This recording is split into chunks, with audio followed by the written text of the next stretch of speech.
And welcome to the World Center of Racing, Daytona International Speedway in Daytona Beach, Florida, for the 4th annual Fly Racing ATV Supercross. I'm Rodney Tomlin along with Mike Garrison as we are joined here with beautiful sunshine and the ATV Racing Nation in the midst of some heat races as we get set to go here today. And of course, joined along the World Wide Web by Don Hewlett. Want to say welcome out to you watching along. I know he took the day off just to watch the ATV Supercross here today. Also, little Ricky Zorn just making his way on board, and all the folks that are watching across the World Wide Web on Facebook Live and through livestream.com and also through racertv.com. I'll tell you folks, so far we've been here, we've seen some great pro qualifying. That was for the heat races and splitting that up. We'll talk a little bit about that in a few moments as we do have our pro heat races coming up here shortly. And coming up next, with a little track maintenance underway here for the Fly Racing ATV Supercross is track maintenance. We're getting this place all redressed up, and just to give you an idea of what we're faced with today, 45 motos of racing under a Supercross format, National ATV Motocross round number 1. All these classes in years past, except for the pros, didn't count toward the National Championship Series, but this year it does, and it will also count as a state championship, the Florida State Championship. So not only will they be an ATV Supercross Majors champion, an AMA Majors champion, but they will also be a Florida State champion. So some pretty good things to look forward to under 75 degrees and sunny skies. And we say hello to Mike Garrison. Well, thank you, Ronnie. I'm so happy to be here, and I tell you what, these guys have been so impressive all morning throughout practice and qualifying. And you're talking about the pro class. We saw our top 2 riders out of time practice, going to be Hetrick and Wienen. Thousandths of a second apart for that top spot. 2, wasn't it? Yes, 2 1,000ths of a second. Unheard of. Some fantastic racing already here in Daytona, and as you said, we're getting set for a heat race, a little track maintenance underway right now.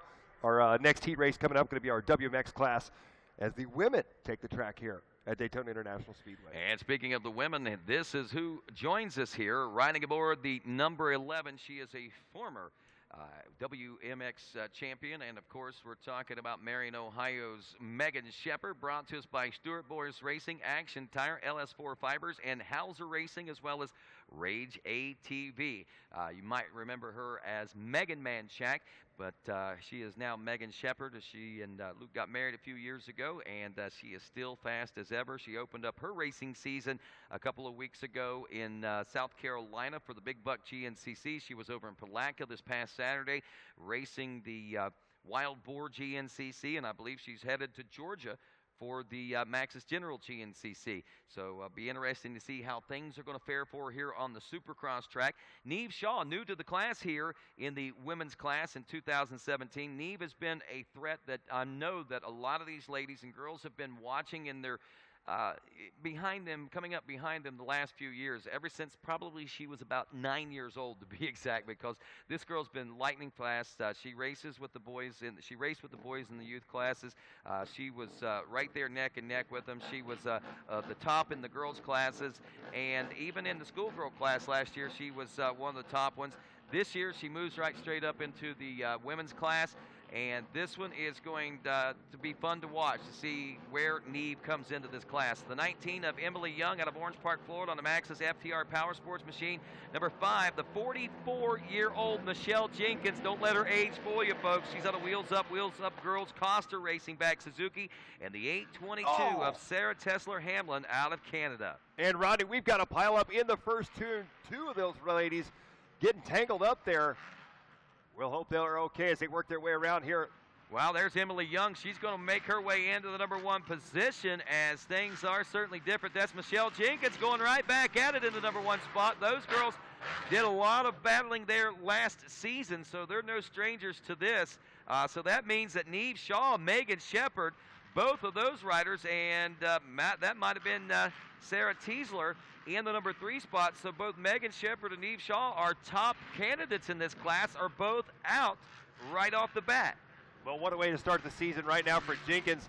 as she has taken over the lead. She took that tight inside line. We talked about the sand sections throughout practice getting so deep and rutted for these riders that the inside's pretty tricky for a lot of these riders to get in there and not tip over. But Jenkins made it work, and now she's finding herself out front here in this one. As we said, Michelle Jenkins here with Coster Racing, backed by those folks at Wheels Up and Wheels Up Girls. I told you she was 44, and she's proud of that. I know a lot of ladies don't like to say their age, but if you met Michelle Jenkins, you would understand why she is so proud. She is a machine. She is an animal. She is a beast. I only wish I had half the endurance, half the mental attitude that she's got, because she is, I got Merle Croce and I got Michelle as my heroes out here. Man, she's got trouble coming. Is that Neve Shaw? That was Neve. Yes, indeed. And Neve Shaw now working her way up into the #1 spot. The 16-year-old and youngest girl on the racetrack, Neve Shaw, that was her in third. So that must have been Sarah Tesler caught up in that first turn with Megan Shepard. Shepard's time to make up for lost ground. She's about 30 or better seconds behind, I believe, when we take a look at timing and scoring here. 18 seconds, so she's doing a little better than what I thought. So Jenkins, Neve, Shaw, and Emily Young, 1, 2, and 3. Can Megan Shepard peel off some of this time and maybe battle for a top 3 position? Again, nothing really hurting this one, even if she doesn't get a podium or a win, and because, again, it's just a heat race. It's a one-moto format, supercross format, so the main event is what's going to count toward the national championship. Well, you're exactly right. And with 5 riders out here in this one right now, these riders all going to make that main. It's all battle for that gate position, but they're all going to the main together, so a little extra track time here in this one. Maybe a little bit of pressure off Megan now. Megan Shepard and Sarah Tessier-Hamlin both getting tangled up there off the start. They're both back out there. Good to see they were both okay and back on the track here in this one. One might think that would say, wouldn't be so much pressure. It's a heat race, and Megan would say, yeah, okay, I got this. It's no problem. But I got to tell you, she's a competitor. Her father, I don't know, he's a motor builder out of Texas. His name is Dee Manshak. He builds motors called, Rage ATV is the name of, Rage Motors is the name of the company. And he is a very highly competitive individual. She inherited that gene. Her mother is a highly competitive individual as well. She inherited genes from both sides, so I can tell you she's not going to let this go down easy. Well, Neve Shaw going to be out front, leading the way here in this one with a 3.2-second lead over Michelle Jenkins in the #2 spot. Emily Young still sitting in the #3 spot. Shepard in 4th, and Tessier-Hamlin in that #5 spot as they work their way around here for lap #3. And this is exactly why folks kept an eye on Neve Shaw, since she was such a young lady and a little girl in those little girl classes, because they knew straight out of the crate she was going to be a lot of to deal with, a lot of trouble. And that's exactly what she has become already in the first heat race of 2018 in this class. So Neve Shaw finding her way up there, and she is going to open her lead up to about 7 seconds, it looks like now, over Michelle Jenkins. It says 4.5 here, but I think she's already lengthened it out a little bit. Emily Young still in that #3 spot. She's coming around. 4th place, Shepard. Ooh, look at this. Shepard turning at 1:14. That's wow. 4 seconds faster, almost 5 seconds faster than Neve Shaw, your leader. And that is almost 10 seconds faster than Emily Young. So let's keep an eye on this. We should see the 11 getting around the 19. If you're watching at home on Racer TV, there is the battle. And again, the former champion of this series, Megan Shepard, having problems out there in that first turn. She was some 30 seconds or so behind the rest of the field, and she has worked her way up into now the #3 position. And is that 2nd place Michelle Jenkins? No, that's lap traffic. That, I believe, just ahead of her. So she gets around that, and now we see her lay chase to Michelle Jenkins, who is about 8 seconds ahead of Emily Young. Well, Rodney, you called it in this one. I had thought maybe Megan Shepard, might use this as just a little extra track time, stay a little bit relaxed, no pressure. But as you said, her competitive side coming out in this one. A white flag is out for Neve Shaw, and Shepard now trying to close that gap up. She was 7 seconds back from Michelle Jenkins, but that last time by the line, she was 3 seconds faster. So a little mistake from Jenkins, and Shepard could be right there with her here on this last lap. Well, lap 4 underway, 1:15.4. 7.5-second gap. She was under fire and under pressure. If Shepard can find a little free and clear racetrack, she may be able to make up that time, but we are drawing too nigh close to the end of this one. So with that said, still an amazing run, and I think that should make a statement for the rest of the field out there, turning that 1:14 lap time. Yeah, I tell you what, Megan Shepard laying it down right now in Marion, Ohio on that Honda machine. As you said, obviously she's got a good motor in that bike, and she's putting it to work right now. Eve Shaw around on her first voyage in the women's class here. I would say that for a first time out in the women's class, this is quite a way to start 2018. Although this is just a heat race, still an impressive win for us. The checkered flag flies. Neem Shaw out of Bowling Green, Kentucky, taking the win here in this one. Another day at the office for that young lady under the guidance and direction oftentimes by Jeremiah Jones, a former ATV motocross champion himself. Michelle Jenkins will finish in second, and a very commendable and respectable ride by Megan Shepard. 4.8 seconds back in third, but I'm going to say that was probably one of the more impressive rides we've seen today. We've seen a couple of them, and Emily Young will finish in fourth, and Sarah Tessler Hamlin will round out your top five. Well, we're getting set to go now for our plus 40 senior riders, heat number one. As that board is up, they're running down the line. The board turns around to the one, looking for that board to go sideways. Heat one, plus 40 riders. The revs are up, looking for the gauge to drop. Off and underway, into the first turn they go. We'll see who grabs this whole shot. As we talked about earlier, Rodney, that 180 start, a unique start for all these riders, and here they come through that first rhythm lane. Well, let's see if we can pick up on the number out there as they make their way by the senior 40-plus class, bringing a lot of heat in it. It's the 41 machine of Jason Porterfield from Mechanicsville, Virginia, on a Trey Racing machine backed by SF Racing and Henson Racing, as well as Adams Performance and SSI. Other riders on the track while they sort it all out. Let's get them out for you. 225, Stephen Brower.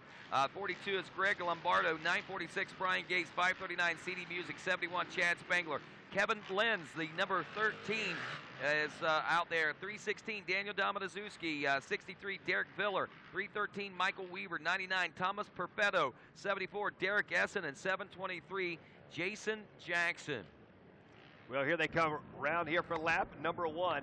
They work their way through that rhythm section, as you said, grabbing that early hole shot, the 41 machine of Porterfield. Out of Mechanicsville, Virginia. 42 years old, leading the way here in this one, our first heat of our plus 40 class.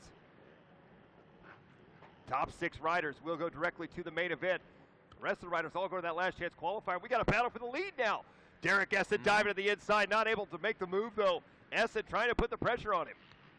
Essen followed up right now by Greg Lombardo, Daniel Dominizuski in fourth, and Thomas Perfetto rounding out the top five. Your final transfer spot right now, Brian Gates aboard the 946. Well, Lombardo sitting in the number 3 spot as they work their way up and over the Rolex double. On the left-hand side of the track right now, Jason Porterfield is going to be out front here in this one. And first and second were pretty close that last time around the line. And it looks to me like Porterfield on this left side of the track able to gain a little bit of time, but Essen seems to make it back up as they get closer to that finish line. As you can see, aired it out there on this ATV Supercross track, brought to you by Fly Racing. Into the sand. Oh, a little mistake there for Essen as he gets high in the berm, puts one wheel up and over that top berm there. Sliding back around through the sand section right now. Porterfield still out front. You can see Porterfield stretching out just a little bit. Lombardo in third. Brian Gates sitting in the 6th and final transfer spot right now, but he has got pressure coming up behind him from Jason Jackson. Wow, Jason Jackson's a rider to keep an eye on out of Granite City, Illinois. He coming from the home turf of Chad Weenan, and anybody that comes from Illinois and follows in the footsteps of Chad Weenan know they've got some big shoes to fill and try to follow in. So we get fast guys out of Illinois when they come to the ATV Motocross Nationals. Well, and as you can see, they're working their way around right now as Porterfield starting to stretch it out a bit with a 3-second lead. Domazewski in the number 3 spot now with a 2.7 second gap up to Essen. Lombardo going to be right there with him as well. Gates in 5th. Thomas Perfetto now up in the number 6 spot. Stephen Brower works his way up to 7th. Wow, Stephen Brower gets around. Now, he was 0.8 of a second behind Jason Jackson. Jackson's dropped off the 9th after it looked like he was closing up the gap on the sixth place ride there. He was less than a second behind him, so a big mistake there. And that right there might explain a whole lot.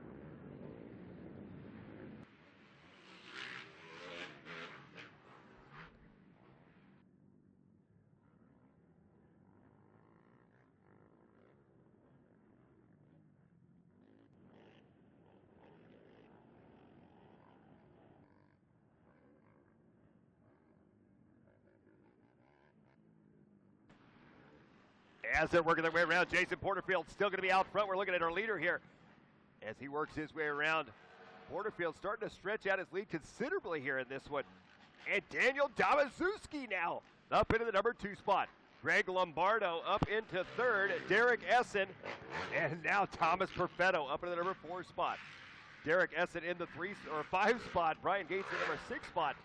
Stephen Brower in the 7th spot, just out of the transfer here in this one. So Brian Gates in that final transfer spot out of Sturgis, Michigan. Well, I'll tell you, the caliber of competition in this senior plus 40 class must be off the scale, because the 209 of CD Music is back in 11th place position right now. And to say that that's a place where we normally see a rider like CD is, no, we don't. I know that it looks like maybe CD had a little bit of problem on that last lap, but generally he's one of those riders up there in the thick and mix of things and making things happen. Jason Jackson gets another spot as he turns things back around now in the 723, but unfortunately for him, he's 8 seconds behind Stephen Brower and another 2.5 seconds behind the 6th place and final transfer spot. So to say he's going to make that transfer, it's going to be tough. CD Music now up to 9th. He just turned a 117. Now, that 117 puts CD Music in 9th place, but he's also turning the lap times that your leaders are right now in the 1st, 2nd, and 3rd place position. So that should be a pretty good indication that something's gone awry out there, and this main event could be a little different than what the heat races look like. Brian Gates is another rider that's looking at the 117 lap times right now. He, too, having some issues out there. So, man, this thing's kind of flip-flopped a little bit. Should be exciting whenever we drop the gate for the racing action for the main events. But we still got another heat race of these senior 40-plus class riders to go. Well, and you're right. The white flag is out right now for Jason Porterfield, your leader, as he works his way one final time through that sand section here for this heat race. And Music, as you were talking about, such fast lap times, but I tell you what, I don't think there's going to be enough time on this last lap for him to go all the way from 9th up into a transfer spot. So we'll see him to get a last chance qualifier. It's going to be tough for anyone, but not for Jason Jackson. He moves up from 8th, past 7th, into the number 6 and final transfer spot with a 1:17.9 lap time. He's now 10 seconds behind Derek Essen, who was an early leader in this one, who's 19 seconds behind Thomas Perfetto. Big gaps there, 10, 10, and 8 throughout the front runner. So once you get in the top 6, if you can just hang out there, you might be all right. Derek Viller, though, the 7th place ride aboard the 63, just ousted out of the 6th place position there by Jason Jackson. But look behind him. 3 seconds back and 11 seconds faster was CD Music in 8th place. Now, CD should be able to get around Viller, but I don't necessarily see it happening for the final transfer spot, as we see Porterfield at the checkers. Damazuski, impressive ride by him in the 2nd. Greg Lombardo is your 3rd place, looking for Tom Perfetto in the number 4 spot. Derek Essen in 5th, and Jason Jackson to be your final transfer spot, barring no major issues out there. That's in division number 1. Division 2 now heading off the gate, it looks like Mike Garrison. And here they come into the first turn. We'll see who grabs the whole shot in this one. A good clean start for everybody. That's our guy right there, Merrill Cross, with the whole shot. Coming all the way from Sibley, Missouri. My home state right there. So Merrill Cross on the number 12 machine, but he has got company right there behind him. One of the nation's premier vet and senior riders just a handful of years ago. Nationally, now he says, I raced 1 or 2 nationals, this one and one other national, a county fair, and that's about it. He races about 3 times a year. He's still my hero, though. I'm not going to lie. This man is on fire.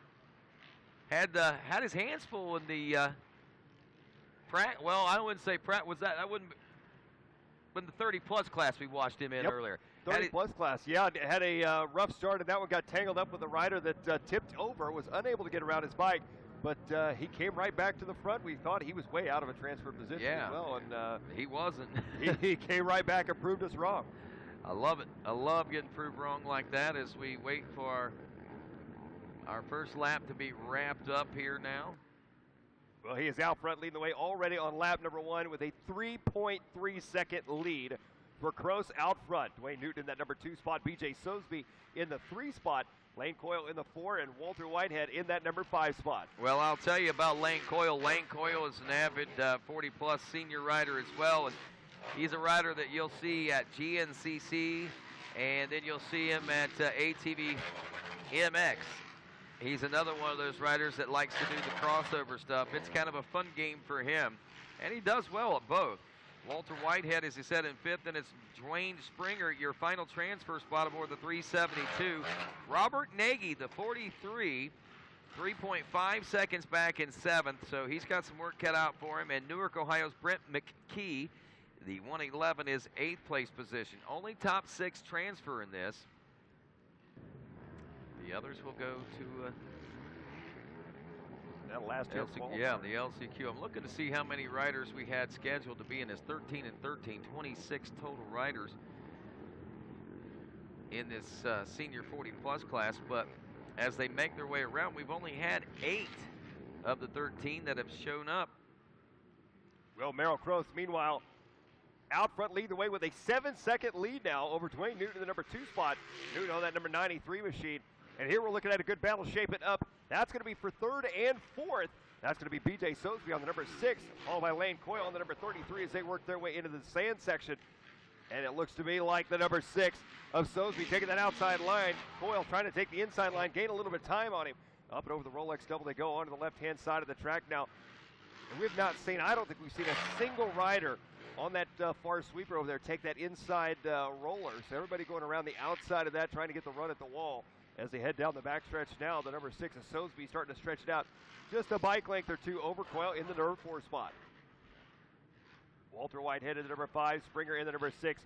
McKee and Nagy now 7th and 8th. Once again, as you said, top 6 riders going to be going directly to the main. The rest of the riders going to the last chance qualifier, where the top 4 out of the last chance qualifier will bump up to the main as well. For 16 bike mains. And this battle right now, 3rd and 4th, this is going to be our closest battle on the track. Into the 1 section they go. Well, Merrill Crowe's Dwayne Newton. Go ahead. Oh, he was just getting a little sideways there, and that may allow the 33 to go on by. And indeed it does. So the number 6 of Sosby gets sideways there, swapping his way through the whoop section. The 33 of Lane Coyle jumps up into the number 3 spot. Looking for that number 55 machine, and there he checks in. Walter Whitehead in the number 5 position, and just an FYI, he was racing this weekend at the Palatka round of the Wild Boar GNCC. He was actually a co-pilot in a side-by-side with Ricky Zorn out there, so they had a pretty fun time. And he got to ride in the side-by-side at Bike Week, and he gets to come over here and race ATV Supercross on Tuesday. I tell you what, that is one position I do not want to be in, as a co-pilot in a side-by-side. I was that one time for Pastor Chuck Lemaster, our GNCC pastor, which he was not nearly as aggressive as the factory-sponsored rider that I rode with, and nearly separated my sternum just from sitting in the seat, man. I mean, it was one of the roughest rides I've ever been. But once things sped up, it was fast, man. I mean, whole new ball game out there as far as four-wheel racing action is concerned. Oh, Lane absolutely. Coyle, white flag for him now as he rolls around in 3rd place. Merrill Crowe still your leader, 11-second lead over Dwayne Newton, and he has an 11.5-second lead over Lane Coyle now. But Lane inching his way up through this one. BJ Sosby another 6 seconds back and forth. The side-by-side co-pilot, I wonder how he can hang on today. 5th place aboard the 55 and Dwayne Springer 370. Now, Mike, have you ever experienced the passenger seat of a side-by-side under race conditions? Under race conditions, I have not. I've raced them for several years, and they're a thrill if you're driving, but I was never brave enough to scoot over into the passenger seat. I was offered a lot of times to sit in the passenger seat, but I said, no, if I'm not driving, I don't want any part of that. You're a control freak then, yeah, right? Yeah, exactly. And I am too, and generally that was hard for me to sit in that, but, Yes. but it was my only opportunity to do so, so I did it. And well, the checkered flag is out. Merrill Cross taking the win here in heat race number 2, of our plus 40 class. Dwayne Newton, he'll be working his way around for second. And Lane Coyle, after a great ride, he'll be taking over third here in this one. So I do believe as they sit right now, it's going to be McKee and Nagy. Oh, just I say that, look at this. Brent McKee comes around. If I'm not mistaken. Yep, McKee gets the 6th place position. Works his way up there, so that's going to change things up a little bit. Lane Coyle taking third there. Sosby will take 4th. Springer in 5th as we get set to go here. Well, Rodney, coming up next, we've got our Open B riders. Here's interesting. It looks like that your leader, Kroos, actually, no, I thought he lapped all the way around to BJ Soseby, 4th place, but that's not the case. Okay. Just going to bring up a point to ponder, but don't need to now. All right, Open B, Heat 1 coming up next. 15 riders in this one. There is only one Open B race. We'll meet the riders. Let's check in with our whole shot. Here they come out of that first turn. Another good start here for all these riders. Look at that start. Coming into the rhythm section here in this one. Early on. Oh, and one rider jumping all the way to the inside. Oh, he comes up a bit short. A wild ride right there. That is going to be the number 58 out front leading this one early on. He's got company coming up alongside him, though. Side by side, up and over the Rolex double they go. Onto the sweeper on the left side. Well, 58, maybe 55. I'm not sure. I see a Robert Rogers out of Elkton, Florida. Oh, wow, man, there's some guys. That's Devin Kendrick trying to move up over there. I think he's back in the 4th place position. Already banging wheels here in this Yeah, we got one. a new leader, too, don't we? I do believe so as they work their way around. Yes, indeed. That's going to be the 08. That is Mason Hunt from Raleigh, North Carolina on a Huntscapes B&H Motorsports, Capital Power Sports, Bowden Construction-backed Yamaha. So he takes that outside line as he sets up for the front whoop section. Working his way back around here for lap number 1, up and over the finish line. So Mason Hunt going to be out front. Starting us out, Seth Torrens in the number 2 spot, Devin Kendrick in the 3 spot, Lombardo in the 4 spot, Omar Vega in the 5. Here they come back through that rhythm section right now, so that early hole shot going to Seth Torrens. He is dropped back to the number 2 spot. Devin Kendrick up into 3rd as they come back around here. Well, the beauty of this one is all riders will transfer, so you can afford to try the risky things out here to see if they're going to work. Look at the side-by-side battle we got going down the backstretch now. That battle for 2nd and 3rd, and I believe that is going to be Devin Kendrick. Yeah. Kendrick up into the number 2 spot now. Kendrick really took the last couple of years to transition from the youth classes into these B classes, and I'll tell you, man, it has worked well for him. Some of the biggest hair. He takes his helmet off. He looks like Troy Polamalu or something. He's huge. Got a huge head of hair. I don't see how they find a helmet big enough to fit it. But this kid, really, man, I mean, watching him from the youth ranks and transition onto the 450s, he is really, really adapted well. Basically picking up everywhere he left off each time that he moves up. And he's picking up where he left off from when he last raced a C class as well. Well, your leader, Mason Hunt, coming around that last time by. A 112.4, Devin Kendrick with a 112.7. Those two riders nearly almost 2 seconds faster than anybody else on the track that last time around. And just like I said, we hadn't seen anybody take that inside line. Now these riders starting to take that inside roller in the split lane on the back left side over there. And all eyes right now, Devin Kendrick, as he, in certain sections of the track, he looks to be a little bit faster than Mason Hunt, but Mason Hunt seems to make it back up, and they stay pretty even as they work their way around. Right now, 2.3 seconds separate them as we're looking at Kendrick working his way through the sand section. They'll be coming around for lap number 3. Devin Kendrick out of Earlysville, Virginia, backed by Aunt Jansen Motorsports, Cycle Solutions, Fast Company, Sunoco Fuels, and Atlas, just to name a few. Looks like he might be closing in a little bit too. On your leader, they were 2.3 seconds apart a lap ago at the end of lap number 3. Mo, he didn't close in, he lost some time. And it looks like Seth Torrens has gained time on him, so visually, I think fooling to me at least that time. An optical illusion. It was. I mean, he looked so much closer whenever I saw that shot, but look what's so much closer to him right now. Seth Torrens, whom he got around a few moments ago, but Torrens has not relinquished or has yet to let it completely go right now. He wants to battle Kendrick back. He's also hoping, I'm sure, they catch up to Mason Hunt, and maybe he might be able to get the double steal right there. Troy Weston, fourth aboard the number 18 from Hephaestus, Georgia. Omar Vega, I believe he may be from Costa Rica, aboard the 239. 929, Justin Fisher from New Florence, PA. Gregory Lombardo in 7th. Looks like Charles Mueller in 8th. Looking for Chris Clayton in 9th, and Talon Fincher in 10th. Back up. Go ahead. Well, I was going to say the white flag should be coming out. Yes, indeed it is right now. So Mason Hunt going to be out front, leading the way. 3.7 second lead on Devin Kendrick in that number 2 spot. Seth Torrens in the 3 spot. As this is our Open B class on the track right now. Coming up next, going to be our Heat 1 of Open Pro Sport. And Rodney, that is going to be an exciting one to watch, no doubt about it. It most certainly is.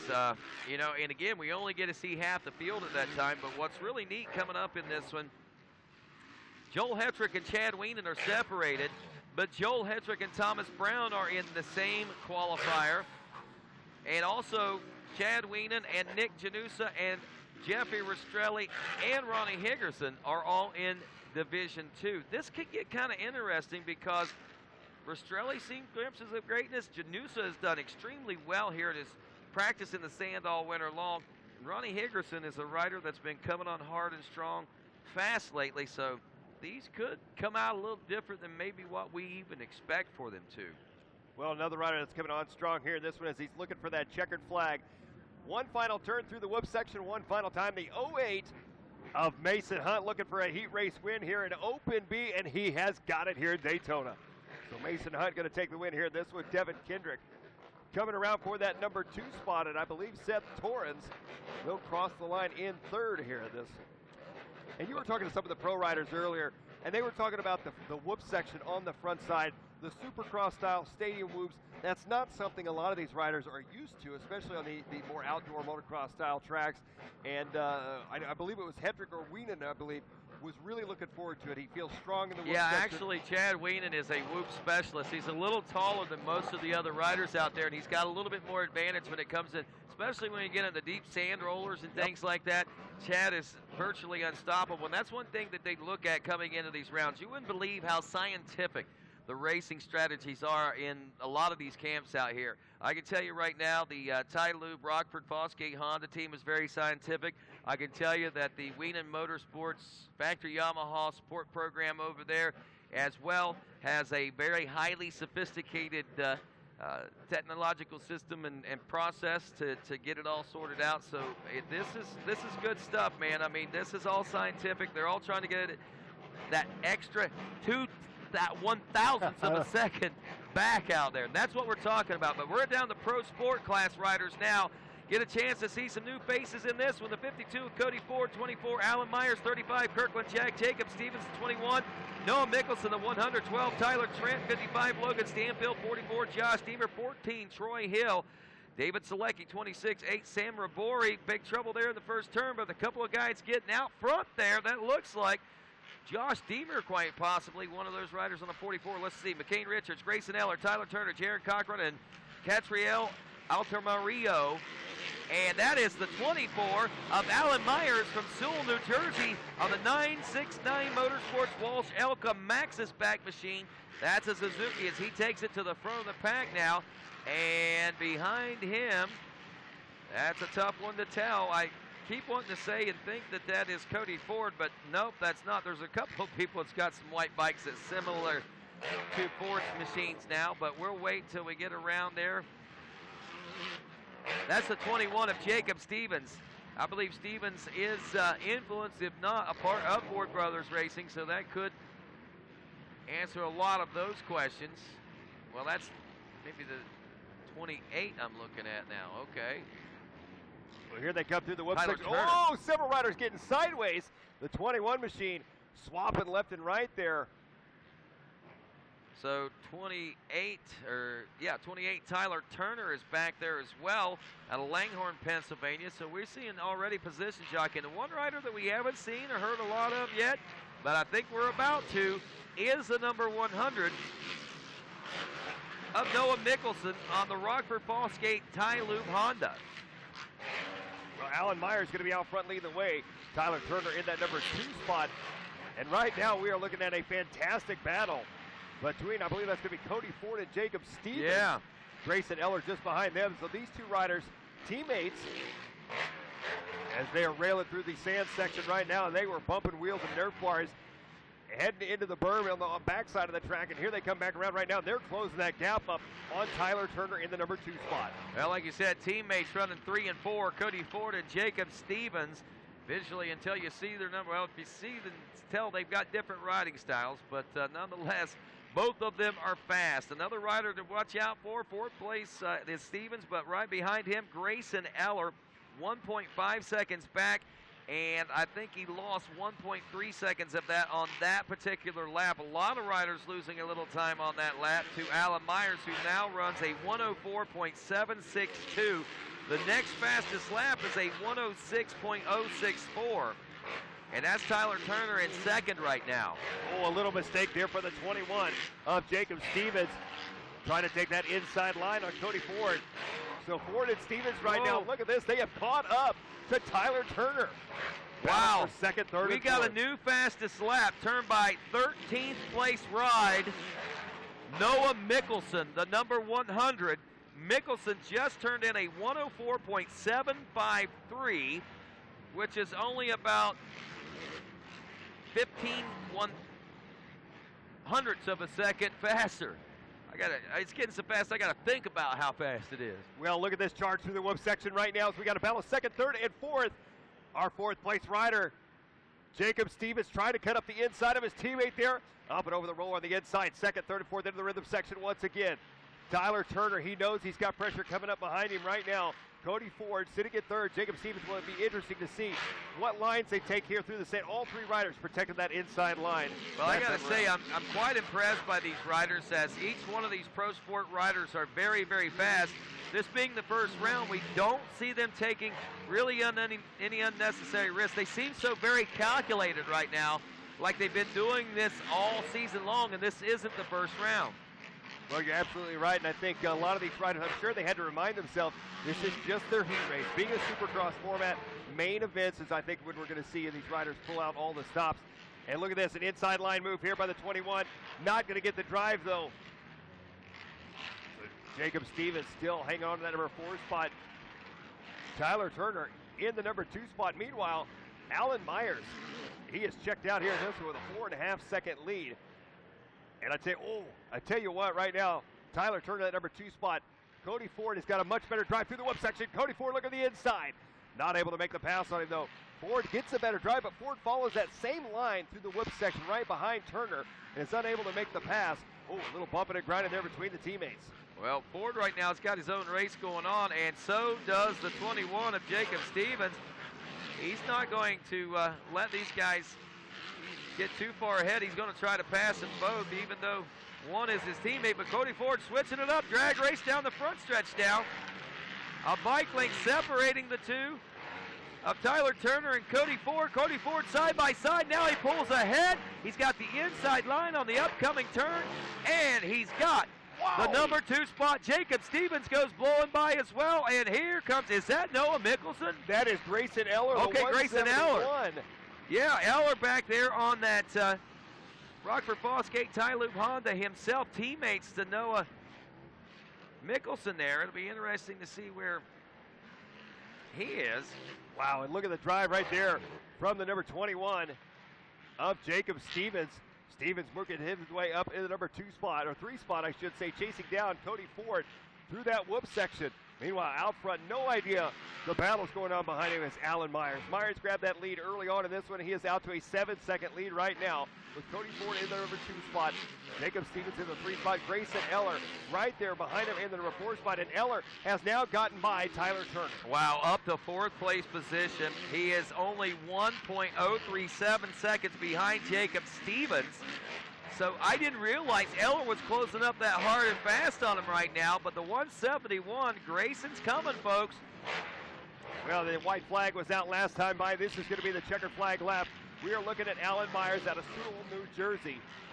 Out front, leading the way as he works his way around one final time into the whoop section, the number 24. The checkered flag is waving here for Pro Sport. Heat 1 checkered flag. Alan Myers taking the win here. And look at the battles that's going to be coming behind him about 7 seconds back there. Ford, Stevens, and Grayson Eller. Very tightly knit, and look at that. Cody Ford holds on for second. 0.3 of a second behind him is Jake Stevens. 1.1 second behind him was Grayson Eller. And those guys all ran nearly identical lap times. Tyler Turner in 5th, David Selecki in 6th, Jaron Cochran in 7th, Samuel Ribori is 8th, Logan Stanfield in 9th, Noah Mickelson able to get up to a 10th place position there, turning a 105 on that last lap. Man, he really had his work cut out for him from the beginning of that one, but again, just a heat race. That just kind of sets the stage for us. Well, here we go for our Open C riders. Into the first turn they go here. Open C, everybody going to make the main event here in this one. And it looks like we got 5 riders on the track. Who's going to grab that early hole shot? Side by side through the rhythm section. Everybody going to be right there together as they bunch their way into the switchbacks in the sand. Coming around here for lap number 1. That's going to be the 55. Out front, that is Walter Whitehead out of Spring Hill, Tennessee. He's riding for CFR Suspension, as well as the Joe Bird Training Facility, Witt's Barbecue, and Hauser Racing. Now, I'm going to tell you right now, I'm going to stop right now. Dagburner, if you go in the Witt's Barbecue, one of my favorite barbecue joints in the country, they've got a chain of them over there in Tennessee. If you happen to be by one, stop in and just tell them, hey, we know that you guys, especially if you're around the Spring Hill area, let them know that you appreciate what they're doing. Joe Bird, I had a chance to talk to him Saturday at the GNCC. He came over. I was talking with him. He said that he and Parker Reworka. Now, just to give you an idea, Joe Bird's pushing 45 years old, 44, 45 years old. He was going to go for another AMA Pro ATV Championship run. He was battling with Parker Reworka in their final laps of practice. And I was talking with Parker, and he was telling me they were doing the old Joe Bird slam and jam. You know, everybody was just really bumping and grinding. They were having a lot of fun, and then he went over a jump and somehow or another got tangled up, and Joe ended up tearing his ACL. Oh. Yeah, but so anyway, but the Bird Training Facility still on hand there, no doubt about it. He'll be training folks, and hopefully we'll see Bird back out here again one of these days. But Brendan Roberts, the number 9, leading this one by only 0.3 of a second over Walter Whitehead. Now at the end of this first lap, as it looks like Roberts got around him, but barely. Cole Woolenweber is the 70 in 3rd, Miguel Jimenez in 4th, and Sean Familetti rounds out your top 5. Well, yeah, Roberts made that pass there on lap number 1 as they were coming through that whoop section right to the finish line. Roberts not afraid to air out that finish line jump, and that's where he was able to make his move on Walter Whitehead in the number 2 spot. These riders starting to stretch. Oh, I believe that was Walter Whitehead, the number 2 spot there. He got a little high up on the berm, just about tipped it over as they come through that rhythm section there through the double doubles. And back around to the front stretch here for lap number 2 of Open C. Well, it's getting lunchtime, my friends. Don't forget, we've got plenty of great concessions open over here for you with cold drinks and lots of great grub as well. Speaking of Witt's Barbecue. Speaking of, yeah, I know. I got myself hungry right now. I'm thinking about a big pulled pork sandwich right now. We got a battle shaping up here on the track here in this one. As they're working their way around, that is Walter Whitehead at number 2 spot, and Cole Woolenweber, sitting in the number 3 spot. Miguel Jimenez in the number 4 spot, and Sean Familetti in the 5 spot. So second and third battling out right now. Woolenweber should be in position to make that pass. Yes. He got it. Taking that tight inside line. Woolen Weber, looking at lap times, I mean, it's the tail of the tape. He was 2 seconds faster than Whitehead the lap before. He was 0.6 of a second. It's just a matter of being able to find the right place to thread that needle, which he was able to do. Well, Miguel Jimenez out there riding the two-stroke here in our Open C class.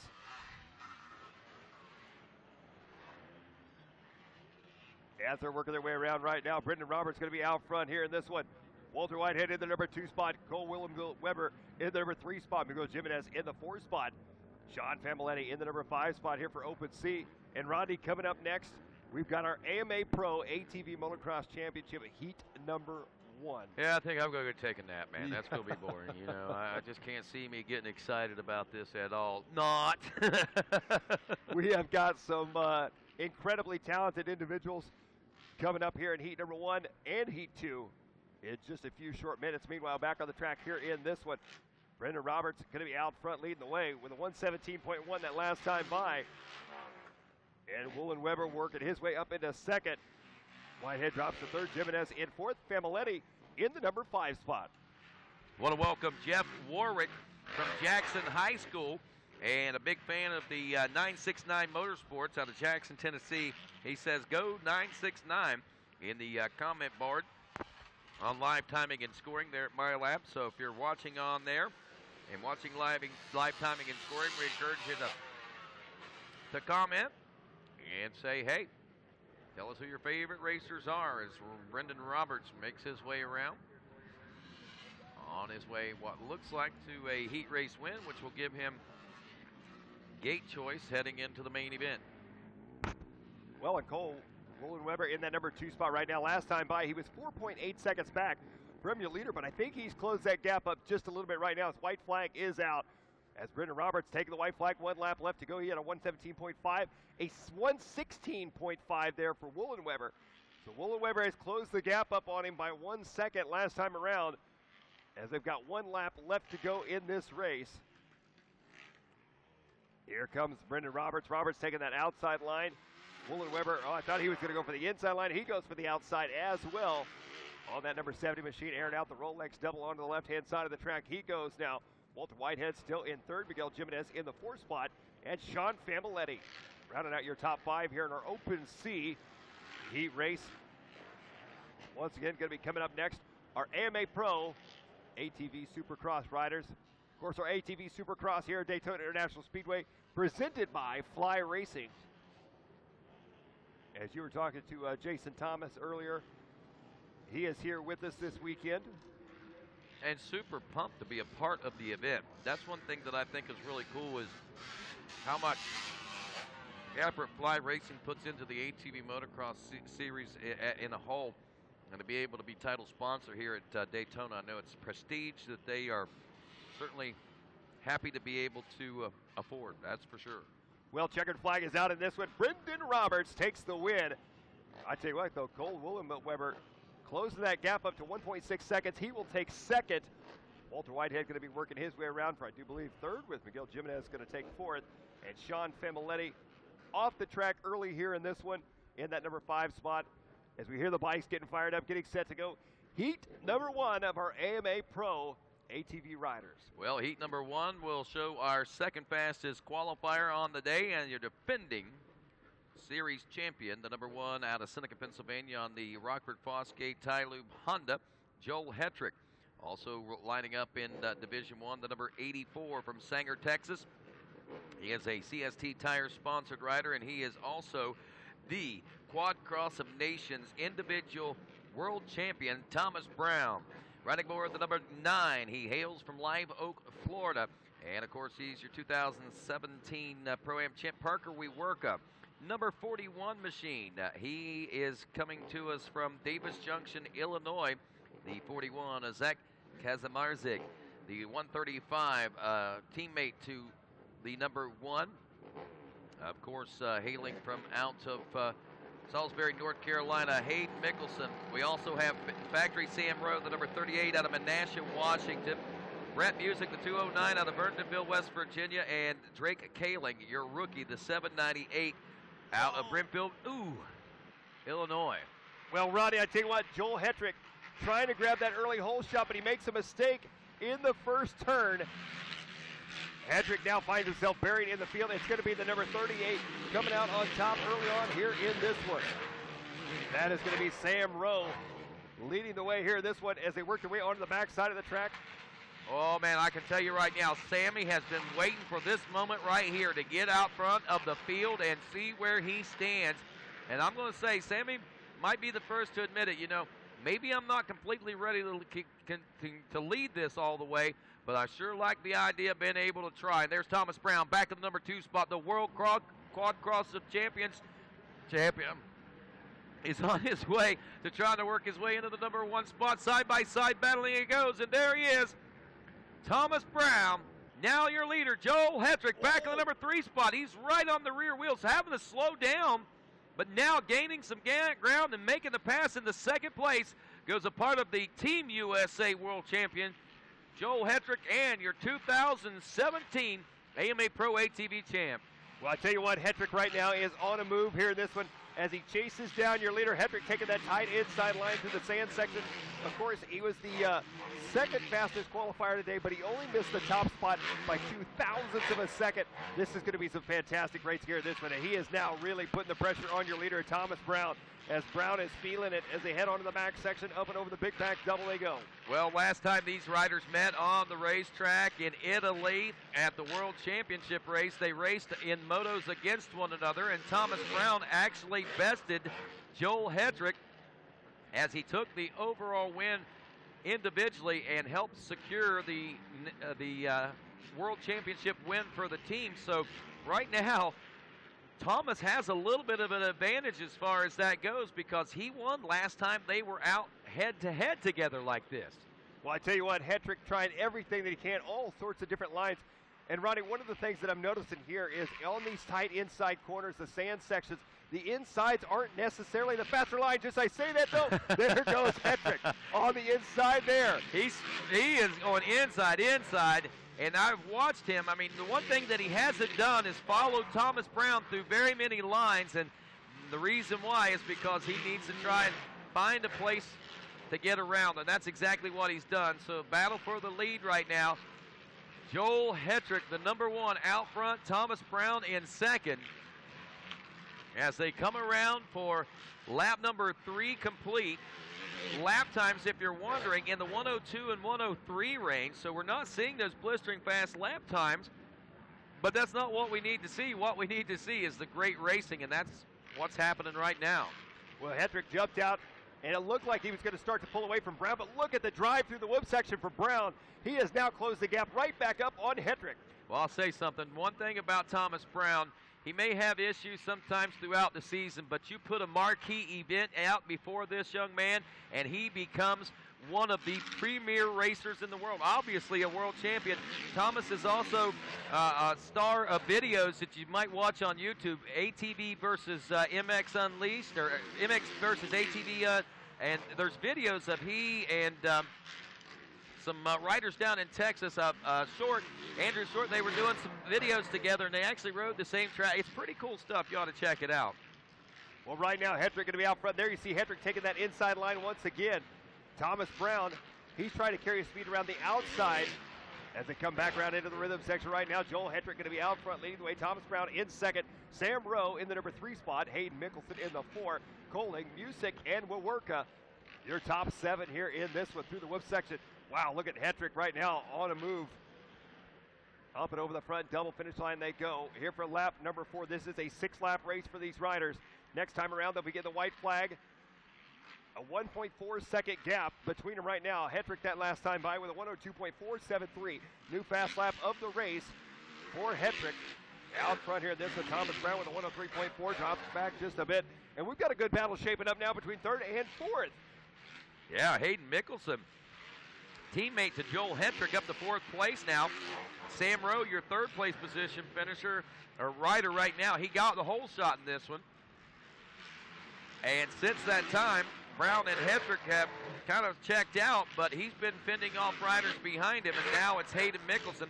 Drake Kaling, the 798 rookie out here running a top 5, so hats off to that young man. Got to wonder what's going on with Parker Reworker, though, the number 9 machine. Kind of expected him to be battle for the top three. Well, there you see Hedrick working his way around. White flag is waving, 1 lap left to go here for Joel Hedrick out of Seneca, Pennsylvania. Aboard that Honda machine, working his way through the rhythm section once again. Back around into the sound there, you see Thomas Brown in the number 2 spot. Brown that last time by a 103.1, 102.6 for Joel Hedrick. Coming up next in our next heat is going to be Chad Wienen, which arguably looking at practice times today is going to be Joel Hedrick's biggest competition as we work our way around right now. Hedrick, Brown, Rowe, your top 3, Mickelson, Music, and now Drake Coling drops to the number 6 spot as Music has worked his way up to the number 5 spot. We're looking at your leader right now, taking that tight inside line, working his way back through the sand section into the rhythms one final time here for heat race number 1 of our AMA Pro ATV riders. He drops down into the whoop section here. Thomas Brown still chasing him in second. There you see a straightaway away right now. Your heat race number 1 winner, AMA Pro ATV, Joel Hedrick takes it. Thomas Brown going to be coming around for second. And Sam Rowe, I do believe, going to cross that line in the number 3 spot. Well, taking a look at this right now, we see the Hedrick and Brown. 103 lap times is what they were turning in the 102 range. I will say this, Parker Weeworka was in the same range, but for some reason all the way back in 7th place. So kind of surprising we didn't see him up there. So it'd be interesting, I think, whenever the gate drops, if he gets a good start, Weeworka might be a sleeper that we're not even ready for. But it's Hedrick, Brown, Rowe. Way to go, Sambo. Hayden Mickelson in 4th. Brett Music rounding out your top 5. Drake Kaling in 6th. Parker Weeworka is 7th. And Zachary Kaczmarzyk will round out your 8 in this qualifying heat. We got a second heat coming up. The number 44, he is your defending ATV Supercross champ and a 5-time ATV Motocross champion. We're talking about Chad Wienen. Where the number 15, Gen USA himself, Nick Janusa, the number 28, here with the Rastrelli Nation, Jeffrey Rastrelli, the 665. He's almost evil, Ronnie Higgerson. Wesley Wolf, I know they took him to the medical center in practice. We'll hopefully see him back out here aboard the 741, 79 West Lewis, and the 940 of Dylan Tremelin as they sort it out. And that is big Chad Wienen. And oddly, we see the number 44 with blue background. So rare do we see it like that. Normally, we've gotten so used to seeing the number 1 on that machine, but not this year, my friends. It's a whole new ball game as change is on the horizon here 2018. Well, Chad Wienen with a great start here in this one as they head down the back section of the track. And I tell you what, for the competition, Chad Wienen with a whole shot. That is the last place that they want to see him on lap number 1. But I tell you what, they're hanging pretty close to him here on lap 1. Who is that behind him in second there? That's Rastrelli, I believe. And then you got Ronnie Higgerson, the almost evil one back there. But watch Rastrelli. Rastrelli is a Florida native himself. He is so used to the sand. And really, Rastrelli has been coming on strong. And last year, had it not been for contacts falling out of his eyes during motos, I think that we may have seen even better finishes out of that young man. But nonetheless, here he is starting off strong again in Daytona. And he is right now for Baldwin Motorsports. He is under the Baldwin Motorsports tent, and a new ride for that. And that says a whole lot, because what we've got going on there now, it's a little bit different motor program and a little bit different guidance there in between races. Not that it's any better, not that it's any worse, but it is different. Change there for Rastrelli, and sometimes change is good, regardless if it's just change. Well, it looks like Ronnie Higgerson works his way up in the number 3 spot. Wes Lewis in the number 4 spot, Janusa in the 5, Tremelin in the 6, and Wesley Wolf in that number 7 spot here in this one. As you can see, your top 3 riders right there together. And look at this, battle for the lead right now. And your leader, Chad Wienen, taking that inside line. Rastrelli on that far right side of the track. He's diving to the inside here in this one. Yeah, I'll tell you what the amazing thing is that Chad Wienen hasn't had anyone challenge him really, except for Joel Hedrick, probably in about 5 years, 6 years of racing. And now here we go. We've got a new challenger that has risen to the occasion. Now, you got to ask yourself, after that championship loss last year and the 2017 season, Would Chad just say, oh, heck with it, I just lost, now I'm just going to go? No, he has gone and actually worked harder, and he looks leaner and meaner than I've ever seen him. He's as fast as ever, if not faster, so he is working harder. But one thing I want to point out, Jeffrey Rastrelli found the level last year. He tasted it. He got a small taste of what the level of competition was like, riding consistently with these guys several times last year. He knows where he had to be. He knows what he had to try to do. And looking at it right now, looks like Rastrelli may have done some homework out there, as he is riding consistently a half second behind Chad Wienen. They are running in the 103 range, right in the same market that Joel Hetrick was in the previous heat race. Ronnie Higgerson, 103.4. He's only 2/10 off the pace of both Chad Wienen and Jeffrey Rastrelli. He's a couple of seconds back, but the almost evil one, well within striking distance. Nick Janusa now is up to the number 4 spot. He's only a couple of seconds back. Wes Lewis in 5th, Dylan Tremellin in 6th, and Wesley Wolf is out there with us. We knew he took a trip to the medical center infield here at Daytona. Fortunately, he is okay and back out here on the racetrack. Well, we were talking about earlier, in that time practice session, these riders clicking off such fast lap times, but consistency being key. And our second place rider right now, Rastrelli, he qualified in time practice in the number 5 spot. Right. However, he's out there running right there with Chad Wienen, who is your top qualifier after time practice. Honestly, I think that Rastrelli is one of those individuals. He does okay on time qualifying, and you can see that generally he's one of the fastest 3 or 4 riders out there, at least top 5. And it's not until you get under the fever of competition that you really get to see the talents that are possessed by the 28 of Jeffrey Rastrelli. As this race wears on here, we see that Chad Wienen has finally clicked it up a little bit at 102.7 to Rastrelli's 103.6. So Wienen found what he needed to find out there. He stretched it out now to a 2.3 second gap. For the first 2 laps, virtually it was a half-second battle between he and the number 2 spot. Well, you're right here, and as we work our way around, then we get the white flag this time around. Rastrelli dropping back just a little bit. Ronnie Higgerson still in the number 3 spot. Janusa in the 4. Lewis, Tremellin, and Wolf.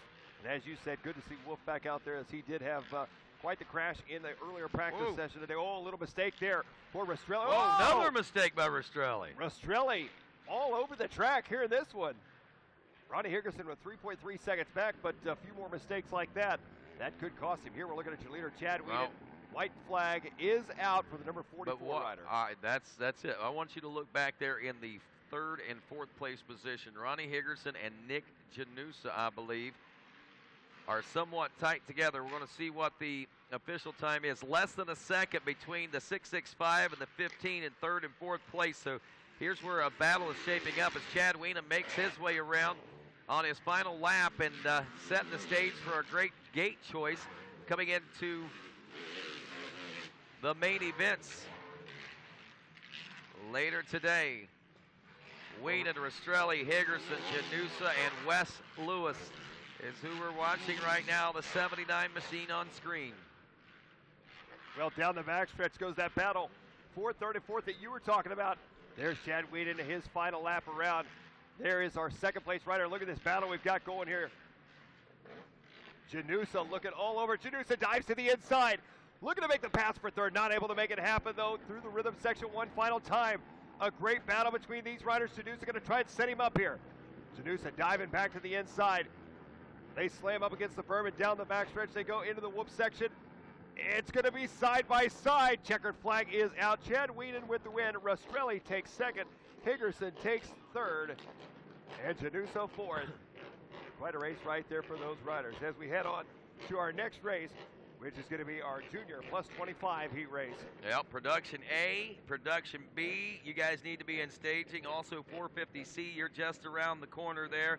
While Chad Wienen, Jeff Rastrelli, Ronnie Higgerson, Nick Janusa, and Wes Lewis. That right there, if that's any indication of what the main's going to be like, you get this division together with the first heat race that we saw.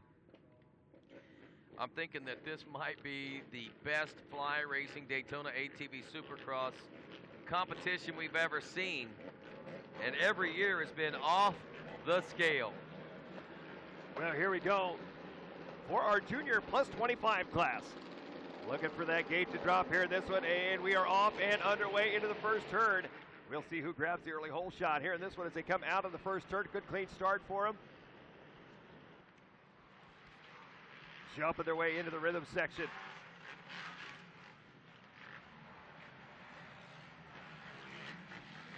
Jumping through the sand, that is going to be the number 77. Out front here in this one, that's going to be Nicholas Mosier out of Pipersville, Pennsylvania. Lead us out and already stretching out his lead just a bit. He's on the Kyler Lenz Motorsports Fly, Bell Alpine Stars, Hedrick Racing back machine. Nick Moser actually retiring for competition about 5 years ago and has come out of retirement. He was an avid pro and was just beginning his pro ranks at that point. Had a little bit of an injury. Well, it was quite a major injury, and took a few years off and has been chomping at the bit for the last 3 years. I want to get back out there. I want to get back out there. I want to get back out there. Well, the folks at Kyler Lenz Motorsports said, let's get back out there, Nick. And that's where he's at. Well, he's back out there leading this one right now here in our plus 25 heat race. And one rider having a little trouble off the start there. That was the 12 of James Salter. So he's getting back going again. Good to see him back up, getting that bike running. Here comes your leaders working their way around. Moser out front. Brian Nolt in the number 2 spot. Cody Jansen in the 3 spot. David Terrell in the number 4 spot. Ray Parker in the 5. BJ Lucas, Omar Vega, Ethan Kemper, and Jacob Hill. Your running order here in this one. That's a close race right here for that number 2 and 3 spot. Is Brian Nolt and Cody Jansen. Well, Cody Jansen there on the Cody Jansen Riding School, Jansen Motorsports, Swartfager Farms, SSI Decals, Pivot Works machine. And Swartfager might be familiar to you if you are a fan of motocross, ATV motocross, and have been for a few years. I think that's Derek Swartfager, former AMA Pro ATV racer himself, and their family now getting on board and sponsoring the Jansen Motorsports efforts out there. Look at this battle shaping up out here for the lead now, though. As they work their way across the double there, Moser going to be out front. That battle actually going to be for second and third. Yeah, you're right. Nolt Jansen and now David Terrell starting to close the gap up on him just a little bit in the 4th place spot as they work their way through the rhythm section here. Cody Jansen in that number 3 spot. As we checked in with him last, he is not wanting to let up any. You know, we've seen a lot of successes out of this young man as a youth rider. He grew up and stepped away for a while, came back, and really started to make waves for himself, made his way through the ranks, raced a few years in the pro class, was AMA Pro ATV Rookie of the Year 1 year, and now is just kind of settled back. He wants to keep racing, but maybe not at the level of AMA Pro ATV, so here he is in the Junior 25-plus class. Well, that far right side of the track, that seems to be where the inside lines are a little bit slower, as you can see. And there it is right there. The 25 machine working his way up in a second. Now Cody Jansen takes over second as Brian Nolt drops to third. Okay. Thank you. As they're working their way back around onto the front stretch right now, Moser going to be out front. Jansen now up into second. Brian Nolt into third. So on the right side of the track, through the sand section over there, it seems like most of these riders need to take that outside line to carry their speed. But on the left side, this switchback section, the inside lines seem to be a little bit faster. And right now we're looking at Brian Nolt, who has dropped back to the number 3 spot and trying to regain that position from Cody Jansen, who's moved up into second. They're going to be 3.4 seconds back right now from Nicholas Mosier. Out front leading the way. Mosier here in the Junior Plus 25 class, leading us out as he works his way down the backstretch, airing it out right now. Jansen still at second, Nolt in third, Terrell in 4th, Parker in 5th, BJ Lucas in the number 6 spot, Ethan Kemper in the 7th spot, Omar Vega, Jacob Hill, and James Salter rounding out the field here in this one. Well, if you take a look, Ethan Kemper riding one of the very few KTMs out there in the ATV motocross world. A few years ago, some 10 years or so ago, KTM had began building, for a couple of years anyway, ATVs, and they were quite strong. Actually, we had an ATV team in the GNCCs and some riders over here as well. But, man, you don't see a lot of those anymore. But Ethan Kemper still believing in the KTMs and what they have.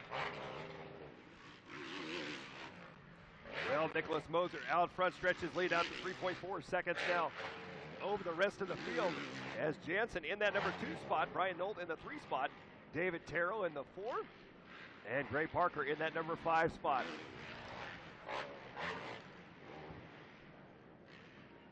Well, we should be seeing some things heat up here pretty soon, I think, as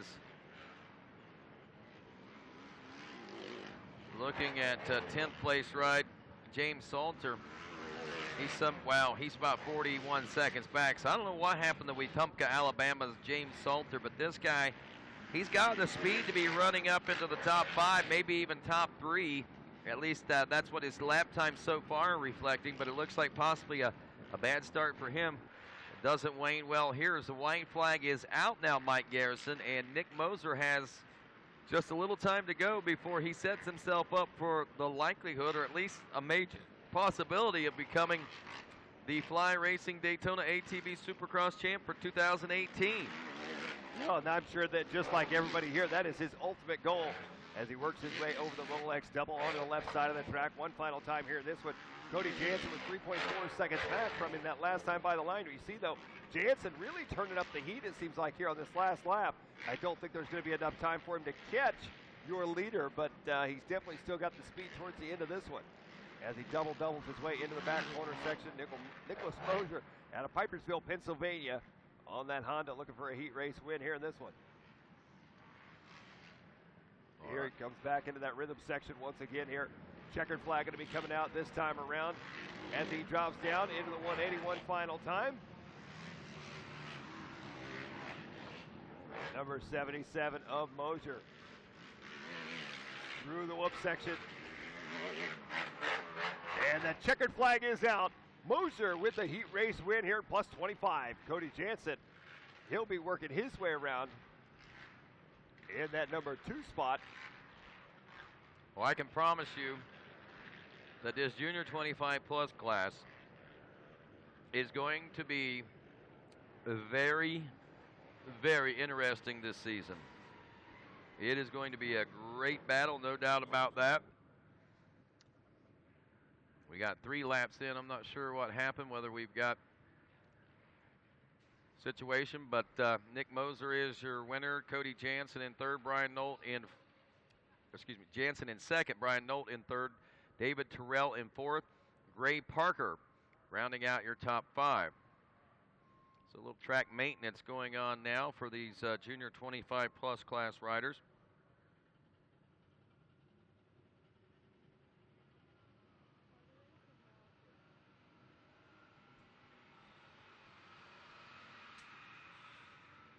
Man, the Florida sunshine really drying things out here in Daytona Beach, Florida. I want to remind folks, if you want to keep up to date with what's going on in the world of ATV motocross and what I like to call the ATV Racing Nation, you can go to atvmotocross.com. It's got the full schedule there, all the rules and all the exciting information that will be brought to you leading up to each and every round of ATV motocross racing itself.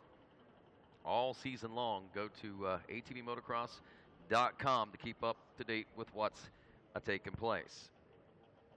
Well, and Rodney, a lot of races coming up here that also will be broadcast on racertv.com, so don't forget about those as well. Rodney, where are you headed next for the next event? We are headed to Georgia, to Aonia Pass, which is for many, many years was a standard on the GNCC Tour. We would leave Daytona Beach and go to, or this area anyway, and then go to Georgia for our second round of racing. Well, the last couple of years have been going to Sparta, Georgia, and tried a couple different places, but we are headed back to the famous Aonia Pass Motocross Park facility, where the Maxis General, held for some 15 years or so, is back and ready to tear up the red soils of Georgia, the red clay that's up there. So we'll be heading up there. It'll be Saturday and Sunday for ATVs on Saturdays. Sunday will be motorcycles, and we've got other great stuff going on. Don't forget Steel Creek, FMS Steel Creek in Morganton, North Carolina. That's going to be a great one. That's coming up April 7th and 8th. Now, if you want to watch on TV, you can watch all those races I talked about live on racertv.com. If you want to catch some highlights on the NBC Sports Network, we've got the GNCC Big Buck on NBC Sports Network on April 1st. We're not fooling you none, my friends. On April 1st, we'll be there with Big Buck on NBC Sports Network. And then April 21st, the Hogwaller over at the Hogwaller, Wild Boar GNCC is what it's called, but the facility on the Robin Plantation was the Hogwaller. If that gives you an indication, it was kind of moist over there. And we'll see those guys on TV then as well on NBC Sports Network. So be sure and check that out. And I think that you're really going to love what NBC Sports brings to the package as far as those highlights from those events. And you'll see maybe why when we talk about stuff, we always keep referring back to GNCC. And I think a lot of folks in the moto world just don't get it until they go there, how big off-road racing is. And I mean, we get a lot of fan support and things like that here in these stadiums and a lot of live television, but what you don't see on the flip side of things is the off-road side of the world. We're not maybe as big and glamorous over there, or we're not as glamorous, but I will say we are as big as any motorsport out there just about, and lots of folks all across not only the nation but the world following GNCC, and many coming from many corners of the globe just to be a part of it for one time. It amazes me how much recognition these series have to the world, and being able to bring them through RacerTV.com is certainly an honor and privilege of mine personally, and of course of our executive producer and the entire RacerTV.com team. Well, it's a lot of these riders joining us here for Daytona from, like you say, the GNCC scene. 45 motos here today. It's a supercross format. We've got heat races and main events. And as you said earlier on, this is round one of the ATVMX Championship here for 2018. And of course, Daytona's race here, the ATV Supercross, brought to you by Fly Racing. Great to see Jason Thomas and the rest of the Fly Racing crew here in support of the event. And so far, it's been a great one. It has. It most certainly has. The weather was good. We got a little bit of rain yesterday morning for practice, and then the first few motos of the two-wheel Ricky Carmichael Amateur Supercross battles.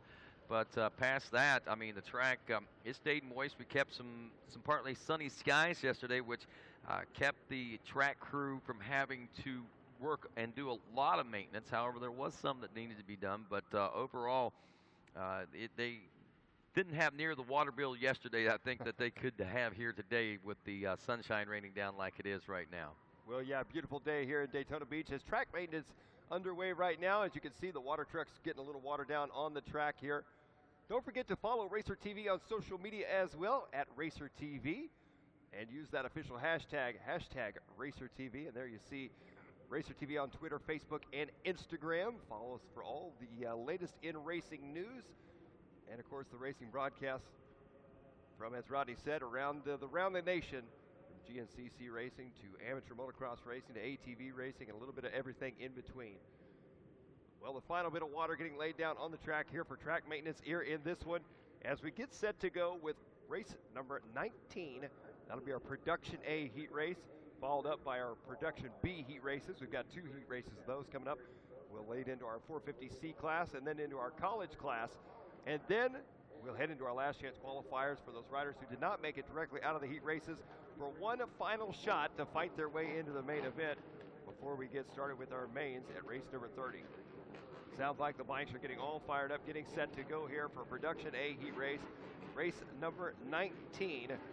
And this one we got Jacob Stevens, Tyler Hudson, Michael, Alfred, Keaton Sturck, Chucky Creech, Brogan Geyer, Graham Meyer, Logan Stanfield, Dylan Rouse, and Jaron Cochran all lined up, ready to go here for this one. Production A riders on the line, getting set to go. And that gate drops. We are off into the first turn. They go wheeling their way into the first turn. We'll see who grabs that hole shot. Another clean start here for these riders. The track crew doing a fantastic job keeping the track in shape. Here they come through the switchbacks. Oh, one rider going down hard, up and over the berm. Not sure who that was. Meanwhile, out front, leading the way, going to be Brogan Geyer. Brogan Geyer grabbing that early hole shot here in this one. One rider, like I say, going down hard. Looks like he is back up. Good to see that. Well, Brogan Geyer took that lead there a little bit ago in the 450A class, if I'm not mistaken, and he has certainly been the force to be reckoned with. We saw him last year as he basically dominated the intermediate level B classes, and he comes to us this year courtesy of Jeremiah Jones Racing School, Henson Components, Geyer the Mover, and Launderville Steel, as well as Phoenix Racing. Oh, and he's got Michael Alfred right there behind him in the number 2 spot. First, second, and third. Oh, and a battle right now for second and third. Block pass right there. Your second place rider of Alfred goes from second to fourth all in one turn, so he is moving in the wrong direction here in this heat race for our plus 25 class. I'm sorry, for our production A class as they work their way back to the rhythm section. Got a little crossed up there, landed that one sideways, man. Kind of scared me a little bit, but looks like Jacob Stevens is going to be A-OK as he lays chasing and actually didn't even slow him down, didn't even stutter. He kept the throttle on and has still continued to gain on the lead of Brogan Geyer there in this second lap of racing. Watch that gap strength.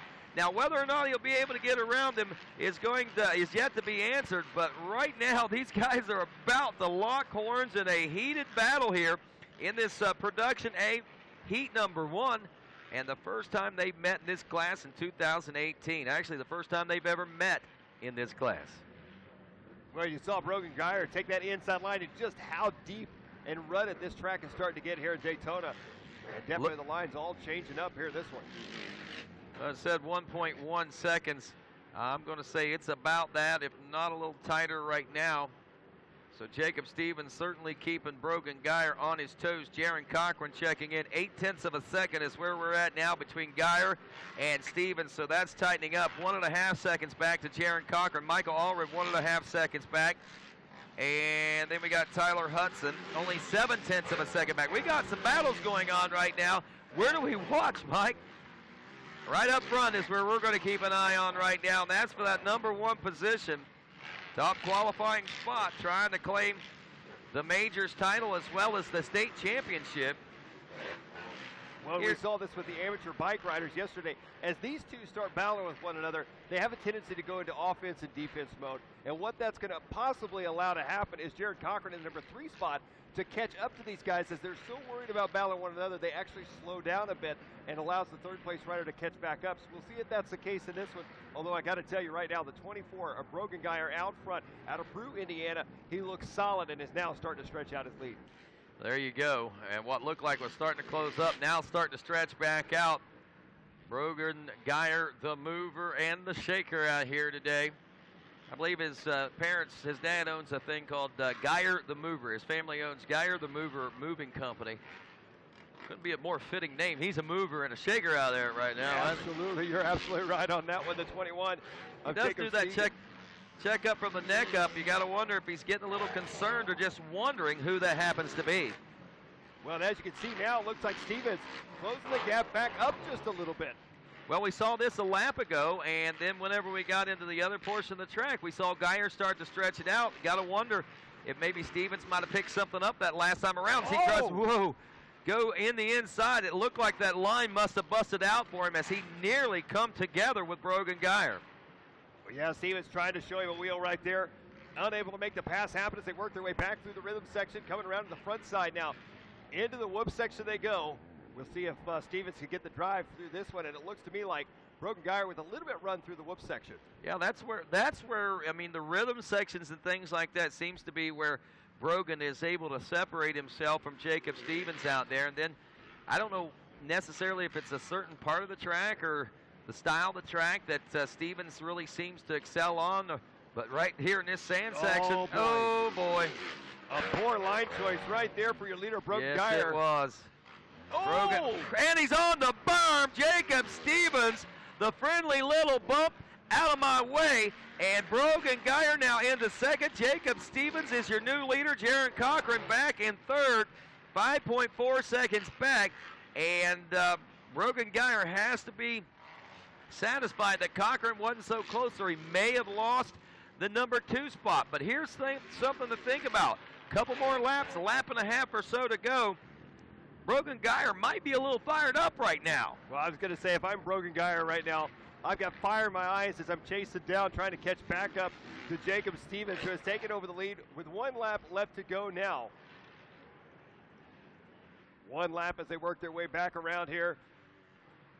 Brogan Geyer in the number 2 spot, Cochran in the 3 spot, Michael Allred in the number 4 spot, Tyler Hudson in 5th, followed by Rouse, Sturk, Meyer, and Creech rounding out your field here in this one as they're going to start working their way to a little bit of lap traffic that may or may not play a part here in this one. And if I was Brogan Geyer, I think I probably would have taken that inside line through that corner, trying to save a little bit of time, but he is dropping back right now as Jacob Stevens starting to stretch it out on him here. Stevens the last time by the line with a 106.3, Brogan Geyer with a 109. So Stevens definitely stretching out his lead here in Production A. Coming up next is going to be our Production B Heat number 1, followed by Production B Heat 2. We're getting closer and closer to our last chance qualifiers. Man, I tell you, I keep looking at these classes and I say, okay, I can take a quick break and run over and take care of something real, and I can't. Every class coming up, there's no sleepers out there. So guess what? I'm not going to go do it. I'm going to sit right here and watch racing. Well, here comes that checkered flag now. Jacob Stevens comes around with a heat race win here for Production A. Brogan Geyer comes around for second. I don't know if you folks, watching the mains.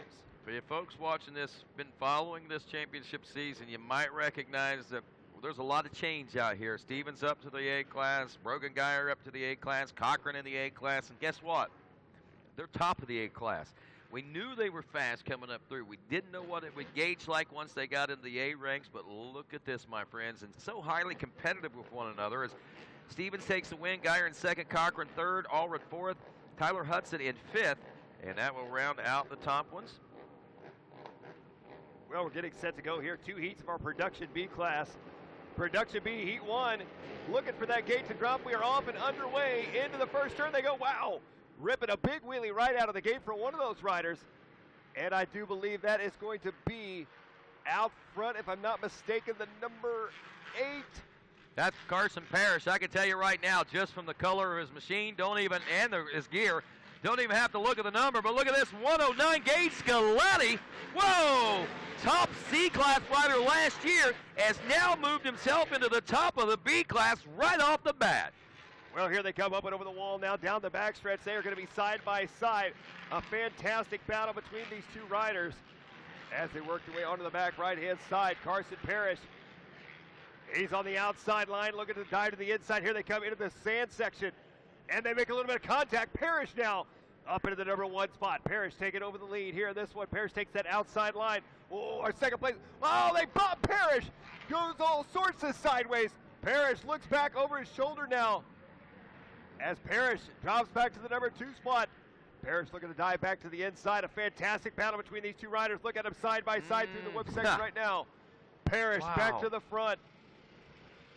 That, my friends, this is what makes racing exciting. When you go back and forth like these two riders are right now. Carson Parrish out front, Gage Scaletti in second. Cesar Jimenez is the 101. He's the rider from Costa Rica. We were talking about a Jimenez earlier. This is the Costa Rican rider that is going to be joining us for the championship season. He's going to be staying, I believe, with Nick Chanusa, if I'm not mistaken, or over in that neighborhood anyway.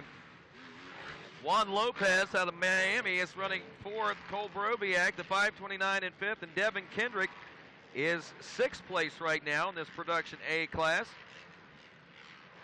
Well, as they're working their way onto the backside right now, Carson Parrish out of Odessa, Texas, leading the way here in this one. And looking at our comments over here on the right-hand side, it looks like Cliff and Jewel Crowley cheering on for Carson Parrish. So Parrish out front here in this one. Scaletti the number 2 spot. Jimenez in the 3 spot. Lopez in the 4.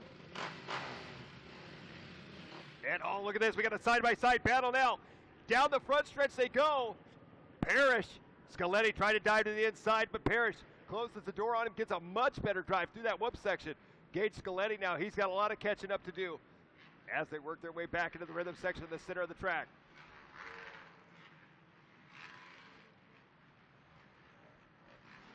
Carson Parrish going to be out front here on the number 8 machine. Riding the Honda on the back right side to go. Track he goes. We got Gage Scaletti in the number 2 spot. Cesar Jimenez in the 3 spot. Wozniak in the number 4 spot. Kendrick in the 5. Juan Lopez in the 6. Remember, only your top 6 riders out of this one go directly to the main event. Everybody else going to go to that last chance qualifier, where the top 4 out of the last chance qualifier will go on to the main from there. So these riders right now, Tyler Roberts and Cameron Foster, we'll see them as of right now in that last chance qualifier, but still a lot of racing left to go, as this is a 5-lap race. We are 2 laps in. They'll be coming around for lap number 3 right now, as Carson Parrish leads us out. Well, Parrish turning the fastest lap in this division, 109.9. And I'm getting into the mindset that we might be in a situation where we're starting to see this track slow down a little bit now that it's really reached its full race face potential. Well, I think from this point here, the track just gets rougher, just gets gnarlier, and these guys having to work even harder to make their way around it. That's one of the things that helps distinguish who's been doing their homework and training the hardest, because the rougher the racetrack, the more energy it takes to ride. The temperatures aren't necessarily exceptionally hot today, so that's not something that will necessarily separate the riders. So it's going to take a track with the kind of race face that this one has to do exactly that. Well, and what better place to do a battle like this than Daytona International Speedway? And as we were talking to Ricky Carmichael yesterday, a little bit difference in the track this year, as in the clay jumps usually are a feature here at Daytona. The jumps are made out of clay, the straightaways, the corners, more of a sandy surface. This year, all the clay is underneath all of the sand. None of the obstacles are built out of that clay dirt, so therefore it's all sandy material. The jumps, the landings, everything is sand this year. The clay is stored underneath for the TT race, which will be coming up tomorrow, I do believe, and or Thursday, I should say. And so therefore, everything is has a little bit different feel to it. All the jumps have a little different feel. Everything ruts up a little bit different, starts getting rougher than it has in years past, because so much less clay was used on this track. Carson Parrish going to be out front leading this one. Gage Scaletti in the number 2 spot. Cesar Jimenez in the number 3 spot. First, second, and third all going to be right there together right now. And the 529 working his way up now, trying to close the gap up just a bit on our front runners.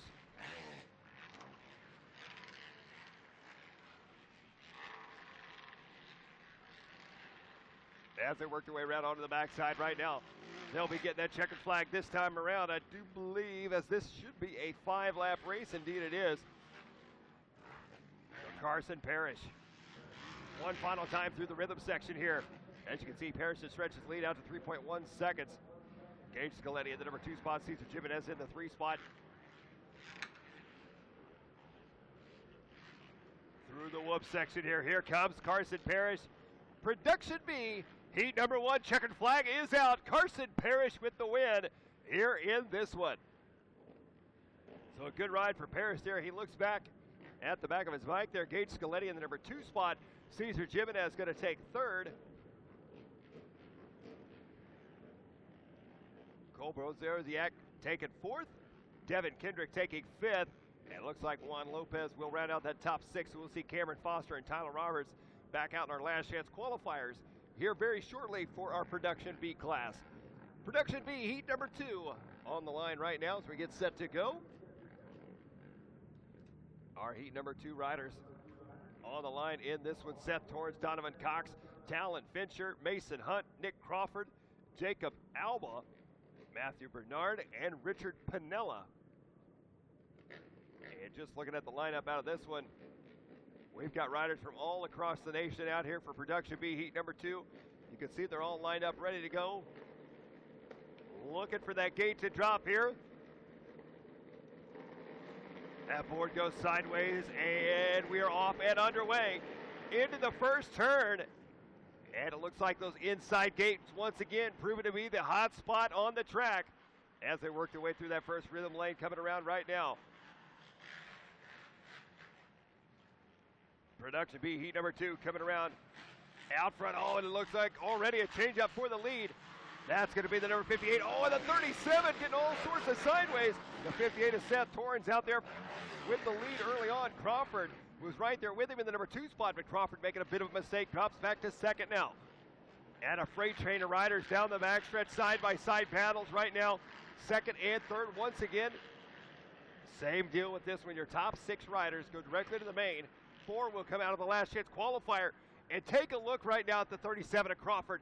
Crawford all the way to the front. Nick Crawford on a move here in this one. He made that move down the backstretch. He was all the way back to 3rd. He came all the way back up into the number 1 spot here to lead us out for lap number 1 as they come around here into the whoop section. Talon Fincher, I believe, has moved his way up into the number 2 spot. Through the whoop section they go. Coming back around to the front side. Coming up next is going to be our 450C heat race. And indeed, it's going to be Crawford out front. That's Bernard in the number 2 spot. Torrens in the 3 spot. Alba in the number 4 spot. Cox and Fincher, your top 6 right now. Here they come back around once again through the switchback section. The 37-year leader, he takes that outside line, diving to the inside there. There's the number 10. The number 10 machine of Donovan Cox now moves his way into the 4th place spot. As they head onto the back straight right now, Nick Crawford's going to be out front here in this one. Crawford trying to stretch out his lead just a bit on Matthew Bernard. Bernard in that number 2 spot. Seth Torrens in the 3 spot. Everybody staying really close here in this one for Production B, heat number 2. Right now, Richard Pinella and Mason Hunt sitting in 7th and 8th, just out of the transfer spots. But I tell you what, they're all right there together, and it's still anybody's race, as they have not dropped back far from your front runners. Here we're looking at a great battle between these riders. They work their way back around onto the front side. Crawford leading the pack. There you see the number 6 of Jacob Alba in the number 4 spot. And another side-by-side battle here. As getting up on 2 wheels just a bit. Your leader working his way through the rhythm section, back around into the switchbacks now. The Honda rider going to be out front on the number 37. That is Nick Crawford out of Monahans, Texas, riding for Jage Racing, Crawford Motorsports, Lobo Transport, Corrosion Specialties, Wayne's Welding, Answer Henson, Clutches. Down the backstretch he goes right now. Oh, a 3rd place rider. Oh, he is into the arch.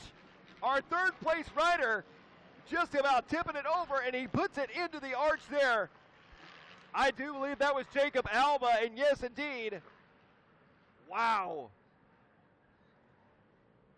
So into that Honda arch on the side of the wall. He gets tangled up in that one, and that may have cost him a transfer spot into the main event here in this one. Meanwhile, one rider with no trouble. It's going to be this one right here out front. The 37 of Nick Crawford. Crawford into the whoop section once again as he's working his way around here. This could be a 5-lap race. Coming around for lap number 3, Matthew Bernard in the number 2 spot. Jacob Alba was in the number 4 spot. Well, there's Alba in the 3 spot, so that was not, that must have been Donovan Cox that put it in the Honda arch over there. Here they come back around, up and over the Rolex double right now. Your leader, Nick Crawford. Bernard in 2nd. Jacob Alba still in 3rd. Seth Torrens in 4th. Mason Hunt in 5th. Richard Pinella in the number 6 spot. Oh, and Ronnie, I tell you what, these ruts are getting so deep. These riders actually getting high-centered on them and unable to go anywhere. Yeah, that's the nature of the beast as far as ATV racing is concerned. And especially when you get in these soft sands of Florida like this, they tend to move a lot of that dirt around. And you can see what was once in the middle of the racetrack. We've got nice big high berms built and kind of bowl turns where there were no bowl turns before. It's kind of amazing. I mean, you look out here, the turn right in front of the TV booth, and it was a flat surface whenever they first started, and now there's 3 different lines. You got a berm on the inside and a berm on the extreme outside there. So just pretty cool stuff the way this track develops with ATVs, and especially with the sands out there and the kind of obstacles that it throws at these riders. Nick Crawford is leading after 4. Matthew Bernard in 2nd. Jacob Alba in 3rd. Seth Torrens in the 4th place position. Mason Hunt in 5th. In 6th is Talon Fincher. And I believe this is heat 2, so only the top 6 will transfer here. As they're working their way around right now, you see Nick Crawford out front here in this one. Less than half a lap to go, less than a few corners to go right now for Crawford. He's put in a great ride here on the number 37 machine, working his way back through that rhythm section, through the double-doubles. And whoa! Crawford grabbing a handful of throttle on that one. Air wheeling his way through. Back around once again into the whoop section he goes, the 37. One final time, looking for the checkered flag now. And your heat race number 2 winner for Production B, Nick Crawford. He is going to the main event. Monahans, Texas is where he comes from. He'll be joining us in round number 3 of the championship series when we roll down to Underground Motocross Park in Decatur, Texas. So he'll be at home when he heads down there. Well, I'm sure I'm seeing him in a couple of weeks as well, south of the border. As our final transfer spot will go to Richard Pinella there, your 6th place position. Mason Hunt was 5th, Seth Torrens in 4th, Jacob Allball 3rd. Second was Matthew Bernard, and Nick Crawford took the win. Well, and now we're on to our 450C heat race number 1. And it looks like it's going to be the 03 with the whole shot of Justin West, once again out of Hubbard, Ohio. Wow, Justin's been getting some good strong starts today. Exactly, that's about what just exactly what I was going to say there. As West, we've already seen him out front leading with a whole shot earlier on today, and he is continuing on that to do it again here in this one. If I'm not mistaken, Justin might have been one of the last checker flag takers of 2017 at Loretta Lynn's. When I look back at Dirt Day results, I went to pull up timing and scoring and pulled up the wrong things, and I swear Justin West's name was at the top of the list. Well, right now he is certainly riding at the top of this list as he is out front leading the way here on lap number 1 of our 450C heat race here in this one. Coming up next will be our college 18 to 24-year-old riders. In that number 2 spot, going to be the 65, how about the 85, I should say, of Dominic Krechtowicz out of Tampa, Florida.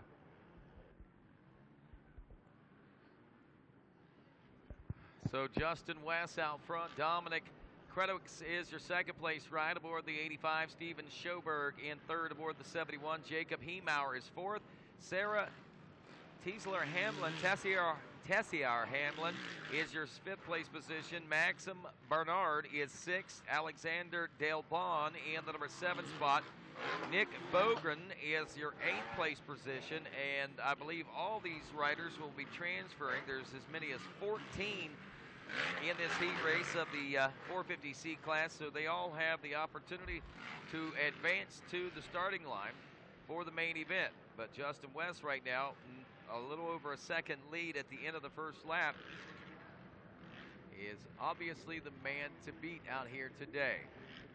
Well, Dominic Krechtowicz in that number 2 spot still. Steven Schoberg in the 3 spot. You can see your leader right now in that bright fluorescent yellow gear. Hard to miss Justin West out front leading this one as he is one of the brightest riders on the track. Coming around here for lap number 2 in the books now. West leading us out. There we're looking at Krechtowicz in the number 2 spot on the 85 machine. Riding the Yamaha out of Tampa, Florida. Here's something interesting. Back to the number 3 spot. We were seeing a race start to develop there between Schoberg and it looks like something changed there. Jacob Hiemauer in the number 3 spot as he moves up. Steven Schoberg down to the number 4 spot as he drops a spot. We also see that a new 5th place ride checks in, and that's Alexander Delbon, as the 822 will now drop to 6th place, 7th place Maxim Bernard, and 8th place Nick Bogren. Your lap time right now, the fast one, a 1:13. Yeah, it's about 2 seconds faster right now than Dominic Krechtowicz. Well, yeah, quite a few changes taking place there in the middle of the pack. Here in this one, one change not taking place is out front, though, Justin West. As we're following him around here, you see coming back around for yet another lap in this one. He is out front and only stretching out his lead lap after lap. He made a little bit of a mistake there early on in this sand section over here by our announcing booth. He was able to recover from it and luckily did not get high center like so many of those riders have on these sand berms that have gotten so deep and so tall. Sarah Tessier Hamlin is now 6th place, but got pressure from 7th place ride Maxim Bernard. You look at the rest of the field, and that's the tightest race that we've got going on, as Alexander Delbon had just gotten around Sarah. Right now, though, these lap number 3, we see Justin West out there. He is your fastest rider on the track as we check in with his lap time at a 1:13.339. There's plenty of room for improvement, and also not only by him, but by many in this 450 novice class. We got college 16 to 24-year-old class coming up next. And Rodney, that is going to be our last of the heat races before we head into our exciting last chance qualifiers for those. Uh-oh. Justin West, what is going on here? Oh, I see. We've got a yellow flag. Justin West had his hands off the bars. Looked like maybe he had a problem, but he was, I think, just cruising. As I was getting ready to say, though, coming up next is going to be our last chance qualifiers, which are going to be very exciting. Top 4 riders out of the last chance qualifiers going to go to the main event, so that's going to be some intense racing to watch here in this one. White flag is now out for Justin West. 1 lap left to go for your leader as he charges his way back around once again. Dominic Krenowicz in the number 2 spot, Jacob Hiemauer in the number 3 spot, and Steven Schoberg in the 4, Alexander Dalbon in the 5, Max Bernard in the 6, Sarah Tessier Hamlin in the 7, and Nick Bogren in that number 8 spot. Well, here we are. 1 more to go, I believe, or is it 2 more to go for this C class? But regardless, Wes has got a 10-second lead. Another 20 seconds back to 3rd place is Jacob Hiemauer. Only 2.4 seconds back to Schoberg, trying to keep Hiemauer honest there. 13 seconds back to Alexander Dalbon. Maxim Bernard may not see any more advancement. Up to 6th place now. Sarah Tessier Hamlin is 7th, and Nick Bogren rounds out the 8th.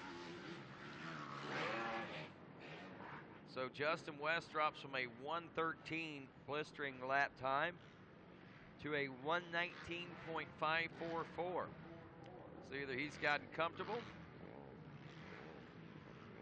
I'm going to say, Rodney, that he has gotten comfortable as he crosses that checkered flag with the win. Justin West. I'll be curious to see what 1:15. He actually picked it up on that last lap. Had a 10-second lead, but he wasn't taking any chances there from Dominic Krenowicz. That's for sure. So Justin West picking it up there in the closing moments. A 1:19 for Krenowicz puts him 12.4 seconds back. That's a big win. Hiemauer, Schoberg, Bernard to round out your top 5 of your 450C. All riders will transfer in that division, as will in this college 16 to 24 race that's coming up next. We got race 23, the Vet 30 Plus LCQ, Pro-Am LCQ, and 450B LCQ to staging. Remember, these are shorter motos, so don't be caught with your pants down out there. Be paying attention to what's going on. Make sure you got all your gear on, your boots strapped up and ready to roll when it's time to go. Justin West, Dominic Krenowicz, Jacob Hiemauer, Steven Schoberg, Maxim Bernard. That's going to be it. Well, we are off and underway here for our college 18 to 24 into the first turn. Our final heat race here for the ATV Supercross in Daytona, brought to you by Fly Racing.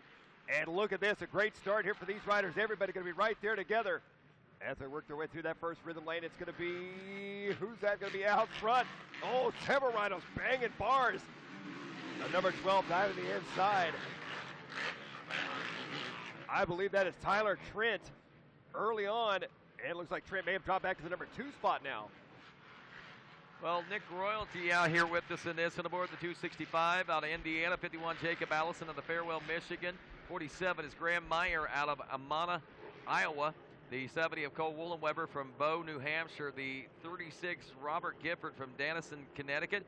The 713, Jacob Wishmeyer from Brownstone, Indiana. 38, Keaton Sturk from Charlotte, Iowa. And Tyler Trent aboard the number 12 out of Huntingtonburg, Indiana.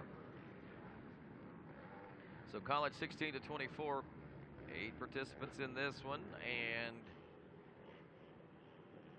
they all go to the main. Looks like the 12 of Tyler Trent taking over the lead once again. Out of Huntingtonburg, Indiana, Robert Gifford in the number 2 spot, Nick Royalty in the 3 spot, Graham Meyer in the 4 spot, Jimenez in the 5 spot.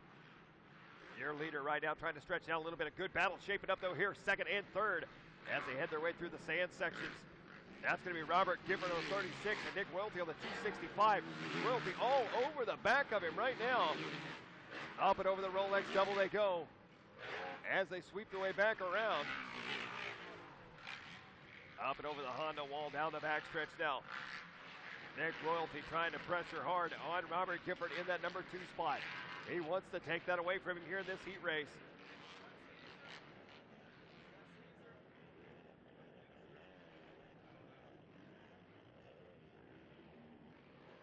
This is our 16 and 24 college riders on the track here. This one coming up next, we're going to have, I do believe, a little bit of track maintenance, if I'm not mistaken. And then our Vet Plus 30 riders for their last chance qualifier coming up here in just a short few minutes.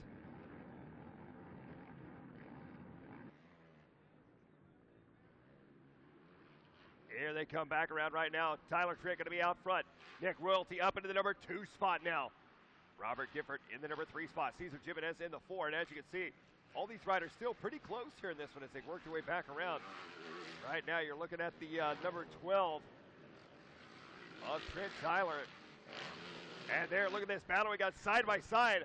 Up and over the Rolex double they go. Well, Cesar Jimenez in this one aboard the 101 just spoke with his dad, hoping to get a word in with this guy because he has been dreaming to make his way over here to race ATV motocross, and he's finally he's going to be here in 2018. Right now, though, he's trying to chase down Robert Gifford, Nick Royalty, and Tyler Trent for those 1, 2, and 3 spots. Well, Tyler Trenton out front leading this one. Royalty in that number 2 spot, Gifford in that number 3 spot. As they're working their way around here for lap number 2, this is going to be a 6-lap race for these riders. So still a lot of racing left to go here in this one. Here they come back around through the whoop section. Tyler Trent going to be out front with a 4.3 second lead over Nick Royalty in the number 2 spot.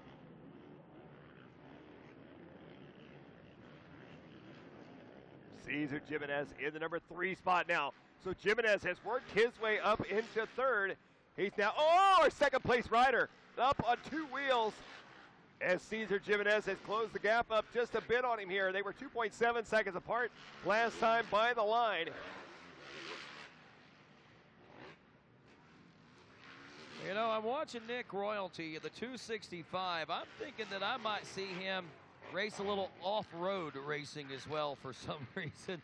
I keep placing him in the woods somewhere in an IXCR or a GNCC someplace, but nonetheless, regardless, this kid's got it going on the moto track out of Scottsburg, Indiana. He's only about 4 seconds behind Tyler Trent right now, and this qualifier, I'm sure, is only seeing the tip of the iceberg of his talent right now. We got a battle shaping up, it looks like, as we head down to the end of this one.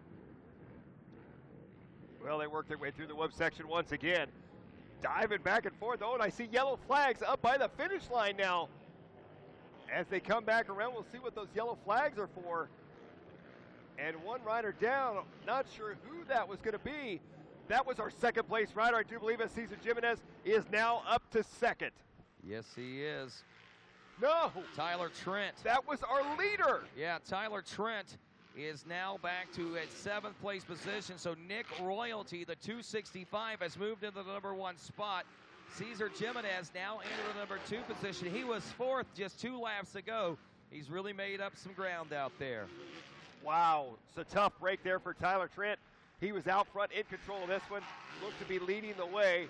And now Nick Royalty has taken over the lead. He has inherited that spot as Cesar Jimenez in the number 2 spot, Keaton Sturk in the 3 spot, Robert Gifford in the 4, Graham Meyer, Woolen Weber, and Tyler Trent. Now your running order here in our college 16 to 24 heat race.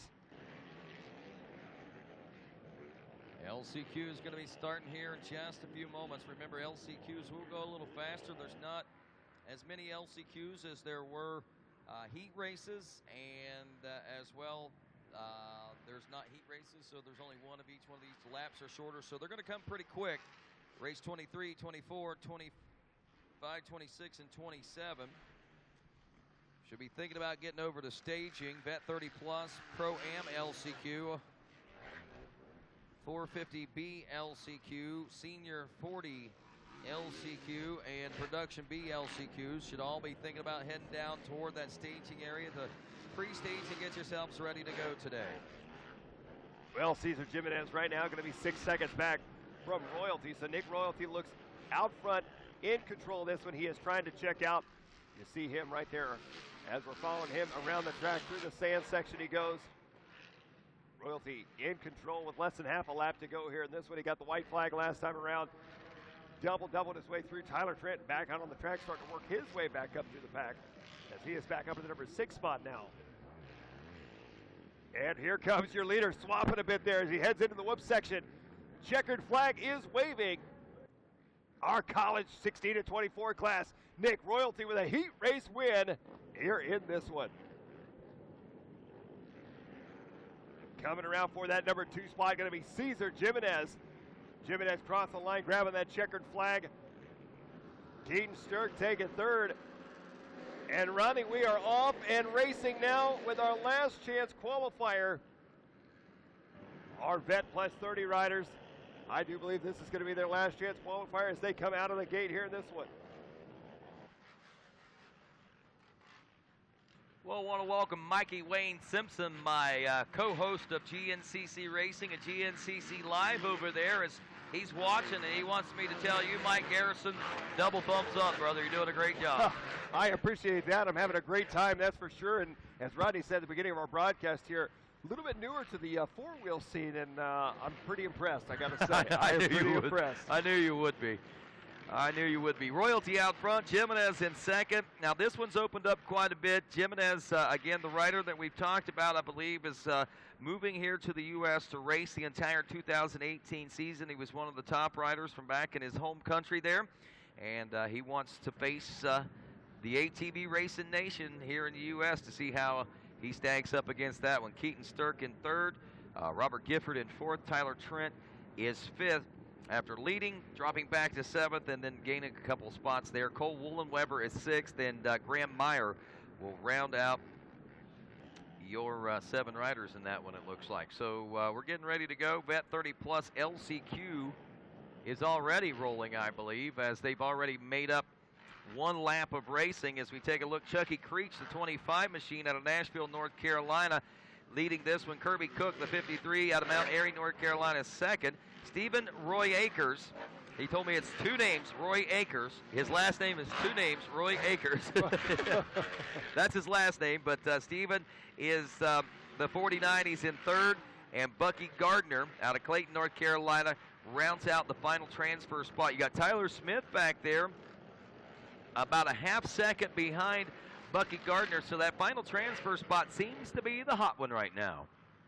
Well, yeah, we got Charles Mueller as well in the number 6 spot, and Sean Familetti in the 7 spot. Right now on the screen, we're watching our battle between Kirby Cook, the number 53 rider there. He's working his way through the rhythm section, and he's got Roy Akers chasing him down out of Evans, Georgia. Those 2 riders going to be real close as they work their way back around into the whoop section. As you said, only a 4-lap race here in this one. Chucky Creech across the line there, out front, leading the way. 4 laps, top 4 will transfer.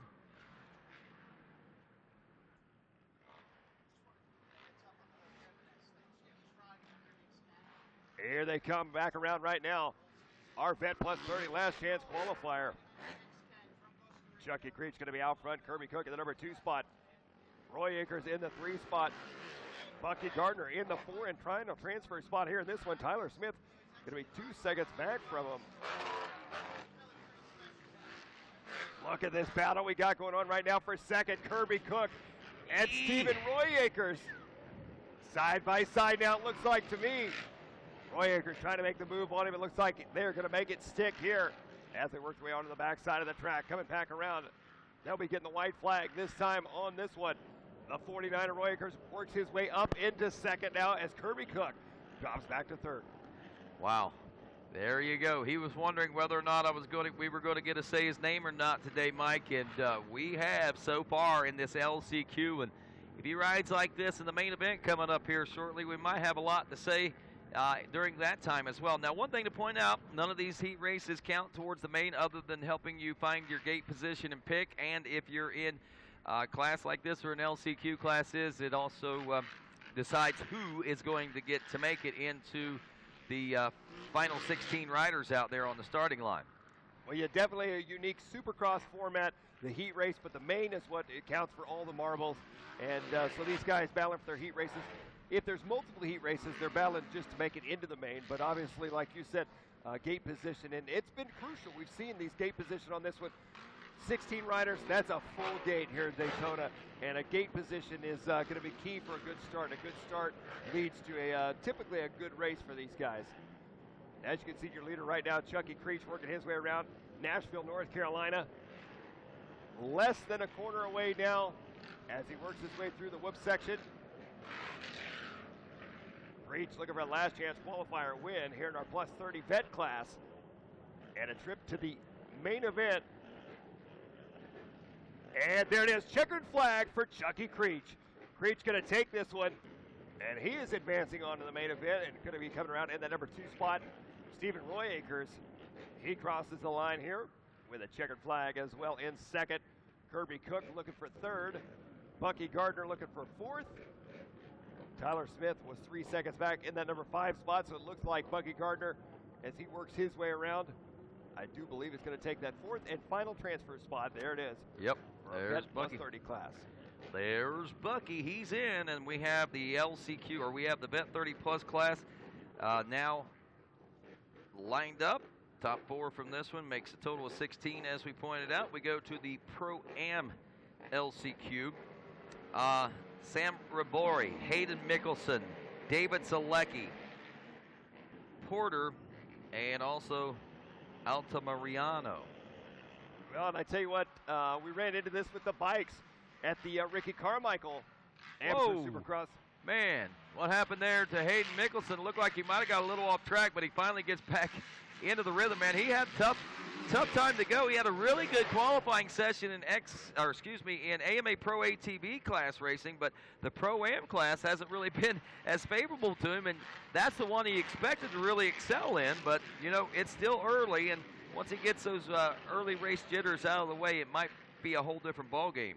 Well, absolutely, and as you can see, there's now only 4 riders on the track. 5 riders were scheduled to line up on the gate. Oh, boy! Up and over the berm goes the number 8 there. Sam Rabori. Oh, and more troubles there for the 135 as well. That's Mickelson. That he has had, and that's what's been his problem. He's been up high-sided. Maybe he's used to that 4x4 in the woods and can't get quite used to the 2-wheel drive again.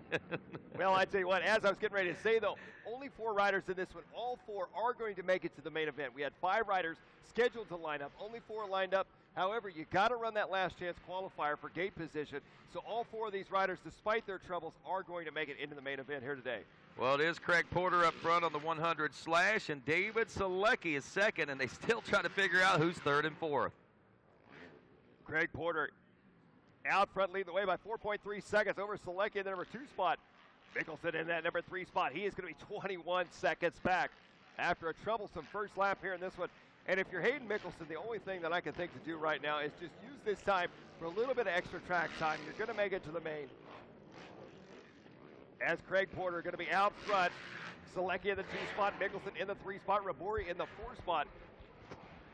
Well, I can tell you what, his buddies are not going to let him live this down. Hayden Mickelson has had his problems here in these Pro-Am motos today.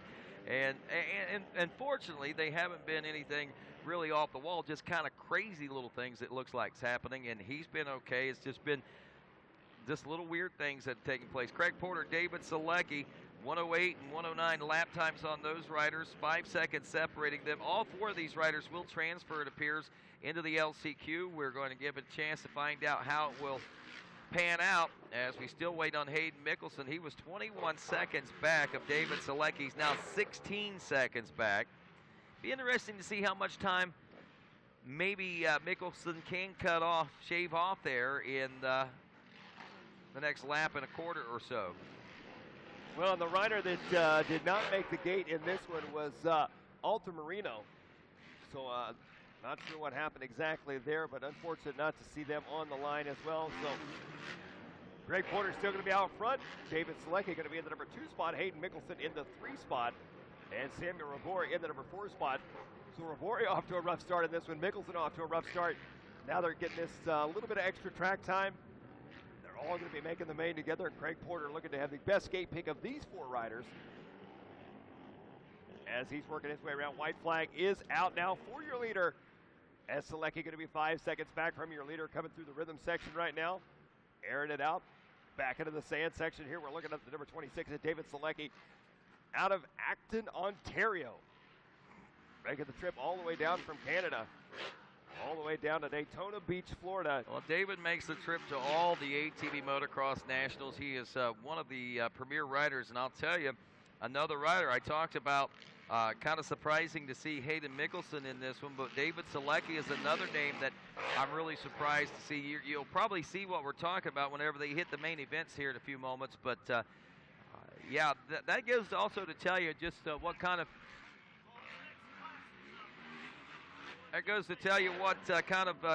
competition is here and what kind of elements these riders have to be faced with during this supercross racing. Look at this. That was our leader. Craig Porter going down. And meanwhile, on the track right now, this is our Pro-Am Last Chance qualifier. Mickelson's cookies. Yeah. 450B riders, you should be on the line. 450B race number 26 should be on the line.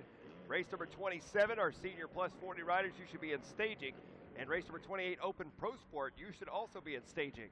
So once again, it'll be 450B on the line, senior 40 plus in staging, and Open Pro Sport should be in staging as well. Well, we got some more racing coming up here in a few minutes. I tell you what, Heartbreakers, this was one of the oddest days of Pro-Am racing. I mean, these guys all by themselves, not really, that goes to show you there's some challenges out there. Absolutely. The track is quite a challenge this weekend, and as you can see, Craig Porter led this entire race, and he is now going to drop back to that fourth place spot. Let's take a replay here and see exactly what happened to Craig Porter. Here he comes into the corner here. Goes just a bit wide. Oh, he gets up on two wheels. Oh, look at that. Up and over the handlebars. That front wheel just tucked. Oh, and you can see the disappointment, the frustration right there. I don't mean to laugh necessarily. I'm laughing with him because he's going to laugh at his reaction whenever he sees that. But, I mean, fortunately, he makes it in. That's the important part. He's healthy and he's A-OK. Same way with all these guys as we get set to roll with our next LCQ, which is the 450Bs. Off and underway into the first turn. We go for our 450B last chance qualifier. Bar-to-bar start here in this one. I believe that's number 17 grabbing the whole shot. Now it's changing up a little bit. So once again, 450B on the track now. Race number 26, race number 27. Plus 40 senior riders. You should be in staging, last chance qualifier, and Open Pro Sport, race number 28 and race number 29, Production B. You should all be in staging at this time. Well, we are off and racing here in this one. It looks like the number 10 trying to dive to the inside. Side-by-side battle down the backstretch as they catch one another. The number 10 looking for the inside line, up and airing it over the big double section there, here to the double doubles once again. Oh, look at this. Oh, pushing him wide right there. The number 10 here in this one, taking him all the way to the top. That's going to be Cox on the number 10. Here they come around for lap number 1, so some aggressive riding. And this is what we expected to see in the last chance qualifier, Rodney, as this is the final shot at making it into that main event here in Daytona. Yeah, for a lot of these guys, this is the last opportunity that they have here to, like you said, this weekend or this week to get into a main event. So they're going to try to let it all hang out. And like we said, this track has really become quite a bit of a obstacle for these riders. And at the same time, the competition has really risen to all new levels here in 2018. So we have the stage set for, I think, some of the best racing, if not the best racing we've seen so far in ATV Supercross here at Daytona Speedway. Well, Donovan Cox going to be out front. Kenneth Payne in the number 2 spot. Juan Lopez up into 3rd. Joseph Gallo into 4th, the final transfer spot. David Nordrum going to be 5 seconds back from him with Cameron Foster in the number 6 spot. As they're working their way back around right now, we are looking. Here's your leader working his way into the sand section. Kenneth Payne in that number 2 spot. Juan Lopez in the 3 still. Joseph Gallo in the 4 spot. Back around into the double-double section. 1st, 2nd, and 3rd all right there together. Once again, your top 4 riders out of this one advance to the main event. Our 5th, 6th, and 7th place riders, unfortunately, this is going to be the end run for them. Look at this side-by-side through the whoop section now. Kenneth Payne trying to run up alongside your leaders as they work their way around to the front side. Payne on the outside. Payne makes the move now. So Kenneth Payne up into the number 1 spot as Donovan Cox. And now once again side by side as they come back around here onto the left-hand side of the track. And now it looks like, I do believe, Cox back to the front. Oh, no! And bike troubles for Kenneth Payne. Payne is looking over the rear end of the bike there. It looks like all sorts of troubles for him here in this one.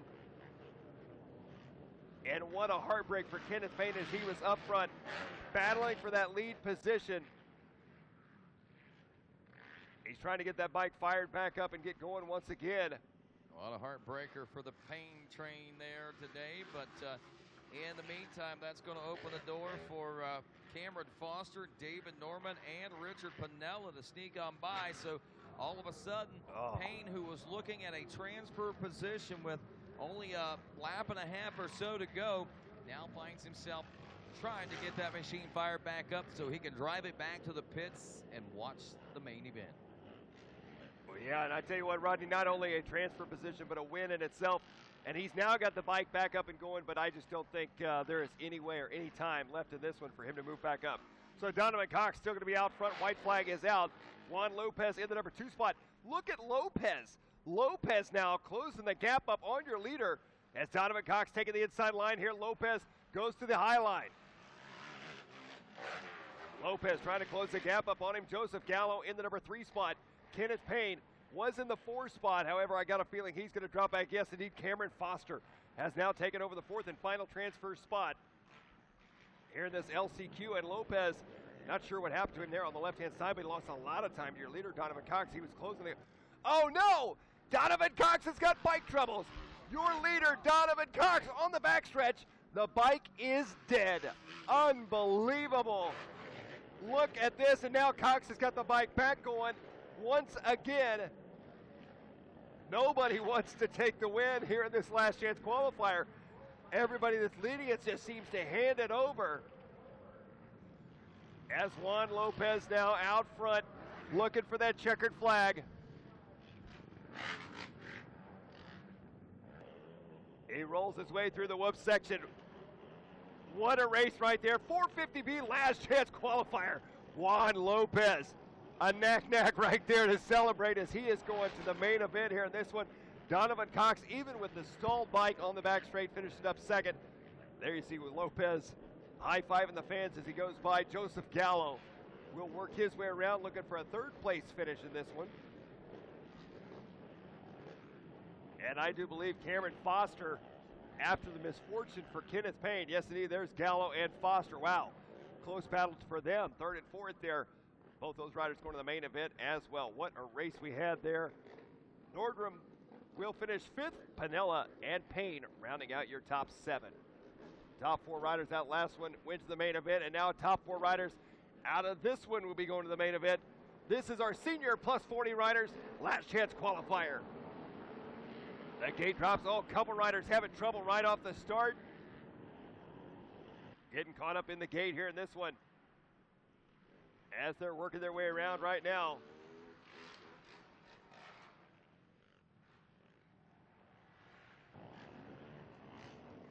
Here they come for lap number 1. It's going to be the 55 and the 946. That's going to be Whitehead and Gates. 1st and 2nd. 1st, 2nd, and 3rd all going to be right there packed together. Look at our 3rd place rider taking that inside line up and over that roller into the wall jump now. He's going all the way from 3rd to 1st. What a move here on lap number 1. Well, these last chance qualifiers, just a preview of what we're going to see in our main events here in just a few minutes as these riders are pushing it to the limits. Working their way around right now through the sand section. 1st, 2nd, and 3rd going to be right there together. 4th, all the way back in that sand section. So right now, 1st, 2nd, 3rd checking out here in this one. Oh, and I see yellow flags waving. So our 4th place rider may have gone down. Green flag is out as we come around for lap number 1 here in our plus 40. Last chance qualifier, that is CD Music out front. And Rodney, you talked about him earlier and saying he was a rider you did not expect to be in a last chance qualifier. Right, last year, right. Well, CD is actually the father to Brett Music, who is one of our AMA Pro ATV racers, and they've been traveling together, racing these ATV Motocross Nationals since Brett was just a young lad. And anyway, CD has been racing them as well, and he's been following a lot of the same training programs as Brett. And last year, CD became a chiseled and, I mean, just an amazing athlete. We saw him turn into, and of course, we expected that to carry over right into this year. But like we've seen, so many people having some misfortunes today may not be any indications whatsoever of their abilities. But misfortunes have really stricken a lot of folks this weekend, and I think CD might be one of them, at least so far here in the 40-plus class. We'll see what the main events do for him here shortly.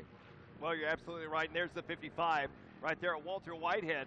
He's got Brian Gates on the 946 Yamaha chasing him down in the number 3 spot. Second and third right there together. Michael Weaver is 14 seconds back in fourth, with Stephen Brower in the number 5 spot, 6 seconds back from him. Robert Nagy in the 6th spot, and Derek Viller in the number 7 spot. Music, Whitehead, and Gates are all three in for their second lap complete in those transfer spots.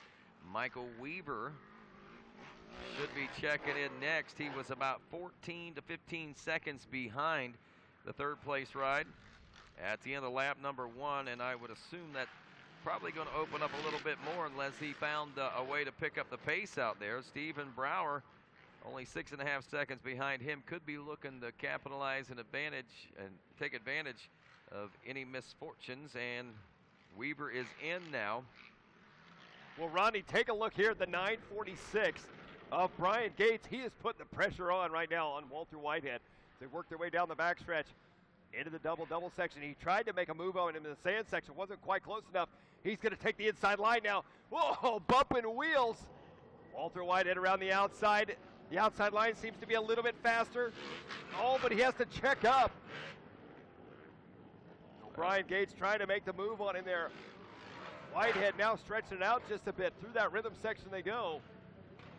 CD out front leading the way. He's got the white flag. He's got 1 lap left to go. Here comes these two riders.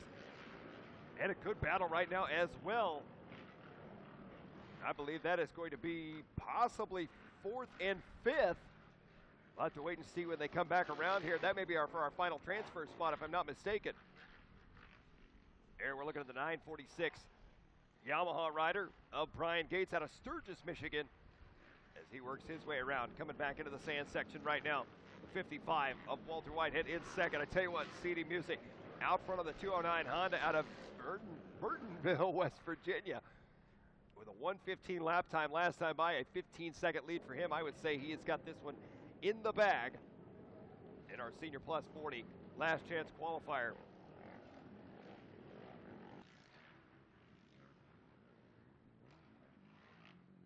And then we're looking at second, third place riders working their way onto the back stretch right now. Big gap between second, third, and fourth. 43 seconds from Gates to Viller. Viller in that number 4 spot, the final transfer.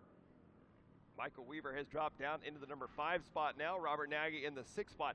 So Derek Viller, he finds himself possibly going to the main event here in this one. Michael Weaver trying to close that gap back up on him right now out of Decatur, Texas. Weaver up and over the roller he goes, and the checkered flag is out. CD Music with the win here in this one. Walter Whitehead coming around for that number 2 spot. Looks like Brian Gates going to be coming around for that number 3 spot.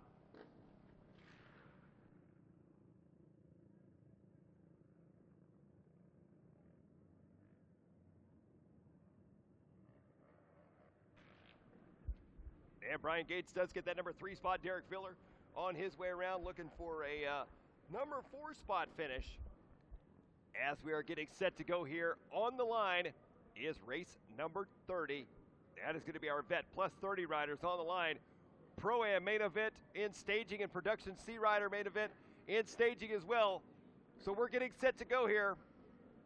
Oh, I take that back. This is our Open Pro Sport last chance qualifier. Jumping ahead of the game, so this is Open Pro Sport. Oh, a big crash in the first turn. Wow, one rider there catching the rear tire. And he goes tumbling. He is back up on his feet. Good to see there. A hard crash right there in that one. So it's going to be the number 10 out front leading the way here in this one. For race number 28.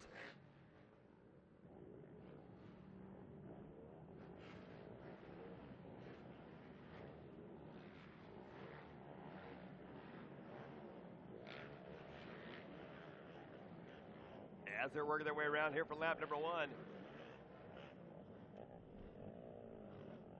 Once again, don't forget, if you guys are hanging out in the pits, don't forget to stop by Mad Moose Media.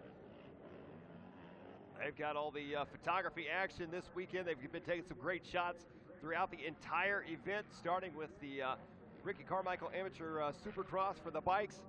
And they're here once again today for the ATV riders. And make sure you stop over there. 30-second prints, literally just instantly. You pick which one you want, bam. You've got great photos of yourself there. And oh, it looks like checkered flag coming out here in this one. And I believe that means here production B, last chance qualifier. So Donovan Cox is going to take the win. Tyler Roberts will take second. And Cameron Foster third. That was an interesting one-lap race that we saw there.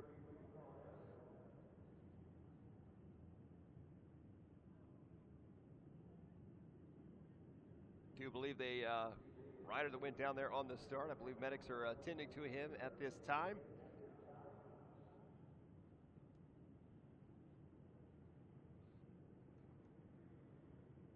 Well, a fantastic day here at Daytona International Speedway for the ATV Supercross, brought to you by Fly Racing.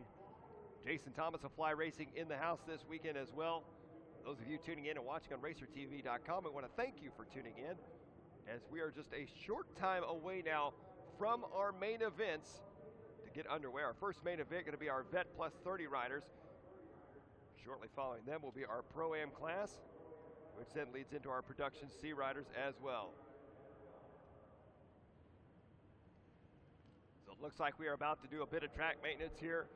Once again, we want to thank you for tuning in on Racer TV. Don't forget to follow Racer TV on all social media accounts at Racer TV on Facebook, Instagram, and Twitter. Don't forget to use that hashtag RacerTV as well. Track maintenance break as we get set to head into our main events. We will be right back here on Racer TV from Daytona.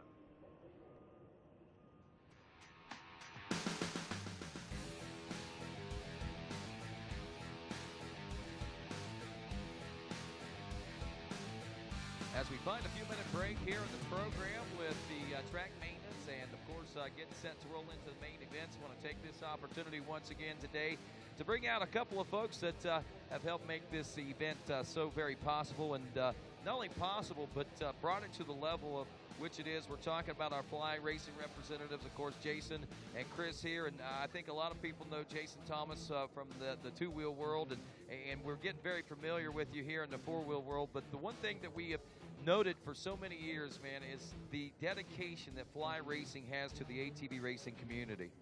Yeah, it's something we take very seriously and we're very passionate about. Chris is in contact with these guys nonstop, whether it's ATV Supercross or the Motocross Series or GNCC Series. So it's a core customer for us. It's, like I said, it's something we're very proud of. We take very seriously. Well, as you have seen the last three Fly ATV Supercrosses here at Daytona International Speedway, we're rolling into this fourth one, man. What are you thinking about the levels of competition? I mean, the racing only seems to get better every year. Yeah, it was an eye-opener for me, the first year especially, just to see how into it these guys are, and especially the pro level. These guys are every bit as serious as the Supercross and Motocross guys that I'm more familiar with. So I've really enjoyed my learning process as it's gone along, and it's helped us as a brand get a little bit closer to what their needs are versus what I'm used to with the Supercross needs. So being able to blend those two and provide the best products for both customers is ideal, and that's what we're working towards. I think you guys are doing a great job, Jason. And as we talk to Chris here, Chris, you are basically the man as far as on the scene at the ATV races and things like that. And you're like me, man. I mean, you kind of get a kick out of it whenever these guys say, "Wow, I didn't realize ATVs could do that." And that's part of the passion of it for you. I mean, you're in it. You work for Fly Racing, but ATV is kind of a passion with you as well. Yeah, it is. It's been a really great experience.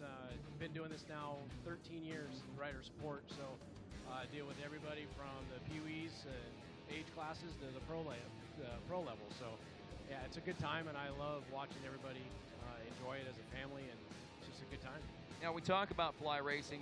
You think riding apparel, you think jersey and pants and things like that, maybe a pair of gloves, but it seems like Fly can cover you basically inside and out, all the way from heel to head to toe. Absolutely. You know, we got the good sector boot starting at the base and going on up. The 5-pivot knee guard, pants, jersey, glove, helmet, goggles. Got it covered.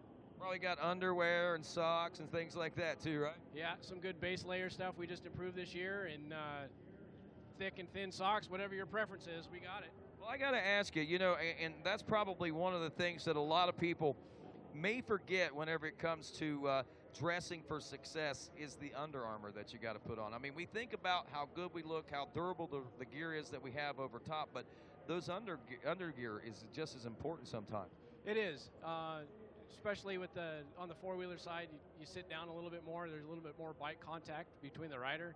So the shorts, the chamois shorts, are a really important part to the apparel for sure.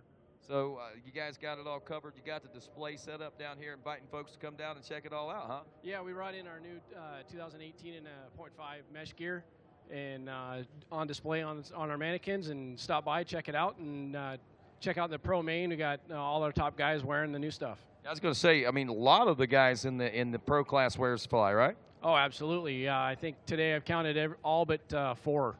That's pretty impressive numbers right there, my friend. Yeah, I think I'm doing a pretty good job. I think you are too. Chris, thanks a lot for being a part of ATV Motocross. Jason, thanks for being a part as well. And thanks for all the support and efforts that you guys put into this. And everybody that is here, we just want to say so many thanks to you all for help making this possible. We do have a little bit of track maintenance going on right now. As we saw during those qualifiers and LCQs, these ATVs move a lot of soil around, and this track crew is super busy today, and they're doing an excellent job, headed up once again by Randy Poulter and the folks. And we just want to salute him and all the track crew that has come together to help make this all possible. I saw Bob Pistol from out at Sunset Ridge out there, and there's several other folks that are running around here as well that are helping out and making sure that these races are as great as they are. And speaking of racing and great, don't forget more great things happening.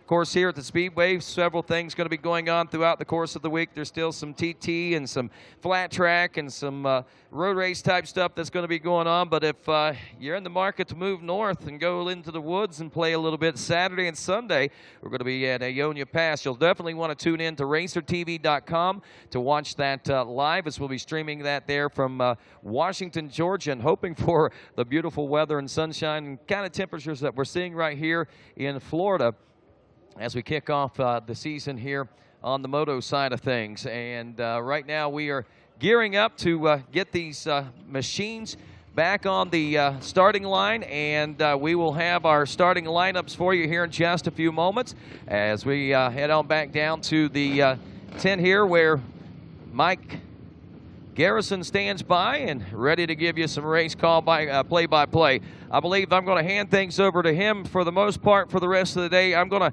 head over to Gatorade Victory Lane and celebrate with our champions as they make their way off the racetrack today. Well, we'll check back in with Mike in here in just a few moments. Don't forget, coming up on NBC Sports Network, you can check out the Big Buck on NBC on April 1st, the 7th and 8th. Join us at Steel Creek or live on Racer TV with ATVs on Saturday and motorcycles on Sunday from Morganton, North Carolina, April 21st. Tune in to NBC Sports Network for the Wild Boar GNCC, which took place this past Saturday and Sunday at the Rodman Plantation, just an hour or so outside the city of Daytona, as we help kick off the Bike Week celebrations in the fashions that we always do in the GNCC Racing Nation.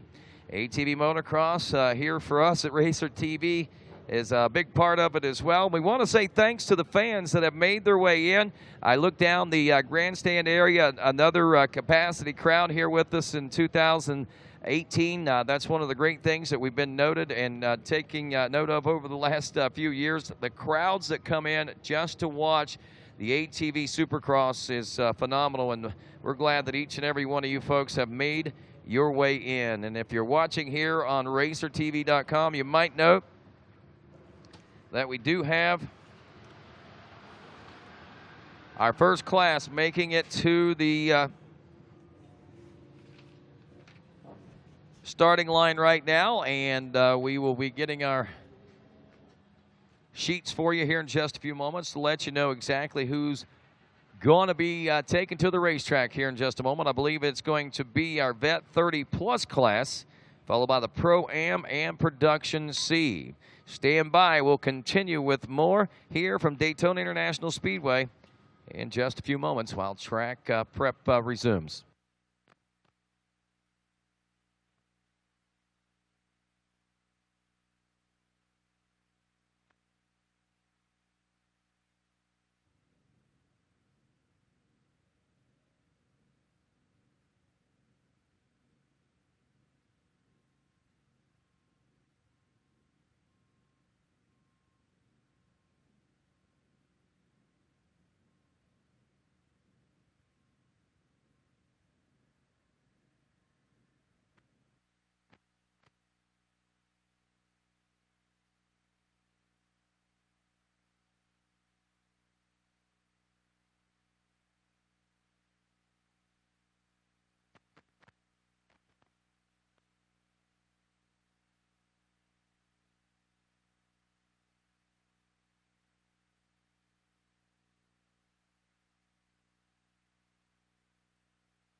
Well, as track maintenance continues here at Daytona International Speedway, we line our Vet 30 Plus class up on the starting line here, and we're going to give you an idea of how things are breaking down here as we roll into the first of our ATV Supercross finals here.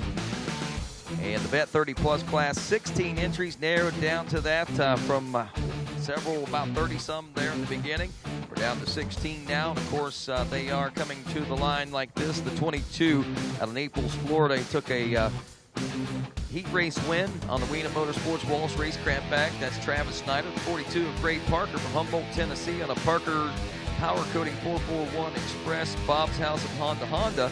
He finished with the win in his division race as well. Second place is going to the 441 of Justin Fielder out of Lexington, Tennessee, on a 441 Express Bob's House of Honda bag machine. And the number 12 of Merle Croce from Sibley, Missouri. He ended up second on his Can-Am there. The number 85, Dominic Kredowicz out of Tampa, Florida, took a third. The 929 of Justin Fisher from New Florence, Pennsylvania, on a Tom Cycle machine, also taking a third. Number 3, Stephen Brooks from Cub Run, Kentucky, Yamaha mounted rider. He took fourth, as did the 826 of Jacob Hill from Lansing, Michigan, on the Walsh Fly Wrap B&R Motorsports back machine. Number 73, he finished up in fifth. He's got the 9th gate choice going into the main event here today. He's out of Marne, Michigan, on a Kelly Zimmer Inc. M&S Motorsports Flyback Honda. The 55 also finishing fifth was Elkton, Florida's Robert Rogers. The 31 of Mitch Krinke out of Worcester, Ohio, on Exodus Cycles Matt's Racing Krinkle Automotive back machine. Finishing sixth as well in his division, the 27 of Lucas Smith from Tooling, New York. And then as we take a look at the way things broke down in your LCQ, West Warning Equipment SSI decals backed Honda rider of Stephen Royacres, the number 49 from Evans, Georgia, or excuse me, that was actually Chucky Creech on the Wiseco Maxxis Rage Elka ATV, taking the win in the LCQ. Royacres took second. 89 Speed Shop Kirby Crook, the 53 from Mount Airy, North Carolina. He took third in the LCQ. And your final gate position today going to Bucky Gardner, the 807 out of Performance East Oakley, Woodwell, and Donnell Purpose Solutions backed Honda machine. So that gives us 16 riders all in all. And that's the way they went to the gate today as well. Track maintenance still underway here. A lot of that having to be done. Now, the good thing about it is these guys know where to touch and where not to touch. You might notice that some of these inside lines have been untouched if they are still very raceable and maybe just a little bit pushed in, but they're leaving those inside berms out there, so you've got the different lanes of track that you can go through. Obviously, they're going to build back up into that anyway, so just try to work with what you got out there, and that's what the crew seems to be doing. And while we got a little bit of track maintenance going on, I'd like to take this opportunity to introduced to the ATV racing nation here in the United States and across the world and globe today is one of the Costa Rican riders that comes to us. He's actually one of the top Costa Rican riders, and we've seen him a few times over the last few years, but he comes to the United States here in 2018, and he's set to tackle the entire 2018 championship season as we say hello to Cesar Jimenez. And Cesar, welcome to U.S. Racing. Welcome to the ATV Racing Nation, man. Thank you. I'm very excited to be here. It's a very nice place to race. It's awesome here. And I'm very happy with Nick Janusa, that is the one who I'm riding with. And thank you so much to him and the family and my family to help me being here and everything. Thanks God too. Yeah, amen on that. Now, I got to say, you know, one of the things that we've taken notice of, ATV racing seems to be kind of popular with a certain sector of you folks down in the Costa Rica and Argentina and places like that. You're one of the top dogs from down there, from what I understand? Yeah, in Costa Rica there are very good races, and last year I tried very hard and I got the championship on Costa Rica, so I'm now here. So that right there said, okay, I beat everybody I can beat in Costa Rica. It's time to take on the world, right? Yeah, that's right. And you get to take on world champions eventually, like Thomas Brown, Chad Weenan, those guys. Man, you get to learn, you get to follow in some of those footsteps. That's got to be a great honor for you. And like you said, you're working with Nick Janusa this year. You guys, how long you been here in the U.S. working with him so far? I've been here 1 month and training very hard for being very good for this race. Well, I'll tell you what, it's paid off well for you. Can't wait to see what happens down at south of the border whenever we hit the second round, and down in Texas as well. But welcome to ATV Motocross here in the U.S. Cesar, man. Thank you.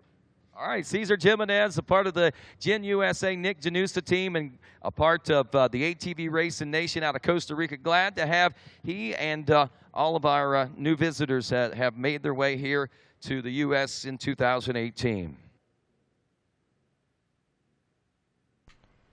Well, Ronnie, it looks like the track maintenance is starting to finish up here. And as you were talking about, some of the different sections of the track being left untouched, some parts of the track being smoothed out and covered. And I'm looking at this berm right here in front of us, this inside line berm. And it is so deep and so built up that these riders are able just to rail that inside. And we've noticed that in the heat races, a lot of riders taking the inside had the advantage. But now with the outside being smoothed out a bit, we may or may not see the outside line being once again the line of choice. There you go. That's a perfect observation there, too. And if you take a look down inside this particular turn, we've already made it through the sand. I'm seeing some grass and stuff from the original turf underneath here. So these guys are really digging in deep down here right now. We do have that nice berm build up here. But I will say this. I do see a little chain guard dragging going through this, but I don't know that it's going to get to eat up too soon, but maybe about a third of the way through these first motos. You're right. This is going to get some deep holes. It's going to start being a little bit more challenging. It may still be fast. You just got to be able to hit it right. But that outside line, wow, if that thing smooths out, man, and momentum coming into that one is certainly going to make for some great passing opportunities for the people. And yeah, I do. So right now we get ready to go, and right here, as we were pointing out, look how deep that is. The grass starting to chuck up through there. We're seeing roots from the International Speedway infield here right now, and we've got machines revving up on the start line as we head back over to Mike Garrison real quick to get the stage set for this first main event race of 2018. The Fly Racing Daytona ATV Supercross is about to get underway. That's right, Rodney. We got our vet 30-plus riders on the line. 16 riders, a full gate, as you can see. They're getting set to run down the line. We got Schneider, Parker, Fielder, Gross, Kredowicz, Fisher, Brooks, Hill, Zimmer, Rogers, Krinky, Smith, Creech, Roy Akers, Cook, and Gardner, all on the line in this one. Main event, our plus 30 riders. The board is up. Looking for that board to go to the one. It goes sideways. The 2018 Fly Racing ATV Supercross main event number one getting set to get underway. Off and underway into the first turn we go. Plus 30 riders racing their way into the first turn. Looks like a fairly, one rider getting caught up there. rolling it over. Out front, meanwhile, as they work their way around, that's going to be Merrill Cross in the number 2 spot. Here they come back around into the sand section. We just talked about that outside line being the possible line of choice. It's going to be the 21 of Travis Schneider out of Naples, Florida, aboard that Wiener Motorsports Yamaha out front here in this one. Merrill Cross in the number 2 spot. Cross had a less than satisfying heat race to start out with, but worked his way back up into the number 2 spot. And now we're seeing our leaders right now down the backstretch. They go right now. Travis Schneider, he looked fast in the heat race, and obviously he's looking fast already here on lap number 1 of this one. As they work their way back around into the rhythm section right now. This is a 7-lap main event, so another thing that's going to play a part in this one, the longer laps. So the stamina of these riders is really going to be put to the test as they work their way into the whoop section here for lap number 1. That is Travis Schneider out of Naples, Florida. But here comes Merrill Cross. Merrill Cross out of Sibley, Missouri. And look at Cross taking the outside line. He's closed the gap up on him now. Cross looking for a way by through the rhythm section once again. Now Cross, he's got the inside on him here. Will Cross push the envelope? And Cross takes the inside into the sand section. Oh, a little mistake for Cross. That lets Schneider pull out to a little bit of a lead. Now Cross going to take that outside line as well, as we just talked about. More riders taking the outside than inside here in the main. Looks like it's going to be Gray Parker in the number 3 spot. Kirby Cook in the number 4 spot. Oh, wow! Your leader, Travis Schneider, grabbing a handful of throttle over the wall jump. And I have no idea right there how he was able to pull that off, and a hard hit for him out front in this one. And he's got the pressure of Merrill Cross right there behind him in that number 2 spot. And as you can see, Cross, he is no stranger to the ATV Supercross, as he's been here to Daytona multiple times. And of course, the ATV Pro Motocross Championship as well. Cross, Ronnie interviewing him a little bit earlier, only racing 2 to 3 times a year now at select events, but I tell you what, his speed has not dropped a bit as Merrill Cross to the inside now. Cross and Schneider going to be right there together. What a way to start out our main events here at the Fly Racing ATV Supercross. Schneider triples his way into the rhythm section. Once again, triples into the corner. Schneider taking that outside line. Cross taking the inside line. Some fantastic racing here between these riders already in this one. Can't count out Gray Parker in the number 3 spot. Chucky Creech in the 4 spot. Kirby Cook sitting in the number 5 spot. Stephen Royacres in the 6. Followed by Gardner, Rogers, Kredowicz, Brooks, Smith, Cranky, Hill, Zimmer, Fisher, and Fielder. Rounding out the rest of the field. Oh, a trouble there for the 49. That's going to be Stephen Royacres. He was running in the number 6 spot as he plummets to the back of the pack here in this one. As we head back up to the front here, we see our leaders. This is going to be the battle for 3rd and 4th. We're looking at here the 42 of Gray Parker and the 25 of Chucky Creech. As Creech trying to close the gap up on Parker right now. Through that rhythm section they go, 3rd and 4th. Gray Parker out of Humboldt, Tennessee. Aboard the Honda Chucky Creech out of Nashville, North Carolina. Through that front whoop section they go, and you can see most of the riders trying to take that center line. Seems to be the popular line for these riders. Into the split lane, back across the start they go into the rhythm section. And meanwhile, as they come back around, here comes Travis Schneider. Schneider still out front, leading the way. Merrill Cross in 2nd. And now up into the number 3 spot. They got Gray Parker with Chucky Creech all over his back door, though. And I tell you what, Creech putting the pressure on him. As they head back around onto the left-hand side, your leaders 1st and 2nd. Good battle between them as well. Here comes Creech, though. Creech trying to come up alongside of him down the backstretch. He's alongside of him. Oh, yellow flags are waving. That means somebody is down there on the back straight. Not able to tell who that is. I don't think that was either of our leaders. At least we hope not. As they work their way back around. No, not it. It was not. As there is Schneider and Cross battling out for the lead right now. Travis Schneider. He got out front early on. Merrill Cross in that number 2 spot. Look at Cross. Oh, Cross bumps the back end of him right there. Oh, they hit it. They both go down on the finish line. Both riders going down there. Merrill Cross is not happy. Unbelievable. As they touch right there and a hard hit. Merrill Cross and Travis Schneider, both riders, going into the face of the finish line. And Merrill Cross not a happy camper here in this one. As you can see the frustration, as I think a few words were exchanged there. So now the battle for the lead is what was once the battle for third and fourth. Here it is right here. It's Chucky Creech now up into the number 1 spot. Gray Parker dropping back into the number 2 spot as they head back over the wall. Now down the backstretch they go. Chucky Creech out front leading the way here in this one. Gray Parker in the number 2 spot. That's going to be Dom Kredowicz into the number 3 spot. And as you can see right now, Chucky Creech starting to spread out his lead just a bit as he works his way back through that center rhythm section. So what a turn of events for our leaders here in this one. As Merrill Kroos and Travis Schneider collided coming out of the whoop section. Looks like both of those riders are back up and going here in this one. That's good to see. Meanwhile, right now we're looking at Chucky Creech as Creech is out front with a 2.9 second lead on our second place rider, which we see right here, Gray Parker.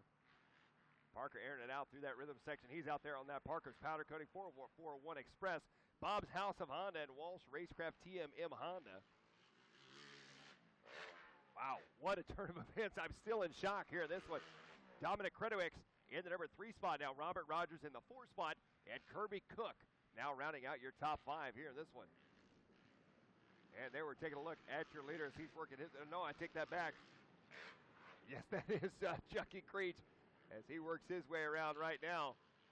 Creech down the backstretch. You can see he is stretching out his lead considerably over Gray Parker in the number 2 spot.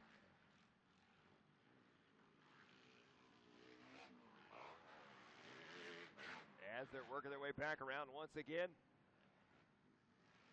Here in this one, our Vet 30 main event. Coming up next, going to be our Pro-Am main event.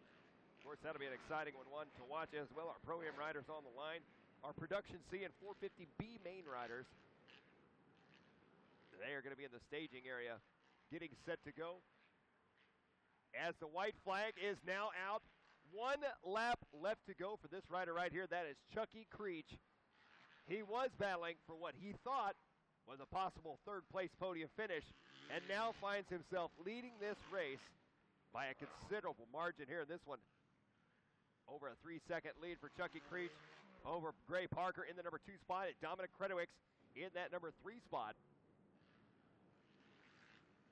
And there they go down the backstretch right now. Creech one final time through that double-double section. He'll head back through the sand. And I tell you what, this race is not over yet, though, as we've seen some wild turn of events out of nowhere here today.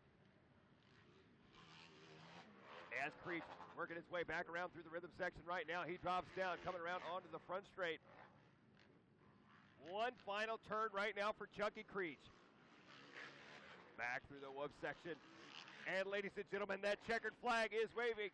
Your Vet Plus 30 rider, your winner, Chucky. Oh, I take that back. Wait a second. That was lap number 7, but he's still going. So Chucky Creech not getting the checkered flag that time around. As Creech looks like he may be on maybe a victory lap this time. Creech working his way back around right now. Gray Parker in the number 2 spot.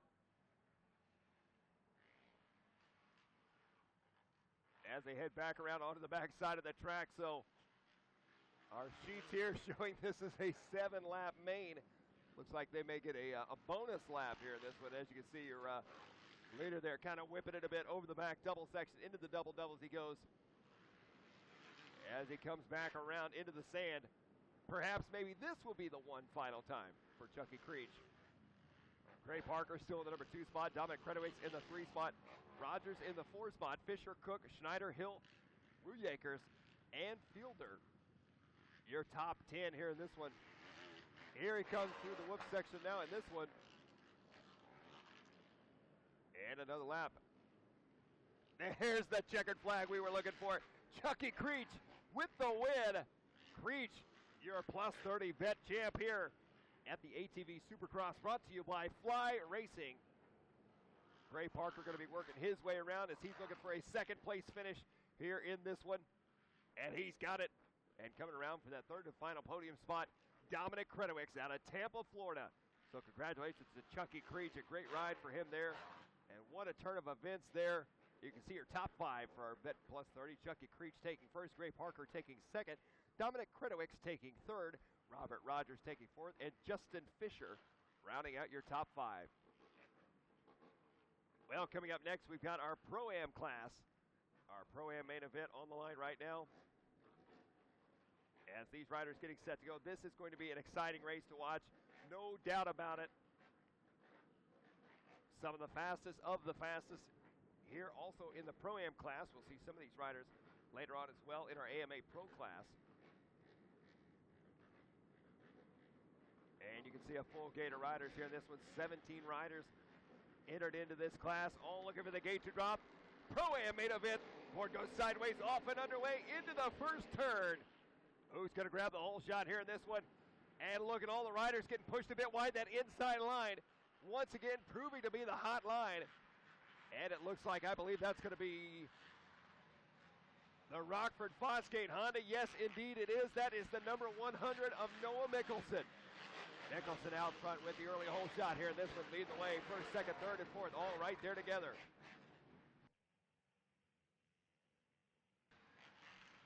And down onto the backside of the track they go right now. So Noah Mickelson leading us out on that Rockford Fosgate Tylube Honda.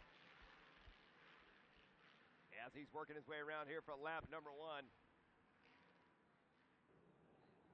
And the rest of the pack right there with him as well, taking that outside line as they go double-double. Coming back now through that rhythm section. They drop back down. Mickelson, he's got company coming up behind him right now, though, as they come around into lap number 1 through the whoop section.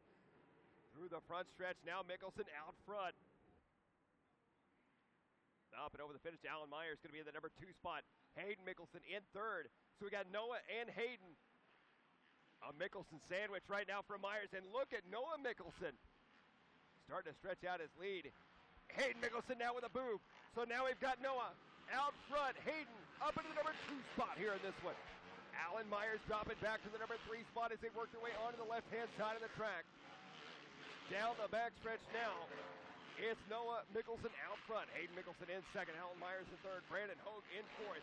And Kirkland Jack rounding out your top 5. As you can see, some great racing here in this one. And I tell you what, Hayden Mickelson in the number 2 spot. He's got his hands full. Coming up behind him right now, look at the hard-charging third and fourth place riders.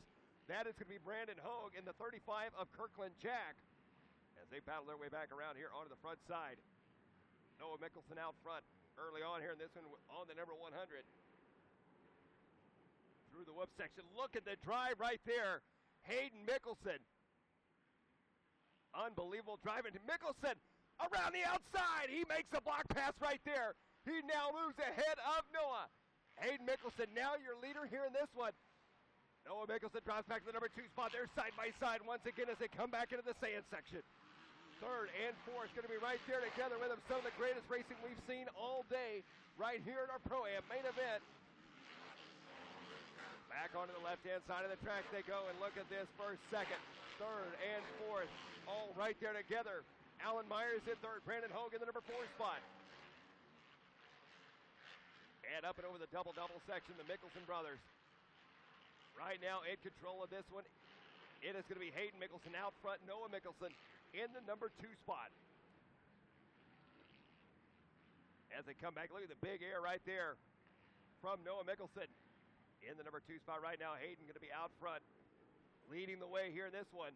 Through the whoop section once again, Hayden Mickelson so fast through that front whoop section. And of course, Hayden, the older brother to Noah Mickelson.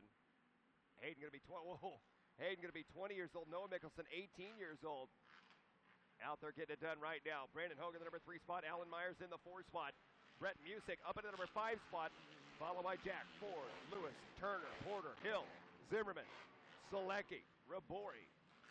Your full running order here in this one as they work their way back around right now. Down onto the backside of the track they go.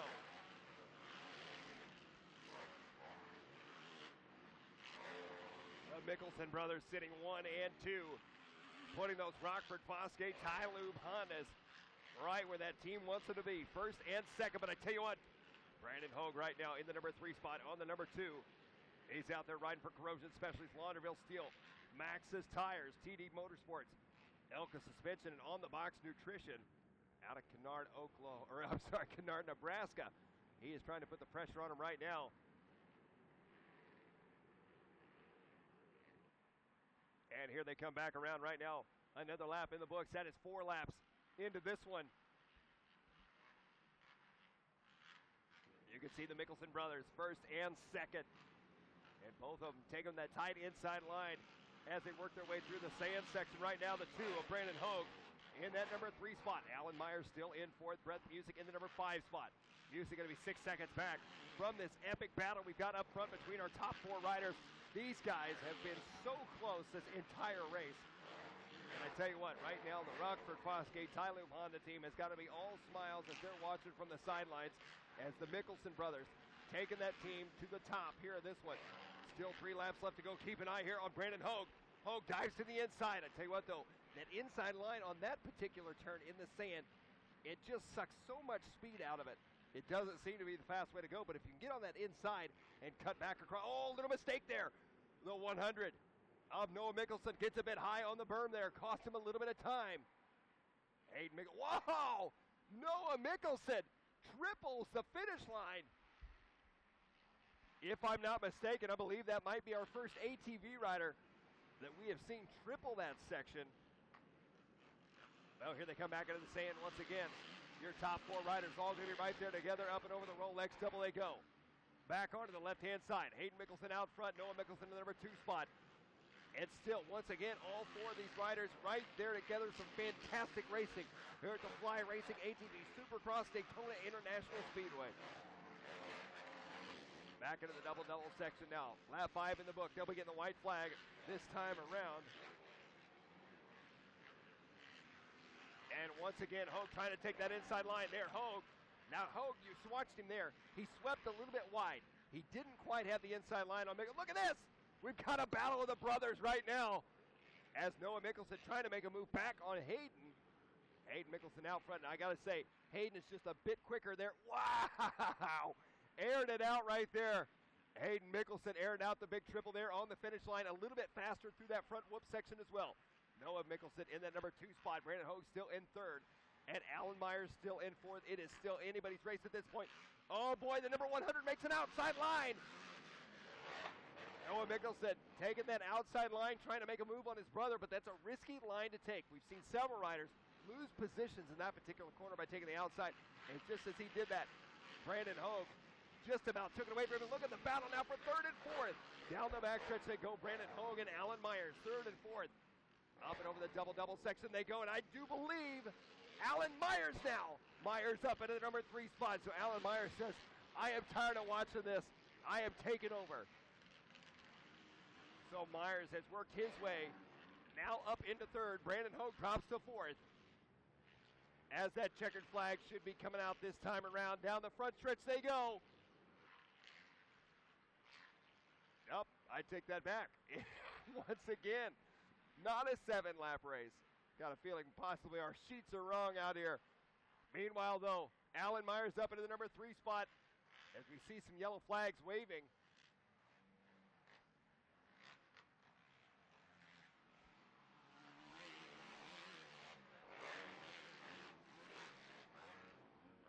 Here they come back around, so they got the white flag this time around. Mickelson gonna be out front. Oh, I should say the Mickelsons out front.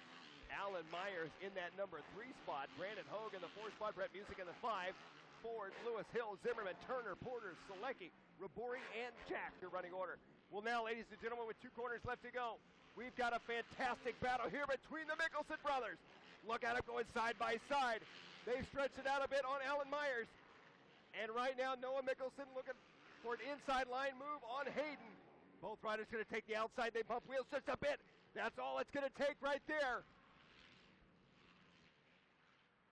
And looks like we're going to go another one. We're going more than 8 laps here in this one. Well, we are just chugging away here as Hayden Mickelson still out front. Noah Mickelson in the number 2 spot. And oh, look at this. Side-by-side battle as they work their way around. Hayden holding on to the top spot. Noah trying everything that he can to make a move. On to the backside of the track right now, Brandon Hogue. And it looks like Hogue has worked his way back up into the third place spot. Alan Myers dropping back to fourth, Brett Music in fifth. But all eyes right now on the two Rockford Fosgate, Ty Lube Honda riders, Hayden and Noah Mickelson. A little brotherly love out there, a brother battle. As you can see, Hayden Mickelson, 20 years old, his younger brother, 18 years old. Noah to the inside now. Noah up the inside goes for the double-double. Noah Mickelson slided on the inside of him into the whoop section. They go side by side. Hayden Mickelson takes it away from him. White flag is now out here in this one. One lap left to go for these two riders. What an epic battle right now. And as you can see, Noah trying to take the outside. Noah sets him up. Noah once again around the outside. Brandon Hogue back up to the number 3 spot. A fantastic race between these two riders. Hayden Mickelson out front. Noah Mickelson in the number 2 spot. Up and over the wall they go down the backstretch now. Up and over the double 8 drop down. Into the double-double section one final time. Hayden Mickelson with about a bike link on Noah Mickelson. They come back into the sand section. Now this is where Noah made his move last time. Here comes Noah to the inside. Noah not able to make the move, but he's alongside of him once again. Here comes Noah Mickelson. Unbelievable racing. Noah cuts over to the inside. Hayden protecting the inside now. Oh, and a little mistake for Noah. Checkered flag is out. Wow, what a race right there. Hayden Mickelson with a well-deserved win in that one. Noah Mickelson coming in second. Brandon Hogue third. Unbelievable racing. Wow, I just witnessed that. I stood outside here and I was watching that race, Mike, with team members of the Rockford Fosgate Ty Lube Honda team talking about Heath Harrison and Jace Owen. They're the Arena Cross stars, and this is their first experience in ATV motocross and supercross. Jace Owen, I got to ask you, man, what did you think about that one? Yeah, that was pretty crazy. You know, it's same team. They're on the four-wheelers though. And it's awesome to see the Ty Lube Rockford Fosgate Honda team going 1 and 2 in that. And it's my first experience being at a quad race, so the excitement's been unreal, and I'm excited to be here. Well, I hope to get to see you a lot more. I know Heath Harrison, you've been doing a little bit of training with the brothers Mickelson and Grayson Ellerman, and you kind of have an idea what to expect, but I don't think you knew that was going to happen, huh? Yeah, I didn't know it was going to come down to the wire like that with those two, but like Jay said, it was pretty cool to see our teammates up front 1 and 2, and I've been putting in the work with those guys. They work really hard, and the hard work's showing, so it's cool.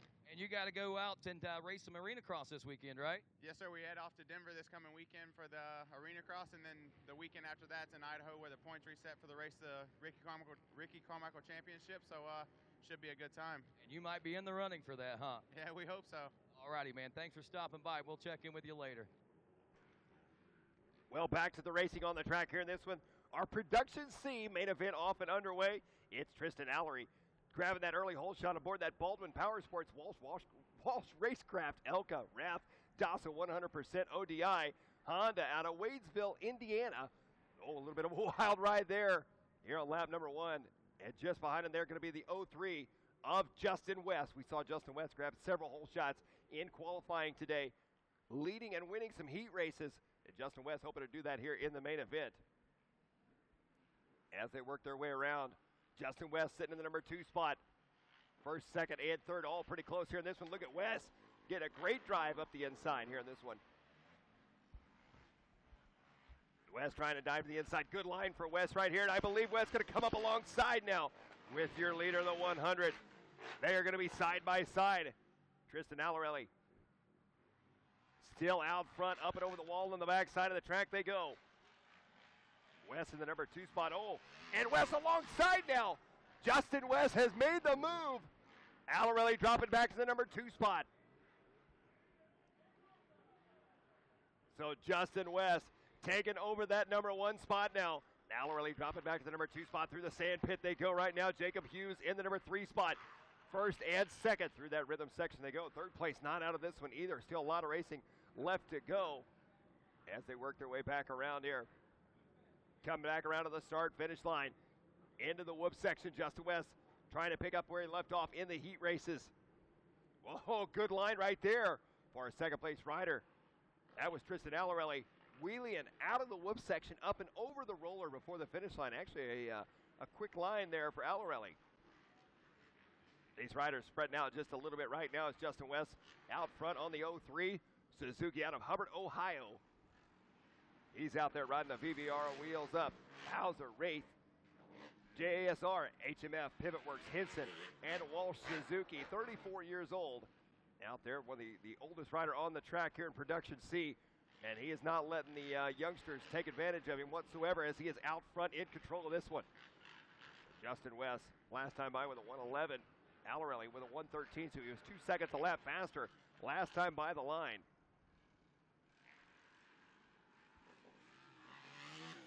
And there we got Andrew Phillips out there as well. Andrew Phillips in the number 4 spot here in this one. Your top 2 riders working their way around. Back around here for lap number 3 now.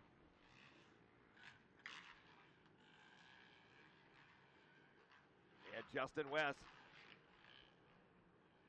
looking confident out front here in this one. Nice and smooth all the way around the track. And again, a 1:11.7 for Justin West. Tristan Alarelli with a 1:13 flat. So 2.3 seconds separate them now as we get closer to that halfway mark here in this one. Here they come back around into the sand section. We talked about how deep those inside ruts get and how smooth the outside ruts get. But I tell you what, already, even though the track maintenance was just done, there's so much sand in these corners, so much sand gets carried from the infield sand sections out into these berm turns that the outside lines are just as gnarly as the inside.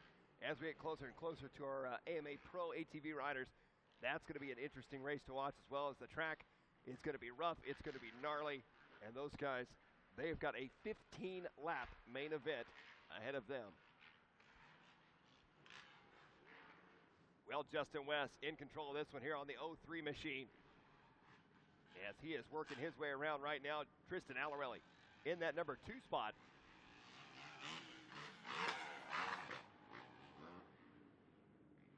Alarelli, as you can see, about a whoop section apart there. A little different line here for these guys that we saw from our Pro-Am riders. As you can see, Alarelli and West both actually going double-double through the whoop section. They're jumping their way through it. As opposed to in the last race, the Pro-Am riders, they seem to be doing more of trying to skim across the top. Just 2 different ways to go through the whoop section, what you feel most comfortable with. Obviously, ideally, skimming across the top of it would be the fastest line, but I tell you what, just riding through a set of whoops on an ATV is scary enough. My hat is off to these guys for sure for just getting through them as fast as they are. No, a little trouble here just in front of us for the number 11. Your leader right now stretching out his lead. He's got a 4-second lead now on Tristan Alarelli in the number 2 spot. Jacob Hughes in the 3 spot. Andrew Phillips in that number 4 spot.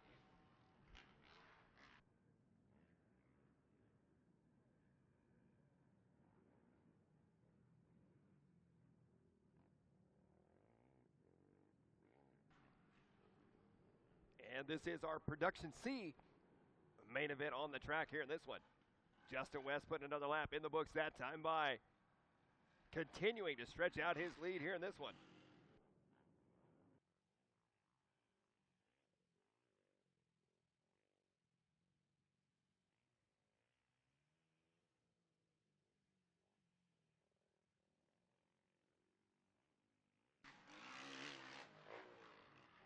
Your leader working his way around right now.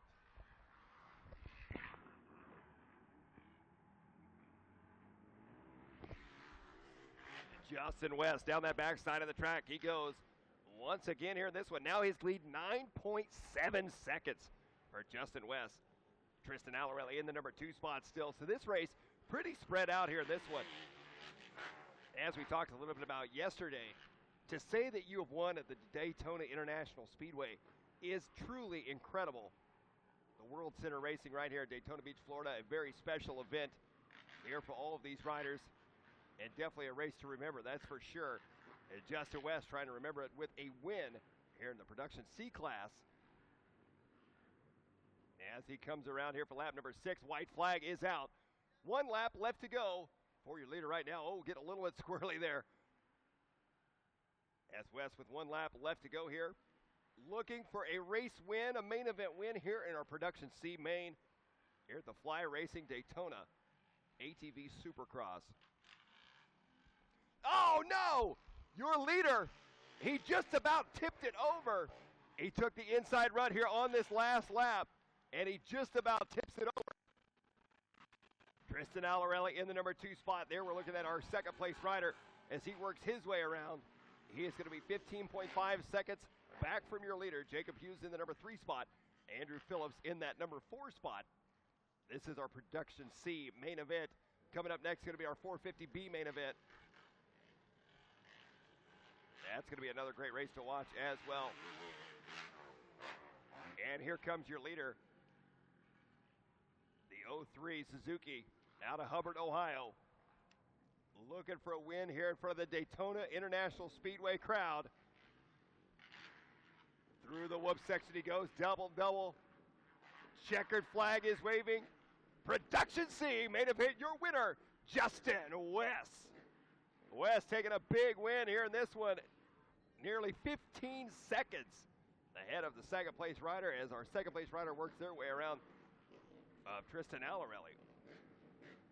There you see Alarelli crossing the line there.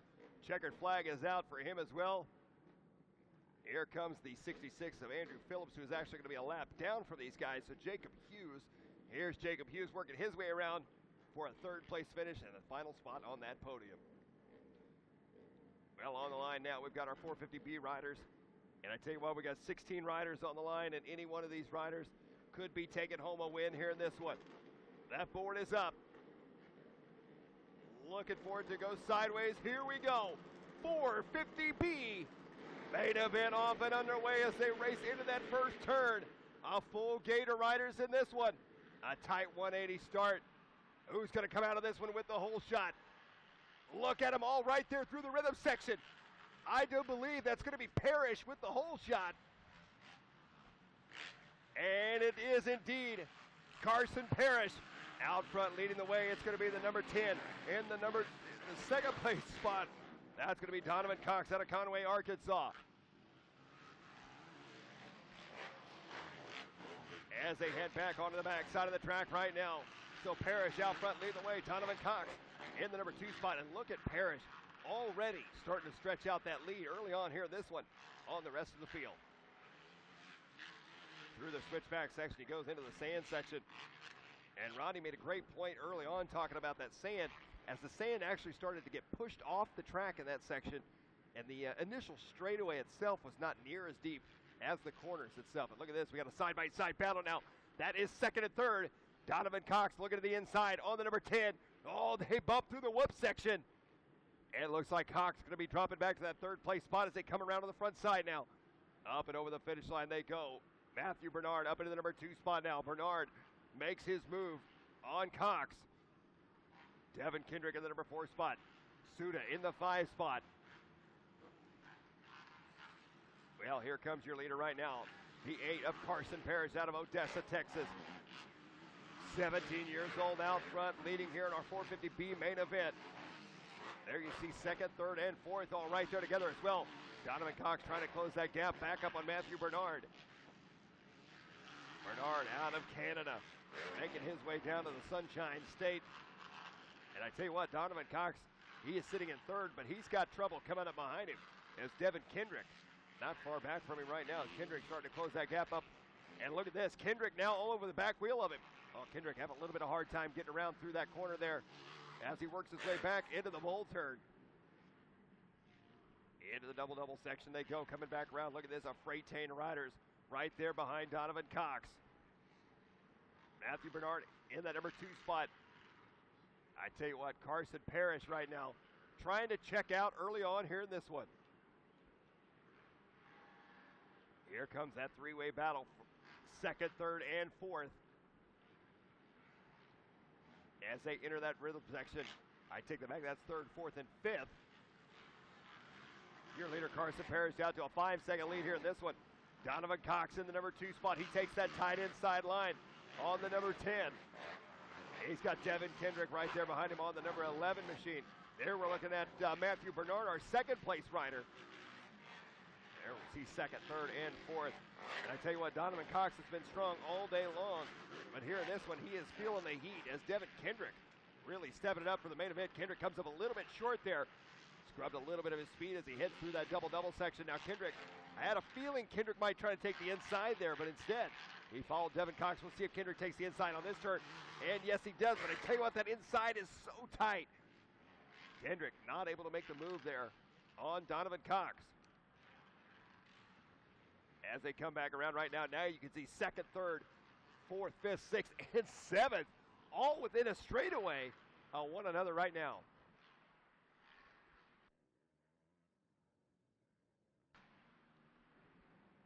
As they come back around into the center section once again, one rider who has no idea the battle's going on behind him. That is going to be Carson Parrish, as Parrish is absolutely checking out here. This one with a 6.6 second lead.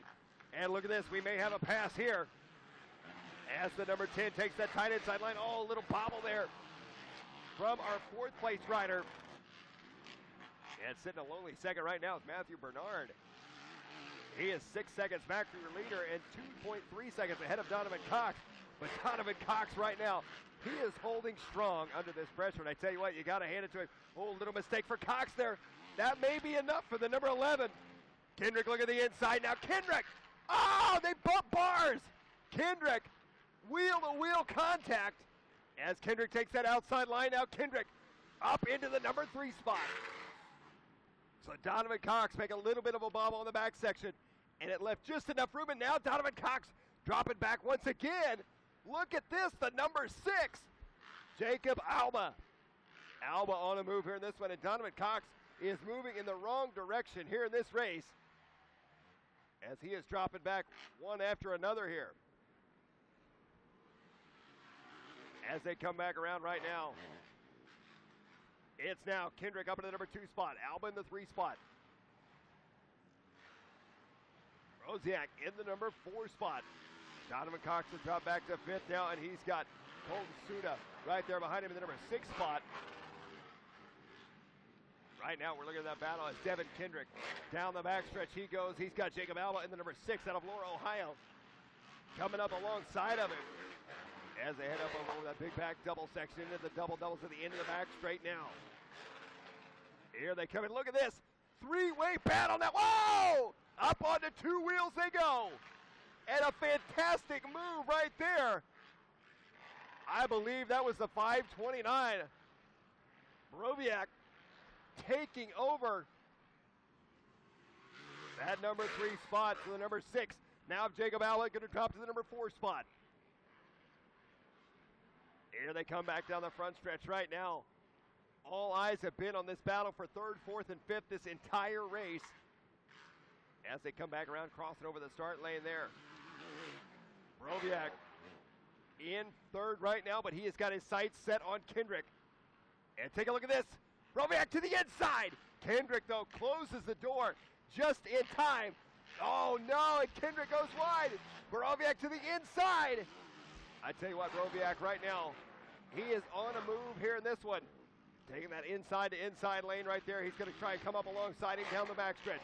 We'll see if he's able to set him up as they head back into the corners. Look at this. Nose to tail, Borowiak airing out the double now. Borowiak now outpowers. Oh, but Borowiak goes wide just a bit. The 11 machine not able to get back in there, take that spot back. So now Cole Borowiak out of Omaha, Nebraska, up into the number 2 spot. Devin Kendrick dropping back to the number 3 spot. I tell you what, the only position in this race here, our 450B main event, that hasn't changed from the start is Carson Parrish. Carson Parrish out to a 14-second lead here in this race. And he's got to be putting on cruise control right now as this race is winding down. Only a few laps left to go here for these riders. Borowiak in the number 2 spot, Kendrick in the 3, Alba in the 4, Donovan Cox in the 5-place spot, Colton Suda in 6th, Cody Cool in 7th, Gage Scaletti up to 8th now, Cameron Foster in 9th, Tyler Roberts, Troy West, Matthew Bernard, and Nick Crawford. We saw Matthew Bernard up in the front of the pack early on here in this one. And I missed what happened to Matthew Bernard as he has dropped back all the way to 12th now.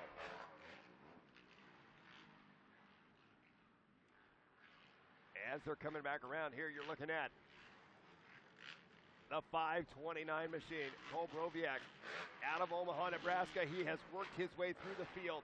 His last lap by was a 112.1. That was 0.2 of a second faster than your leader's lap time. Just I say that though, Carson Parrish, a 111.9. His fast lap though in this race, a 110. White flag is out. This is the final lap right here. Carson Parrish, he is looking for a championship win here.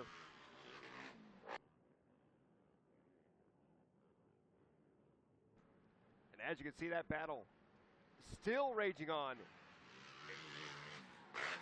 as they work their way through the rhythm sections there. The battle still raging on between our second, third, fourth, and fifth place riders. Here we're looking at third, fourth, and fifth. Up and over the Rolex double they go. Coming back around now. On to the left side of the track and down the backstretch now. Well, this 450B main event, and I tell you what, the last main event as well, has been nothing but pure excitement out of here for these riders. As they come back around through the sand section one final time here at 450B.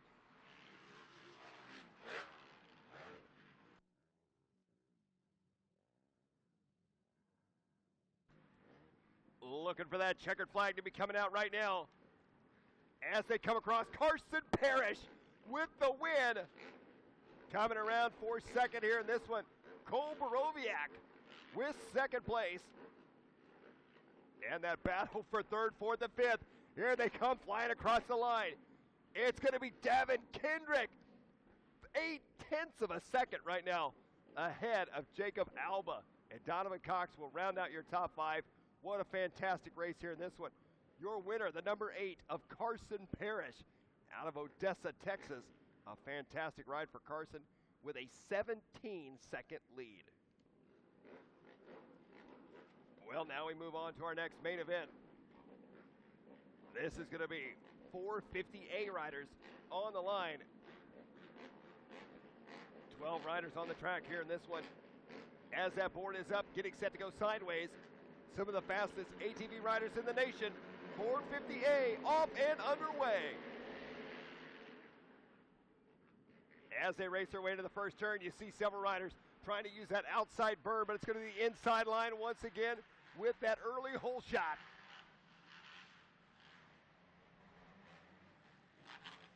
Here they come. Oh, trouble here for the 44 machine. And just like that, the number 24 of Brogan Geyer out of Peru, Indiana, takes over the lead here in this one. Geyer taking over the lead here on lap number 1 as he made an inside line move. Down the backstretch they go. I got a feeling we're going to have another barn burner on our hands here in this one. And look at this, already more passes being made on the back straight. The 24, Jeremiah Jones Racing School, Henson Geyer the mover. Launderville Steel, Phoenix Racing, Ace from Electric, and Defiance Wear rider out front in control of this one, but still a lot of racing left to go here for these riders. An 8-lap main event for these guys.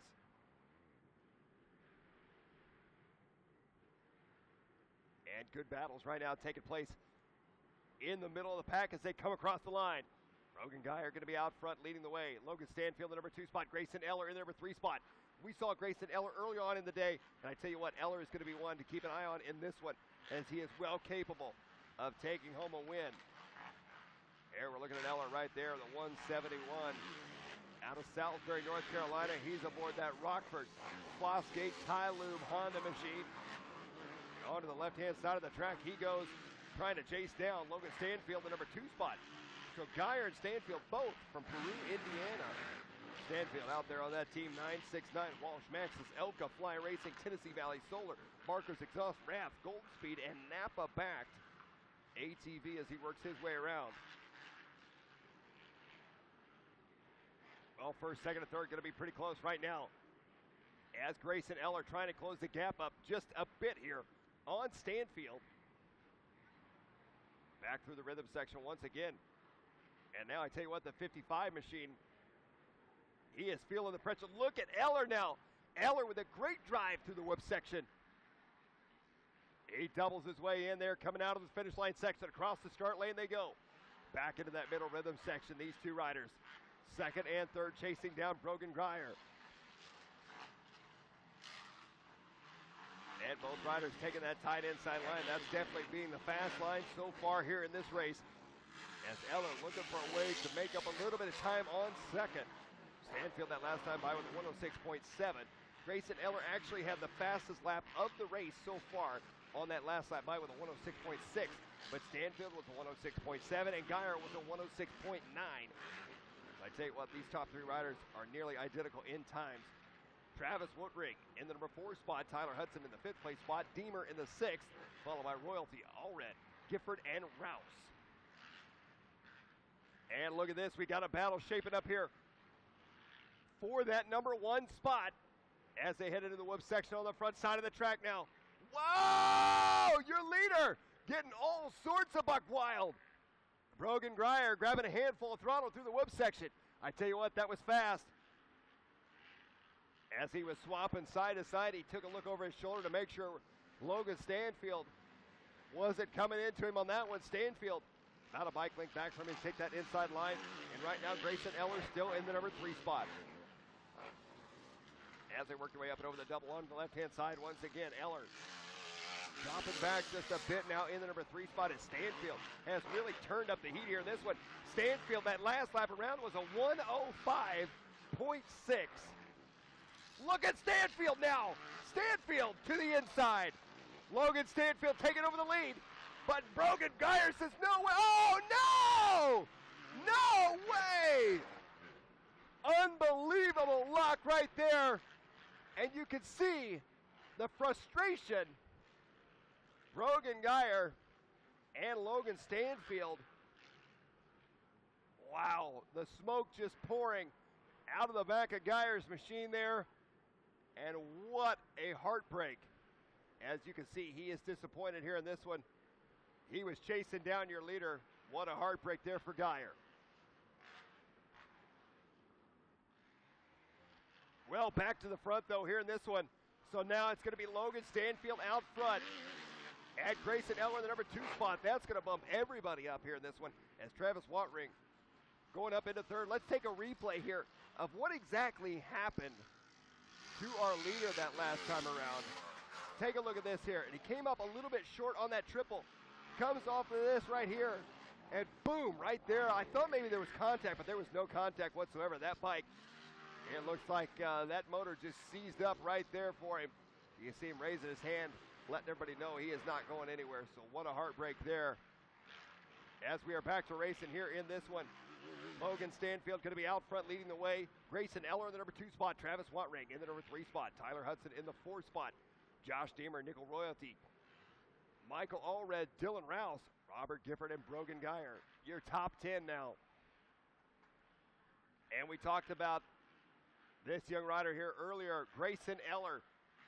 The 171, 19-year-old rider riding the Tyloo Rockford Fosgate Honda team.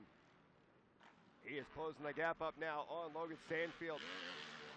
As they are clicking off the laps, this is an 8-lap main event. On to the far left side of the track they go here in this one. And they have stretched out to a 15-second lead on Travis Watring in the number 3 spot. As they head down the backstretch right now.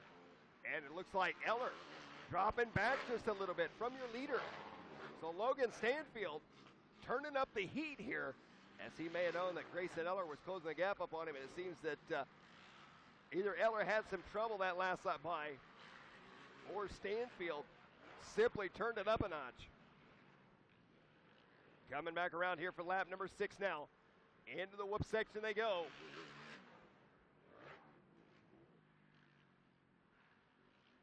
Up and over the finish line. Once again, Eller right now 9/10 of a second back from your leader, first and second.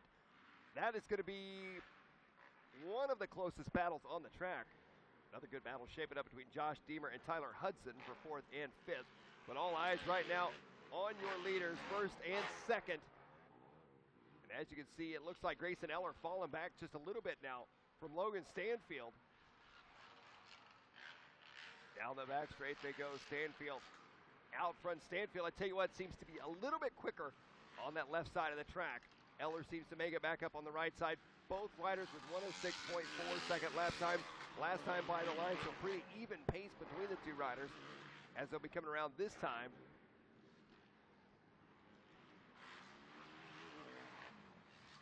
Working their way back through that rhythm section once again. Here they come sliding into the corner, back around into the whoop section.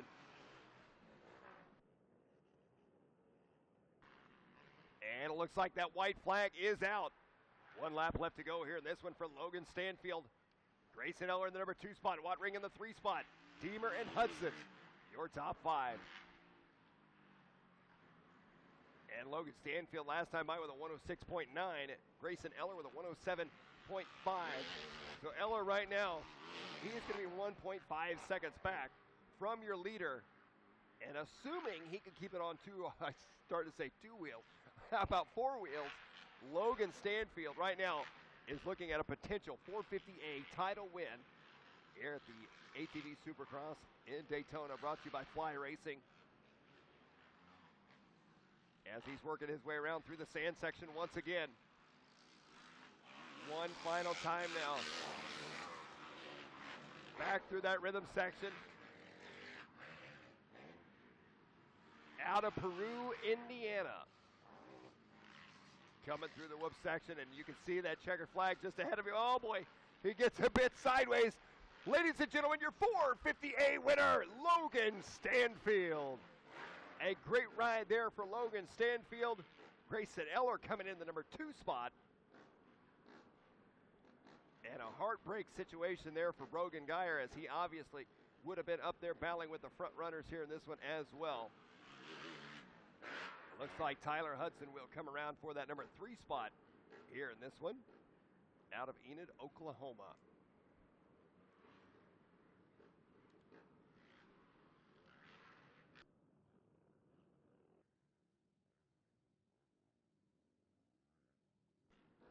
Well, we get set to go now for race number 34. This is our women's class. We got 5 riders on the line in this one. Neem Shaw, Michelle Jenkins, Megan Shepard, Emily Young, and Sarah Tessier Hamlin. Any one of these ladies right here is capable of taking this main event win. Oh, a little bit of trouble there on the inside gate. As they head into the first turn, we'll see who grabs the whole shot here in this one. As they come out from the inside. Side-by-side battle right here for our women's class. Coming up next is going to be our senior plus 40 riders. Oh, a little bit of banging bars here in this one, and there goes Megan Shepard. Shepard to the inside. Megan Shepard taking over the lead early on here in this one on the number 11. Riding that Stewart Boys Racing Action Tire, LS4 Fibers, Hauser Racing, Rage ATV, GBC Gold Speed, Fly Racing, Motowaz, FDR Power Sports, Tylube Carb Sport, Scott Rath Racing, All Balls, and Sunstar Honda out of Marion, Ohio. And look at this, we got all sorts of battles shaping up here on the track in that 3rd and 4th place spot, as these riders all going to be right there together. So Megan Shepard out of Marion, Ohio, out front leading this one as she works her way through that rhythm section, coming around here for lap number 1.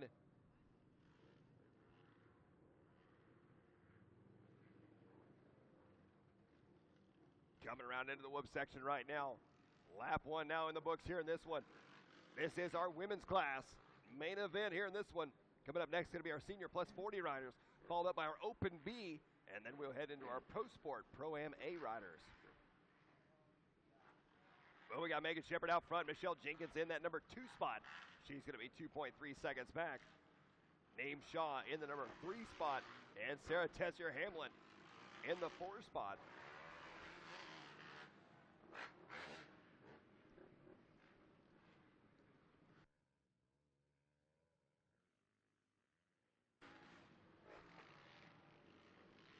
As they're working their way around, once again, Megan Shepard still out front here in this one.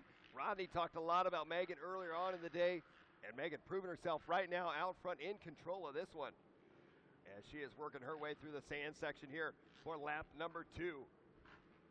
Michelle Jenkins out of Warren, Ohio in that number 2 spot. Neem Shaw in the number 3 spot. Everybody separated right now by about 2.5 seconds here after lap number 1 in our women's division.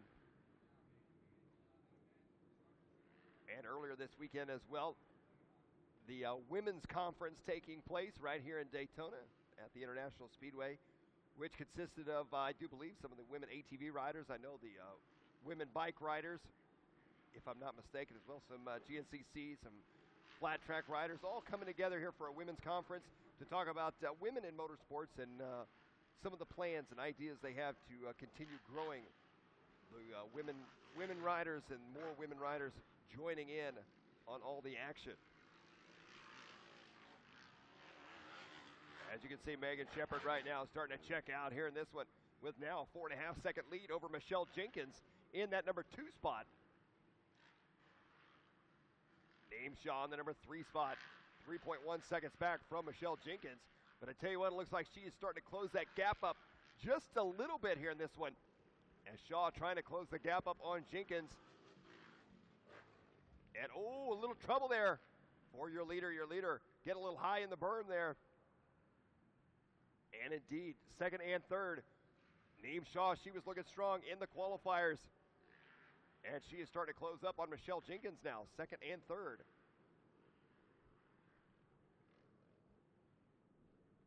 Your leader back up and over the finish line once again, working her way into a bit of lap traffic. That's Emily Young. Emily with a rough start here in this one. She is back up and going. That is good to see. Megan Shepherd out front here with a 5.6 second lead over Jenkins in second. Naeem Shaw in the number 3 spot. Sarah Tessier Hamlin in the number 4 spot. And Emily Young in that number 5 spot.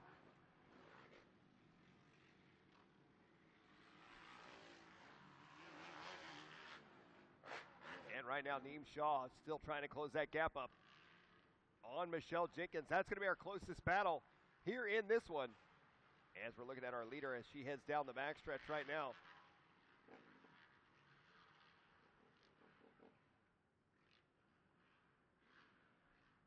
Here comes that battle through the double-double section on the backside. Michelle Jenkins in the number 2 spot. Oh, Michelle getting a bit sideways there, coming out of the berm. Naeem Shaw now trying to close the gap back up on her. And right here, this is where Jenkins is able to gain a little bit of time. I do believe Jenkins doubling through that rhythm section.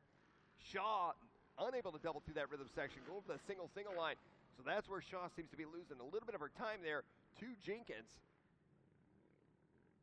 She seems to make it right back up here on other parts of the tracks. I tell you what, if Shaw decides to bust out the double-double section there through that rhythm section, I think we're going to have a race on our hands as Michelle Jenkins working her way around with a 118.7, Naeem Shaw with a 119.4, and Megan Shepherd with a 115.9 is out to an 8.3 second lead now here in this one.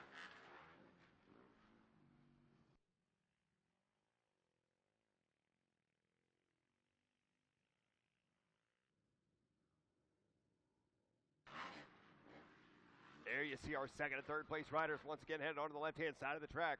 Still 3 laps left to go for them. Up and over the wall they go down the backstretch now. About a straightaway length apart. We're looking at Naeem Shaw out of Bowling Green, Kentucky. Naeem out there riding for Rock Grill Solutions, Maxxis, Fly, WPS, FTR Graphics, JSR Moto Designs, JPMX, Henson, Galfer, Goldspeed, Shuey, Walsh, Rath, Works Connection, Atlas, Baldwin Motorsports, MX Filters, PowerMad, Renthal, Yoshimura, and Precision. 16-year-old rider riding out there on that Suzuki machine. As Rodney pointed out earlier, coming up off the little bikes, making her debut in the women's class now. Doing quite well here in this one as she's sitting in that third place spot, chasing down our second place rider, Michelle Jenkins. Jenkins, a 44-year-old rider out of Warren, Ohio, riding for Wheels Up. Coster Racing, SSI Decals, HMF, Hoosier Tires, JSR Designs, Hauser Racing, SF Racing, and her mom riding that Suzuki out of Warren, Ohio. Megan Shepherd out front here in this one. We're looking at Shepherd as she makes her way down the backstretch right now. And Shepherd is in control of this race, looking for a women's class win here at the ATV Supercross, brought to you by Fly Racing. And I tell you what, Megan Shepherd out there riding for Fly Racing. So Jason Thomas, wherever he is right now, it's got to be all smiles as Megan Shepherd looking to try and put Fly Racing on the top step of the podium here in this one. as she works her way through the double-double section, coming back around here.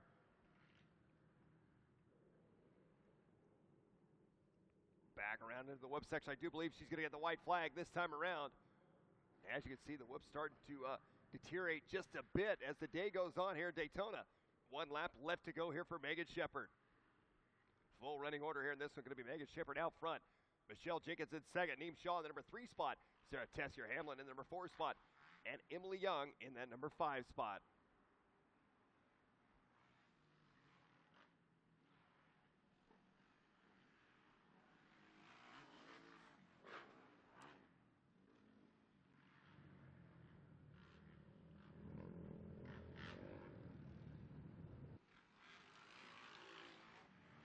Working her way back around right now.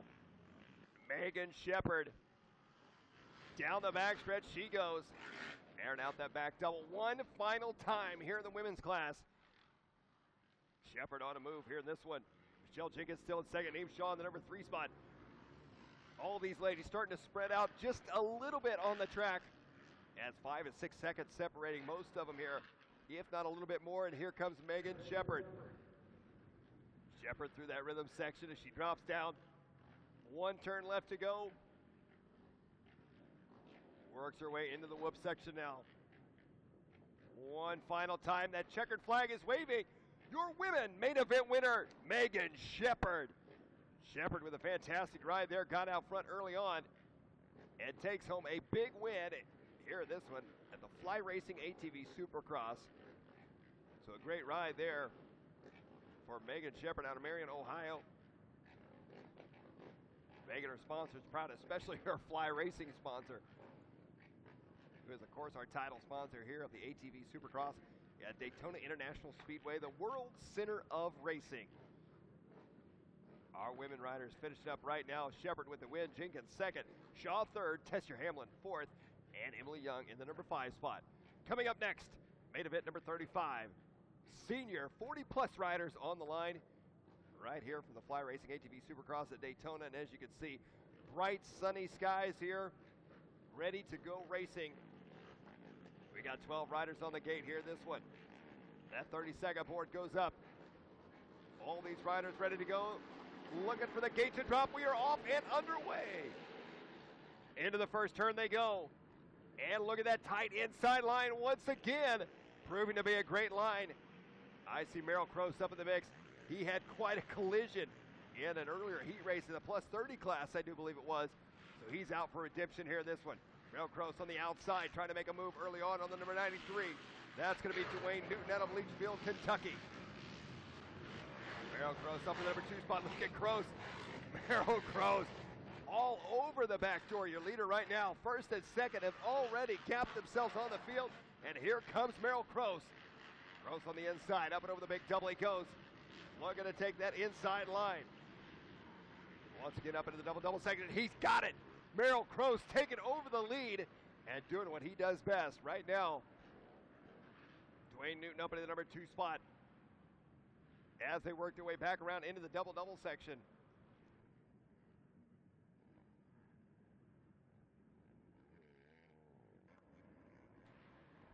Little mistake there for Merrill Cross as he got up a little bit high on the berm turn. He comes around here for lap number 1. He has got a clear track ahead of him as he comes around out of Sibley, Missouri. Dwayne Newton in the number 2 spot. Here comes the rest of the field right now. And already Merrill Cross with a 2.3 second lead. 1 lap into this one. Daniel Domazewski in the number 3 spot. CD Music in the number 4 spot. Lane Coyle in the 5. BJ Sosby in the 6. Porterfield in the 7. Lombardo in the 8. Essen in the 9. Whitehead, Perfetto, Gates, Springer, McKee, and Jackson. Your top 15 riders.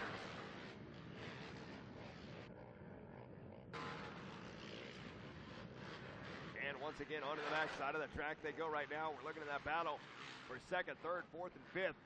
As they're all right there together. Dwayne Newton in that number 2 spot. Merrill Cross out front, starting to stretch out his lead in this one. Look at the sizable lead he has now. Newton in second. Here we're looking at third and fourth. That is going to be Domazewski and CD Music as they work their way into the rhythm section right now. And you can see Music He's got company coming up behind him too. In the number 5 and 6 spot, that's going to be Lane Cole and BJ Sosby. Here they come through the whoop section once again, working their way around right now.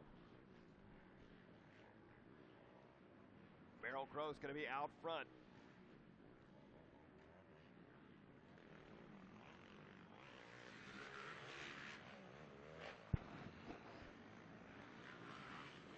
As they make their way back around right now into the sand section.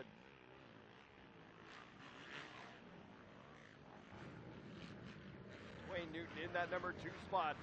Oh, and a side-by-side battle just behind him. I tell you what, some great racing here in our senior plus 40 class as well.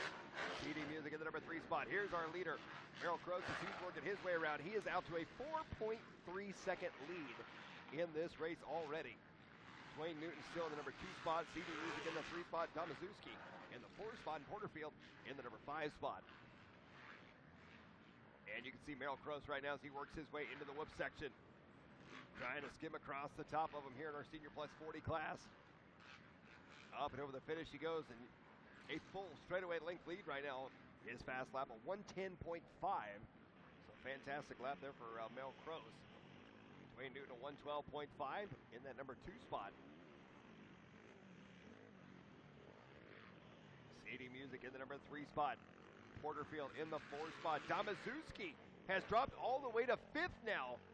And I did not see what happened to Domazewski out of Miami, Florida. But he has dropped all the way down to the 5th place spot here in this one.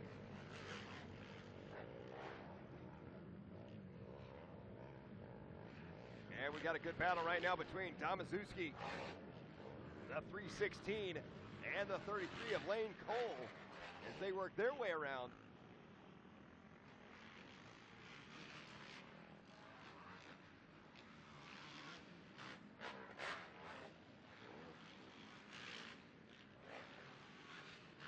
Another lap in the books here. This one, 3 laps complete here in our Senior Plus 40. This is an 8-lap main event for these riders. Quite a few laps left to go. There you see Merrill Crows already working his way into some lap traffic as he comes around for lap number 4, the halfway mark of this race.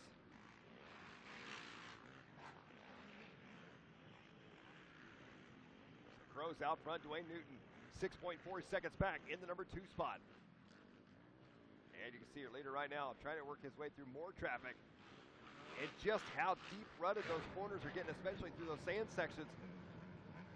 As Crows trying to find a safe way by here. CD Music in that number 3 spot. Jason Porterfield up to the number 4 spot. Domazewski in 5th. Lane Cole in 6th. BJ Sosby in the 7th place spot. Derek Essen in the 8th place spot. Lombardo in 9th. Whitehead in 10th.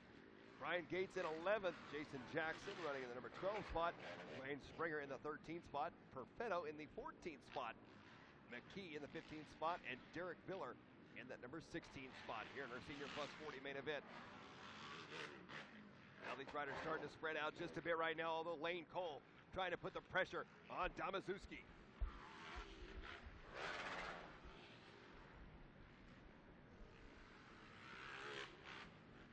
And another lap in the books there for Merrill Crows riding the Can-Am machine. Out front, leading the way.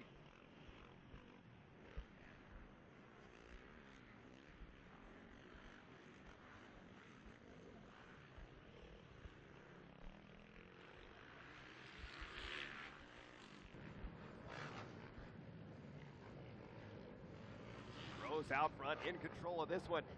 Dwayne Newton still in that number 2 spot, holding strong. CD Music in the number 3 spot. And right now, still that battle between Lane Cole and Daniel Domazewski.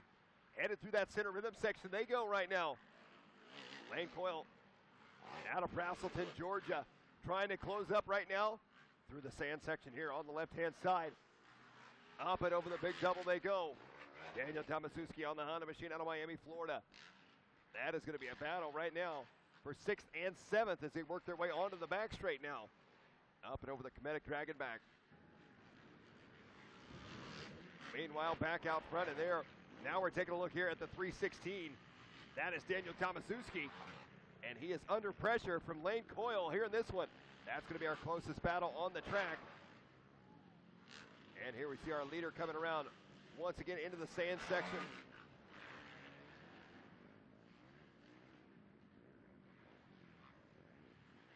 This is our senior plus 40 riders. And once again, there's Dom Mazurski. And you can see Lane Coyle looking to the inside of him. Coyle not able to make the move as they come around onto the front stretch through the whoop section. Lane Coyle coming up alongside of him, up and over the double they go. Crossing the finish line there, nearly side by side. Lane Coyle just waiting for a safe spot to go by. Dom Mazurski, though, unfazed by the pressure coming behind him. Through the double section, up and over the rollers now. Coming back through the sand. Be interesting to see here. Dom Mazurski takes the inside. That is clearly the faster line through that particular corner. So he gains a little bit of time there on Lane Coyle in that number 6 spot, I should say. Battle for 5th and 6th. As now Dom Mazurski's got some lap traffic to deal with. Lane Coyle dropping back just a bit here in this one. As Merrill Cross has just crossed the line for the white flag. Looking here at Dom Mazurski out of Miami, Florida on the Honda machine.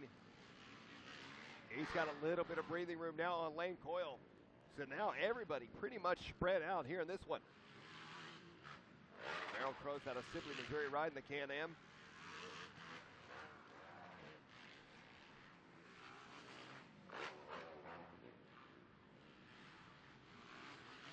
As Dom Mazurski works his way back around to the front side of the track, white flag is out. 1 lap left to go. Your leader on the back side of the track, heading into the sand section. On that far side, less than half a track left to go for Merrill Cross as he is looking for a title win here at Daytona. And look at this battle starting to heat up now. Here between the 316 and the 33. It looks like the 33 not going to be quite close enough. Meanwhile, your leader coming around looking for that checkered flag here in this one.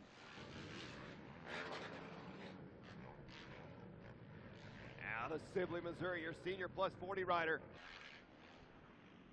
Making his way around. Checkered flag for Merrill Cross. Taking the win here in this one. A big win for Merrill Cross. As Dwayne Newton going to be coming around for that second place spot. CT Music going to be coming around for third. Jason Porterfield going to be working his way around for fourth. And then that battle we were just watching there between Dom Mazurski and Lane Coyle. 5th and 6th. Great ride for all those riders. And Merrill Cross, he told us earlier he only races 2 to 3 times a year. And I got to tell you, 2 to 3 times a year, he's usually winning. Well, on the line now is race number 36, our Open B main event. Looks like the watering trucks making their way out here.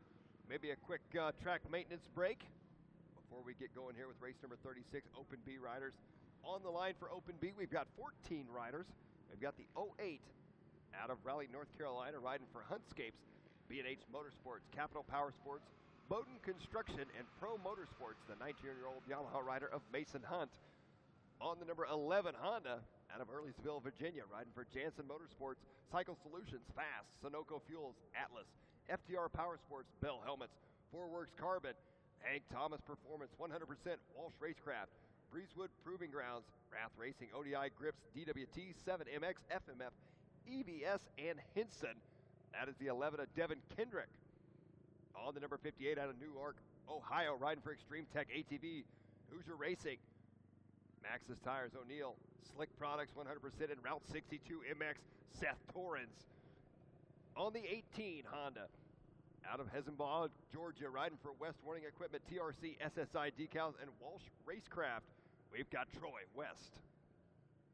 Out of New Florence, Pennsylvania, riding for Tom Cycle, the 929 Honda of Justin Fisher. Out of Adjutas, riding the Yamaha, the 26-year-old Omar Vega. All the way from Puerto Rico joining us. Out of Anderson, Texas, riding for SMG Boats, Malibu Boats, Battlegrounds MX, my wife Katera, my sons Michael and Ronan. Riding out of Anderson, Texas, the 341 of Charles Mueller. We've got the 10 out of Conway, Arkansas, riding for Yamaha of Harrison, 7MX, 75 Designs, ODI Grips, Rath Racing, and Power Mad of Donovan Cox. We saw Donovan earlier on racing as well. So Donovan getting plenty of track time here this weekend with lots of classes under his belt. The 103 out of Doral, Florida of Michael Silsby. The 55 out of Elkton, Florida of Robert Rogers. The 20 out of Birdsboro, Pennsylvania of Gregory Lombardo. And the 12 out of Aztec, New Mexico, riding for Speed and Motorsports. Quick Saw Racing, Matco Tools, Calvin Matthews, Custom Access, DCX Boots USA, 6D, 7MX, Oakley Rhino Power Supplement Fix, Sandstone Cycles, Team Martinez, CNS Films, Mad Yeti Productions, DASA, and Diamondback Bikes of Talon Fisher. The 496 out of Butler, Tennessee, the 22-year-old Honda rider of Kenneth Payne. And also on the line in that 14th gate pick out of Howell, New Jersey, the 28-year-old Honda rider of Christopher Clayton.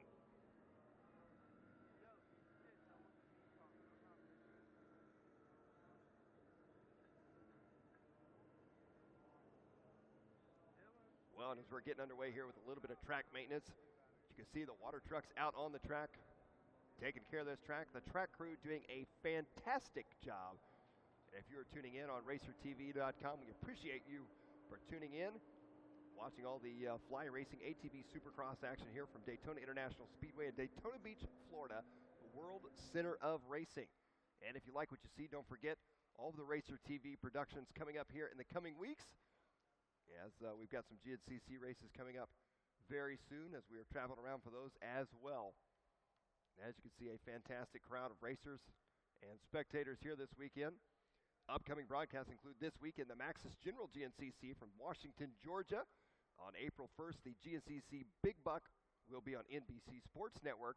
And right here on Racer TV, we're back on April 7th through the 8th for the FMF Steel Creek GNCC on Morgantown, North Carolina. And again on April 21st, you can see the GNCC Wild Boar on NBC Sports Network. Looks like the water truck's starting to clear off the track now. And our riders getting set to get underway here for race number 36, our main event for our Open B class riders. All lined up, set to go, 14 riders in this one. And we are not far away now from seeing our AMA Pro riders for our Pro ATV class. Once again, kicking off the 2018 AMA Pro Motocross Championship Series right here in Daytona with the Fly Racing ATV Supercross. And of course, if you're just tuning in, don't forget, this is a unique format, not a moto format, not a Moto 1, not a Moto 2, but a Supercross style format. So we had our heat races earlier, the main events now. This is what counts for everything. And as you can see here on the screen, 45 motos, Supercross format, the National ATVMX, round number 1. And thankfully, it is 75 degrees here in Florida and sunny. We saw some rain earlier on this week for the Ricky Carmichael Amateur Supercross for the bikes. And the rain is gone, the sunny skies are out, and as you can see, the water trucks being put to work today, keeping the track watered down here for the Fly Racing ATV Supercross in Daytona. Once again, we want to thank all of you for tuning in on racertv.com. And if you guys are out there in the pits and you've got family and friends back home that wish they could be here to see you racing, or maybe you just want to tune in back in the pits or even in the grandstands, don't forget you can log in to racertv.com to watch everything racing, all the live race coverage right here from Daytona. Share that with your family and friends. Don't forget to tag and follow Racer TV on all the social media, at Racer TV on Twitter, Facebook, and Instagram, using that hashtag as well, hashtag Racer TV. Well, the bikes are fired up, and it sounds like we're getting set to go here for Open B main event here for our Fly Racing ATV Supercross in Daytona. As we're getting set to go, 14 riders lined up on the line. And I spoke with Rodney earlier, and we were talking about this start and how crucial the start is going to be. And what we've seen so far here in these main events is whoever can get to that inside line and hold that tight inside. That seems to be, although that is a full 180 right there, that seems to be the hot ticket. So it looks to me like those inside gates for most of these riders seem to be the prime choice. But then again, we have seen every once in a while a hole shot come from the outside as somebody's able to rail around that outside berm. So it's still anybody's guess, but my money's going to be on these inside gates for the most part. Looks like one rider have a little trouble getting the bike going, trying to get a bump started there behind the line. As we get set to go here for Open B. Our Open B riders on the line right now. Open Pro Sport in staging, followed up by, of course, our AMA Pro ATV Motocross Championship riders and they will have a 15-lap main event. And looking at this Daytona track, the track crew doing a fantastic job this weekend, getting the track ready for today. And as we talked about a little bit earlier as well, the dirt conditions, as you can see, the start is almost an orangey clay type surface almost. And the track itself is a little bit darker looking. That's because this year, unlike in years past, the jumps usually built out of clay, the rest of the track out of a sandy soil. This year, it's all sandy soil, and it's proven to be a fantastic racing surface. We're getting set to go racing here. Well, I thought we were maybe. As you can see the flaggers, you can see just how deep that sand is as they're walking their way around through that rut section. Look how deep these ruts have gotten. I think we're ready to go now. Open B riders, main event. Gate drops were off and underway. Into the first corner we go. Open B, who's going to grab the hole shot? It's going to come from that inside line once again. And a big hole shot here in this one. Here they come, all these riders all packed right there together. Oh, banging Nerf bars. Taking that tight inside line. The 56 with the early hole shot here. This, I think, how about the 55, I do believe. That's going to be Seth Torrens out of Newark, Ohio. Grabbing that early hole shot here in this one. The rest of the field, all freight training right there behind him. And as you can see, down the backstretch they go. Some of these riders making the transition over from the GNCC racing. So definitely a totally different style of racing here on this supercross style track, and a unique track in itself for the ATV Motocross Championship as well, of course, for all of these riders that follow the series. 2018 going to be a big series for these riders for sure, no doubt about it, as they come around here for lap number 1 in our Open B class.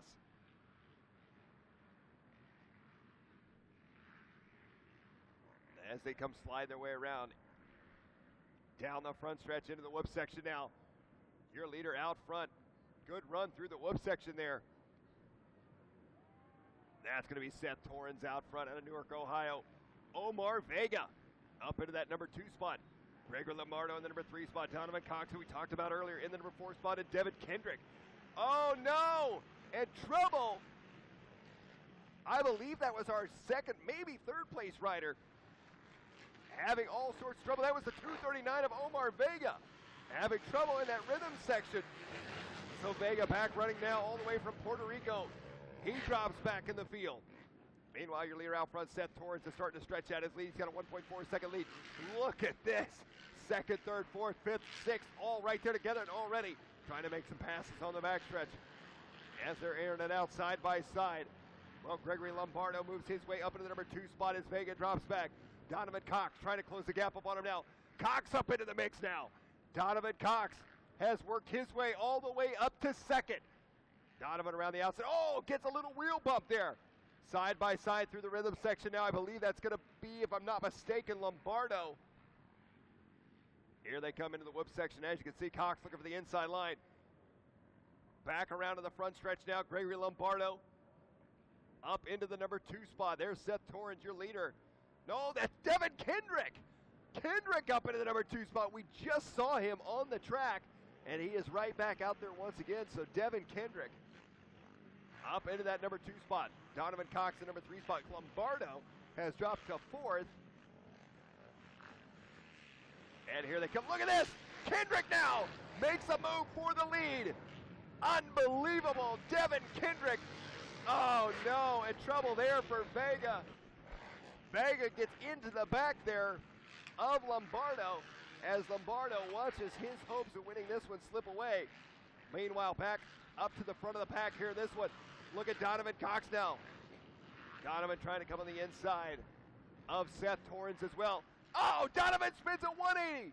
Donovan Cox all the way around. He hits that slick spot where the water was laying in that corner. He spins all the way around in this one. Devin Kendrick, ladies and gentlemen, your leader now out of Earlysville, Virginia. And there you see trouble for the number 20 of Gregory Lombardo. He was an up front runner here early on in this one. Now they're just trying to get that machine off the racetrack as these riders coming around quickly. Back to the front here in this one. Here comes Devin Kendrick. Kendrick through that rhythm section. Seth Torrens up into the number 2 spot once again. Mason Hunt in the number 3 spot. Donovan Cox drops back to the number 4 spot after spinning out. And Cox taking the inside line right here, though. He's looking for making a move. Up and over the Rolex double he goes. This is a great battle right here between Seth Torrence, Mason Hunter, and Donovan Cox. Down the back section they go. Look at this side by side now. Mason Hunt trying to make the move, and he has made it happen. So Seth Torrence dropping back to the number 3 spot now as Mason Hunt up into the 2 spot. Down the back stretch they go as Donovan Cox going to be right there behind him. Back into the sand section. Mason Hunt going to be out front in the number 2 spot, I should say. Devin Kendrick is out front. Absolutely dominating here in this one. As they're working their way back around into the whoop section, we're looking right now at the Suzuki of Mason Hunt. Hunt aired it out right there in the number 2 spot. Seth Torrence in 3rd. Troy West has now worked his way up to the number 4 spot as Donovan Cox drops back to 5th. Robert Rogers 6th. Justin Fisher 7th. Kenneth Payne 8th. Omar Vega 9th. Charles Mueller in the 10th place spot, and Lombardo in that 11th place spot. And Lombardo, he was just sitting off the track right here in front of our Racer TV studio. And he was able to get back out there, so just able to get it fired back up. So Lombardo back on the track now here in this one. And right now we're looking at the 18 machine. That's Troy West out of Georgia. He has now worked his way up to the number 4 spot. And he's got Donovan Cox coming up alongside of him, though. Donovan Cox looks over his shoulder. He says, thank you very much. I will take 4th place right back from you. As Donovan Cox now up into the 4th place spot. He's got his sights set back on Troy West now. As they're working their way around, Devin Kendrick still out front with a 4.4 second lead. But all eyes on this 4-way battle right now between these riders as they're working their way around, coming back down through the front stretch. That's going to be Seth Torrence in 3rd. Donovan Cox in 4th. Troy West in 5th. And Robert Rogers in that number 6 spot. Up and over the finish they go now.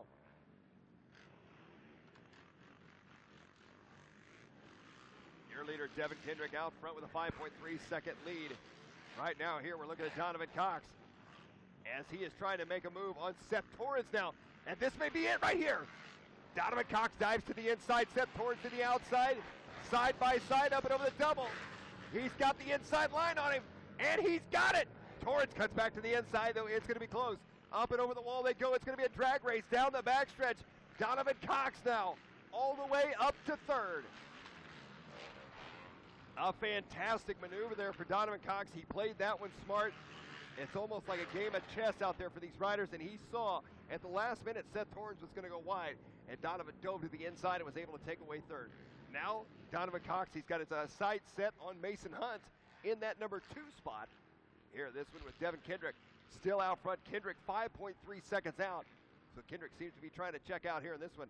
Your full running order here in this, it's going to be Devin Kendrick 1st, Mason Hunt 2nd, Seth Torrence 3rd, Donovan Cox 4th, Troy West, Robert Rogers, Justin Fisher, Kenneth Payne, Omar Vega, Charles Mueller, and Gregory Lombardo. Well, this once again is going to be an 8-lap race here for these riders. They have just turned lap number 6. The next time around, they'll be getting that white flag.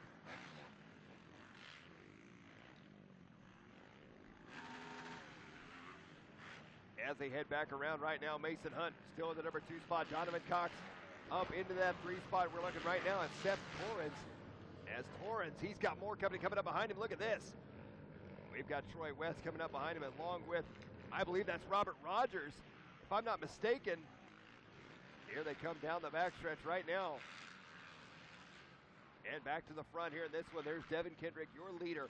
He is out to a 6.4 second lead. His fast lap of the race of 1:13. So definitely turning some fast laps here in this one. Kendrick looking comfortable out front. And I got to tell you, I got to hand it to him. It wasn't that long. He was out on the track already.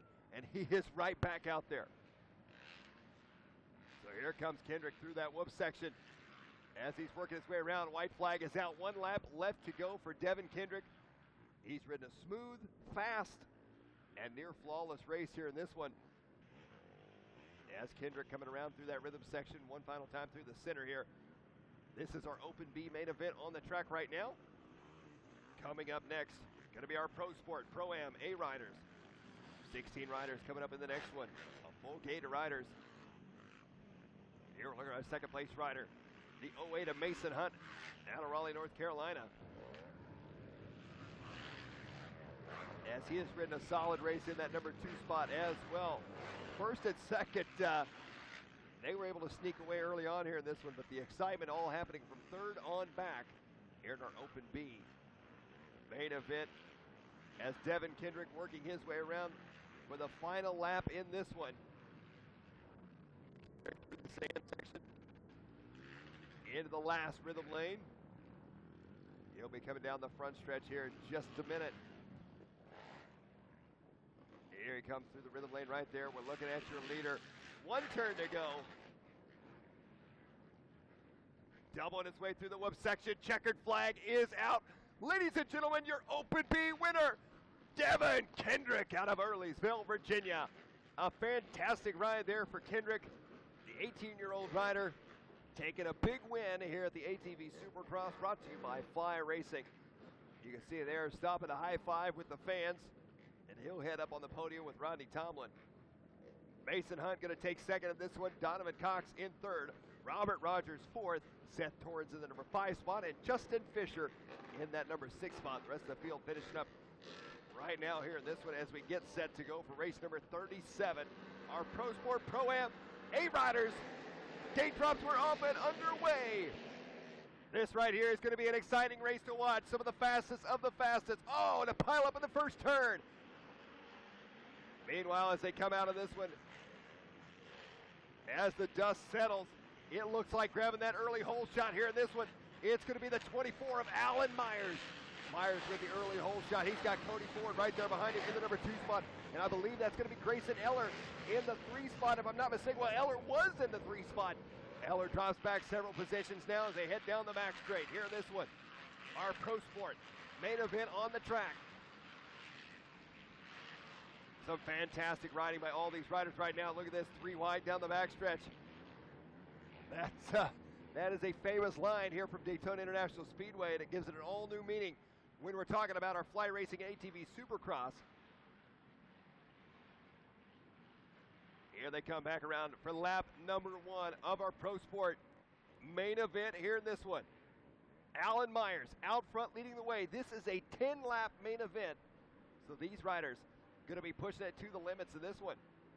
Alan Myers out front. Cody Ford has worked his way up to the number 2 spot. Tyler Turner up into the 3. Noah Mickelson in the number 4 spot. Jacob Stevens in the 5 spot, and here come your leaders. Back around right now. Oh, ho, ho! Little bit of contact. As that was going to be Noah Mickelson trying to make a bit of a move there on Tyler Turner. Turner shut him down. As they head onto the back straight right now, Mickelson on that 100. Of course, we saw him earlier out on the track with his brother Hayden Mickelson. And those 2 riders had an absolute epic battle. Right now, Noah looks to be pumped up and confident riding that Rockford Fosgate Tylube Honda as he is chasing down the 28 machine. And here's going to be an interesting line here. I thought Mickelson might try to dive to the inside, but I think it's proven right now at this point the outside on that section is a little bit faster. Look at Mickelson grabbing a handful of throttle. He's going to try and dive to the inside right here. He's got the inside line, makes the block pass. Mickelson now, a beautiful move up into the top 3. Mickelson down through the whoop section he goes. As he is now chasing out Cody Ford. Cody Ford going to be about 2 seconds back from your leader, Alan Myers. So Myers on a mission early on here in this one, but a lot of racing left to go. As you can see right now, we're looking at the 21. There's Jacob Stevens. Stevens out of Fogelsville, Pennsylvania, trying to close the gap up on the 28 of Tyler Turner. Onto the backside of the track, and a great battle right now, side by side. That's going to be Cody Ford and Noah Mickelson. As they're working their way back around into the sand section. And Mickelson has made the move now. Noah Mickelson has worked his way up into the number 2 spot, so Cody Ford dropping to 3rd now. Mickelson on a move here in this one has worked his way up into the number 2 spot. He's now going to sight set on Alan Myers. But I tell you what, Alan Myers, he's already got a 3-second lead on these riders. Well, he had a 3-second lead. Look at Mickelson. Oh! Mickelson goes off the track. He swaps side to side through. Oh, and a big crash on the front straightaway. One rider going down hard, and I believe, if I'm not mistaken, that was going to be the 21 of Jacob Stevens. Oh, wow, and we've got several riders going down all different places on the course right now here in this one. And the Daytona Medical Crew tending to all those riders right now. Looks like the 35 of Kirkland Jack is also down. What a turn of events here in this one. Meanwhile, no trouble out front for Alan Myers. Here we're looking at Noah Mickelson. Last time by Mickelson was 1/10 of a second off Alan Myers' lap time. Cody Ford in the number 3 spot, Tyler Turner in the 4 spot, and Troy Hill in the 5 spot. Grayson Eller was sitting in 6, followed by Rabori, Trent, Cochran, Stevens, Selecki, and Jack. Oh, Alan Myers makes a little bit of a mistake there. Onto the front straight he goes. He gets up on 2 wheels. Up and over the finish line he goes. 4 laps in the book of this 10-lap main event here. As they cross back across the start, you can see just how deep the ruts and berms are getting. Wow. Airing it out right there, tripling his way into that rhythm section. Here comes Noah Mickelson. Mickelson was 4 seconds back from him last time by the line. And I tell you what, Mickelson is charging hard right now. Alan Myers out front on that 969 Motorsports Walsh, Elka, and Max's back Suzuki ride. The 18-year-old rider, he took the win in his heat race. And he's looking to carry that momentum here into the main event. He heads down the backstretch, up and over the big double he goes. Once again here in our Pro Sport Pro-Am A division. Oh, and he just about, I'll tell you what, we saw some of the 2-wheel riders in the previous days actually tripling that back section. And I tell you what, we haven't seen any of our ATV riders do that, but Alan Myers just faced into that back triple section. And Myers working his way back around to the front side right now. Into the whoop section he goes. Noah Mickelson still in the number 2 spot. Cody Ford in that 3 spot. Troy Hill in 4th. And Grayson Eller in the number 5 spot. Well, Alan Myers right now out to a 4-second lead. Identical lap times from Alan Myers with a 105.3 and Noah Mickelson with a 105.3 as well. As they work their way back around now through the sand section.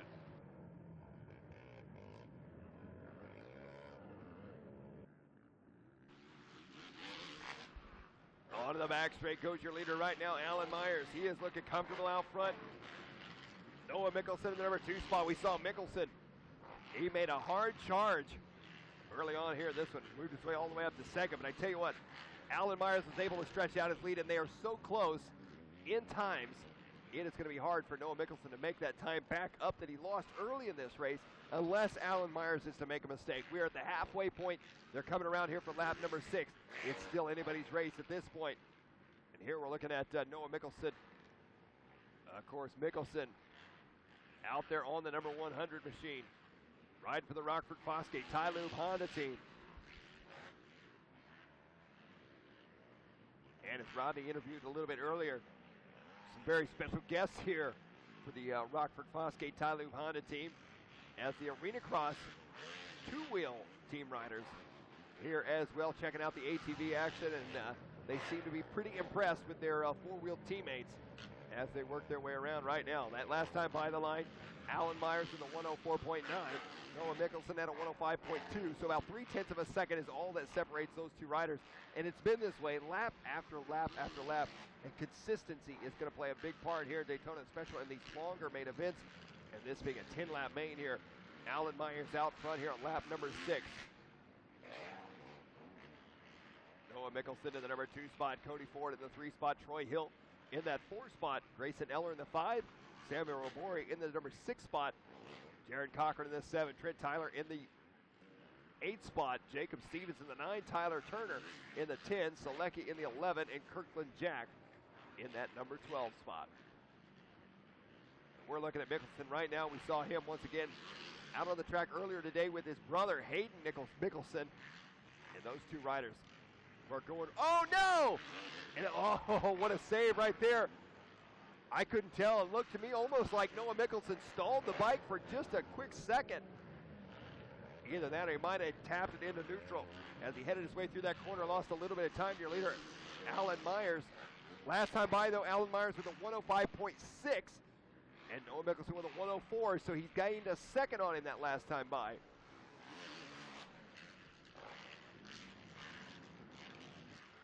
As they're working their way around, you can see they're full straightaway length apart. Here comes Alan Myers back down the front stretch right now here in this one.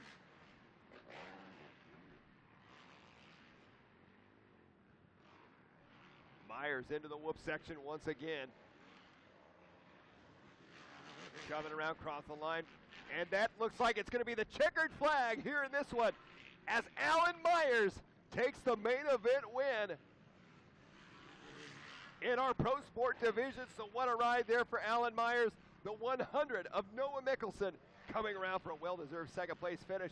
Troy Hill on the last lap taking over third, and Cody Ford dropping to the number 4 spot. So what a race right there as Alan Myers takes over first. From nearly start to finish in that one, Noah Mickelson second. Troy Hill third, Cody Ford fourth, and Grayson Eller rounding out your top 5.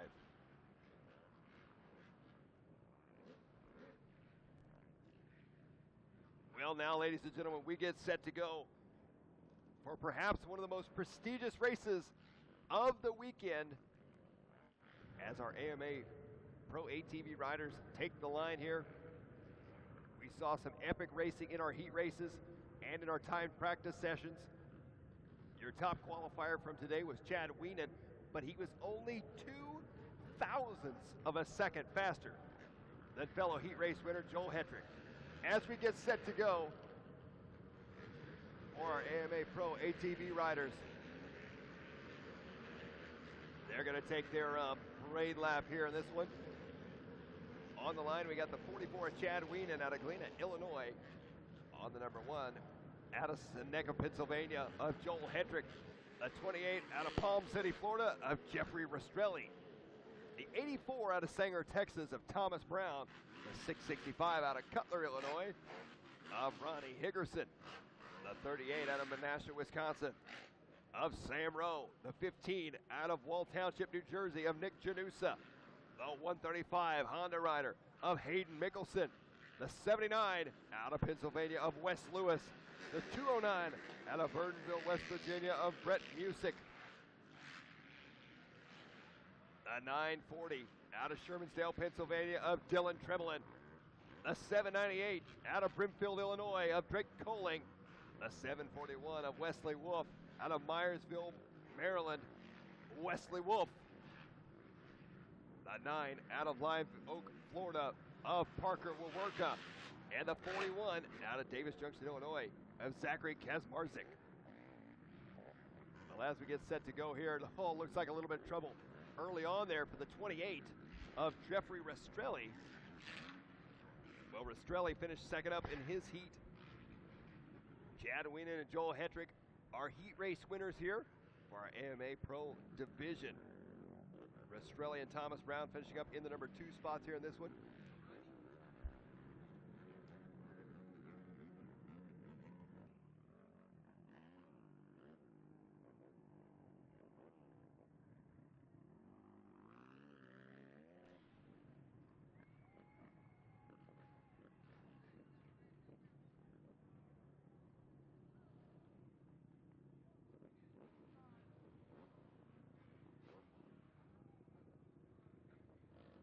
As we're getting set to go here for our AMA Pro Division, their main event, this is going to be a 15-lap event here for these riders. It's going to be an exciting race nonetheless to crown our 2018 Fly Racing ATV Supercross champion here at the World Center Racing Daytona International Speedway in Daytona Beach, Florida. Well, I'll tell you right now, Mike, the stage is set. We saw some great qualifying today. If you remember, during time qualifying before the heat races got underway, there are 2 1,000ths of a second that separated Chad Weenan, your fastest qualifier, and the second fastest qualifier of Joel Hetrick. These guys have not met head-to-head on the racetrack yet this season, so this will be the first time that we get a chance to see that.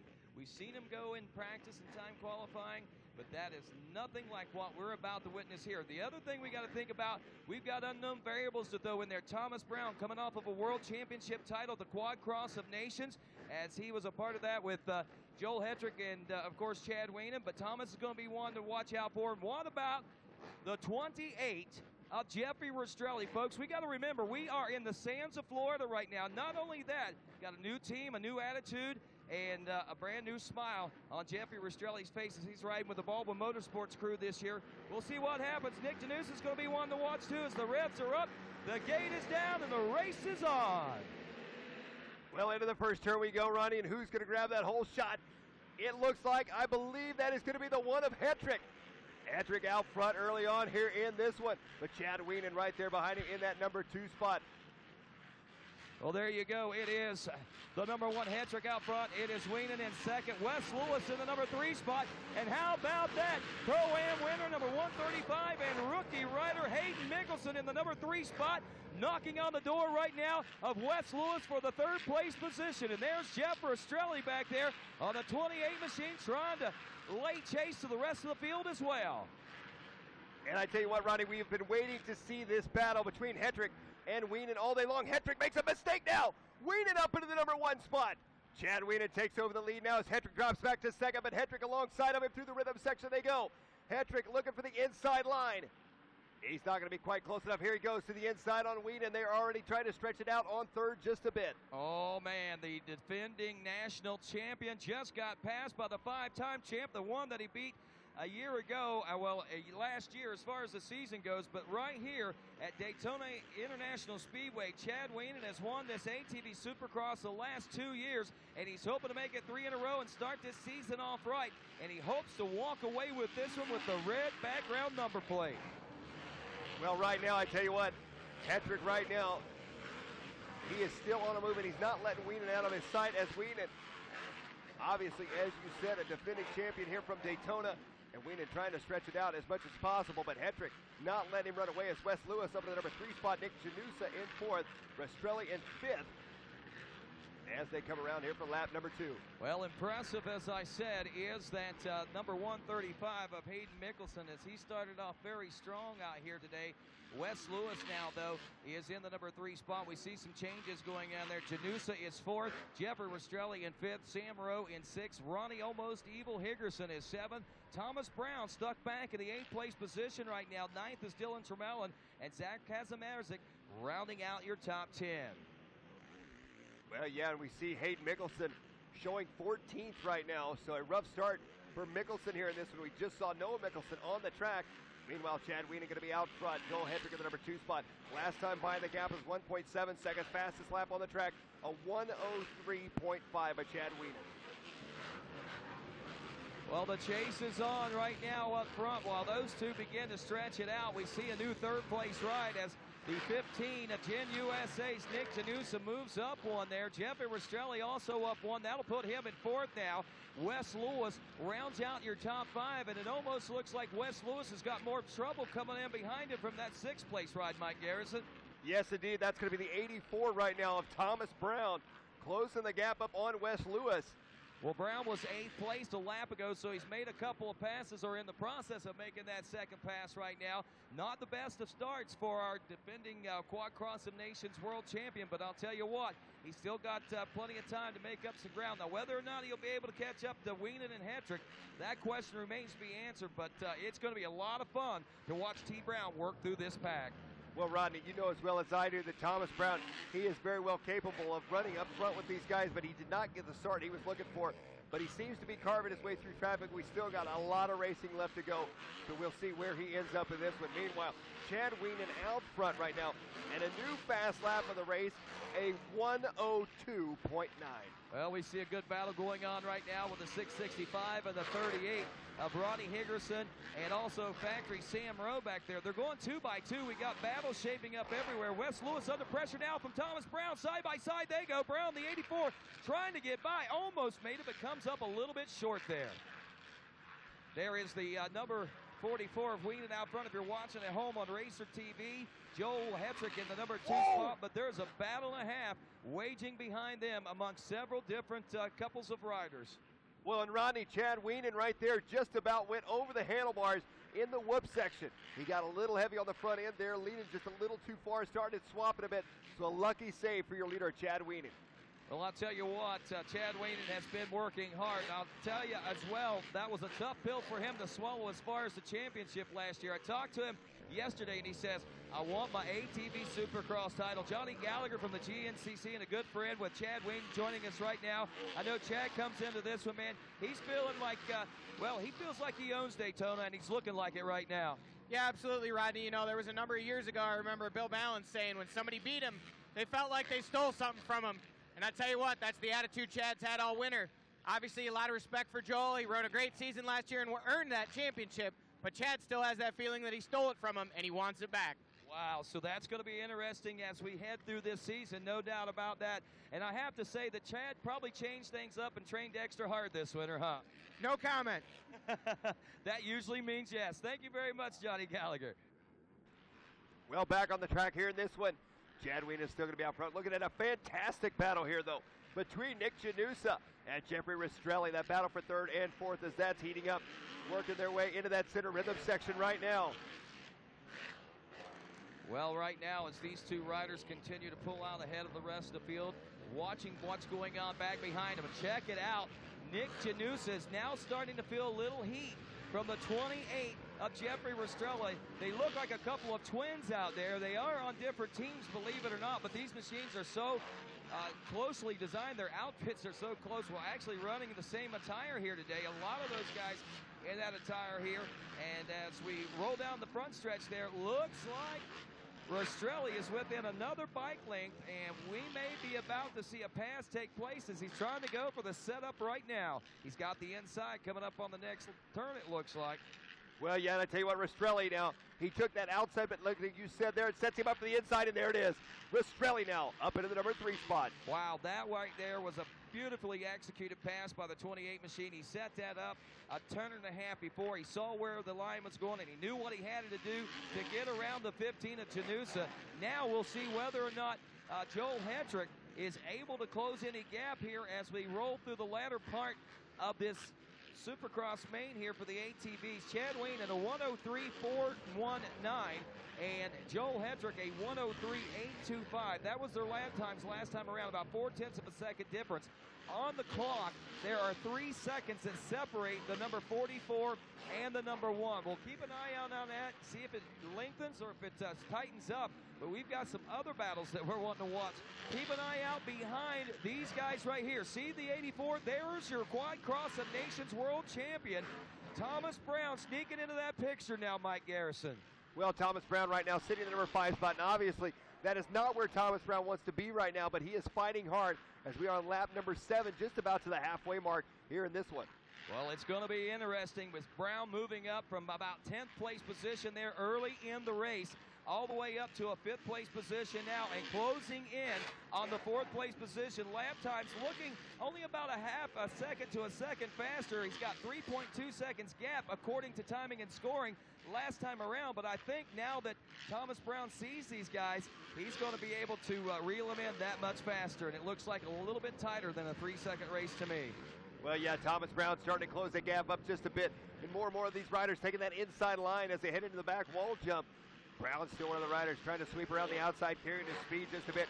Chad Weenan now has stretched his lead out to 3.5 seconds over Hetrick in the number 2 spot. Rastrelli still sitting at third, and here you see that battle as Rastrelli taking over third from Janusa.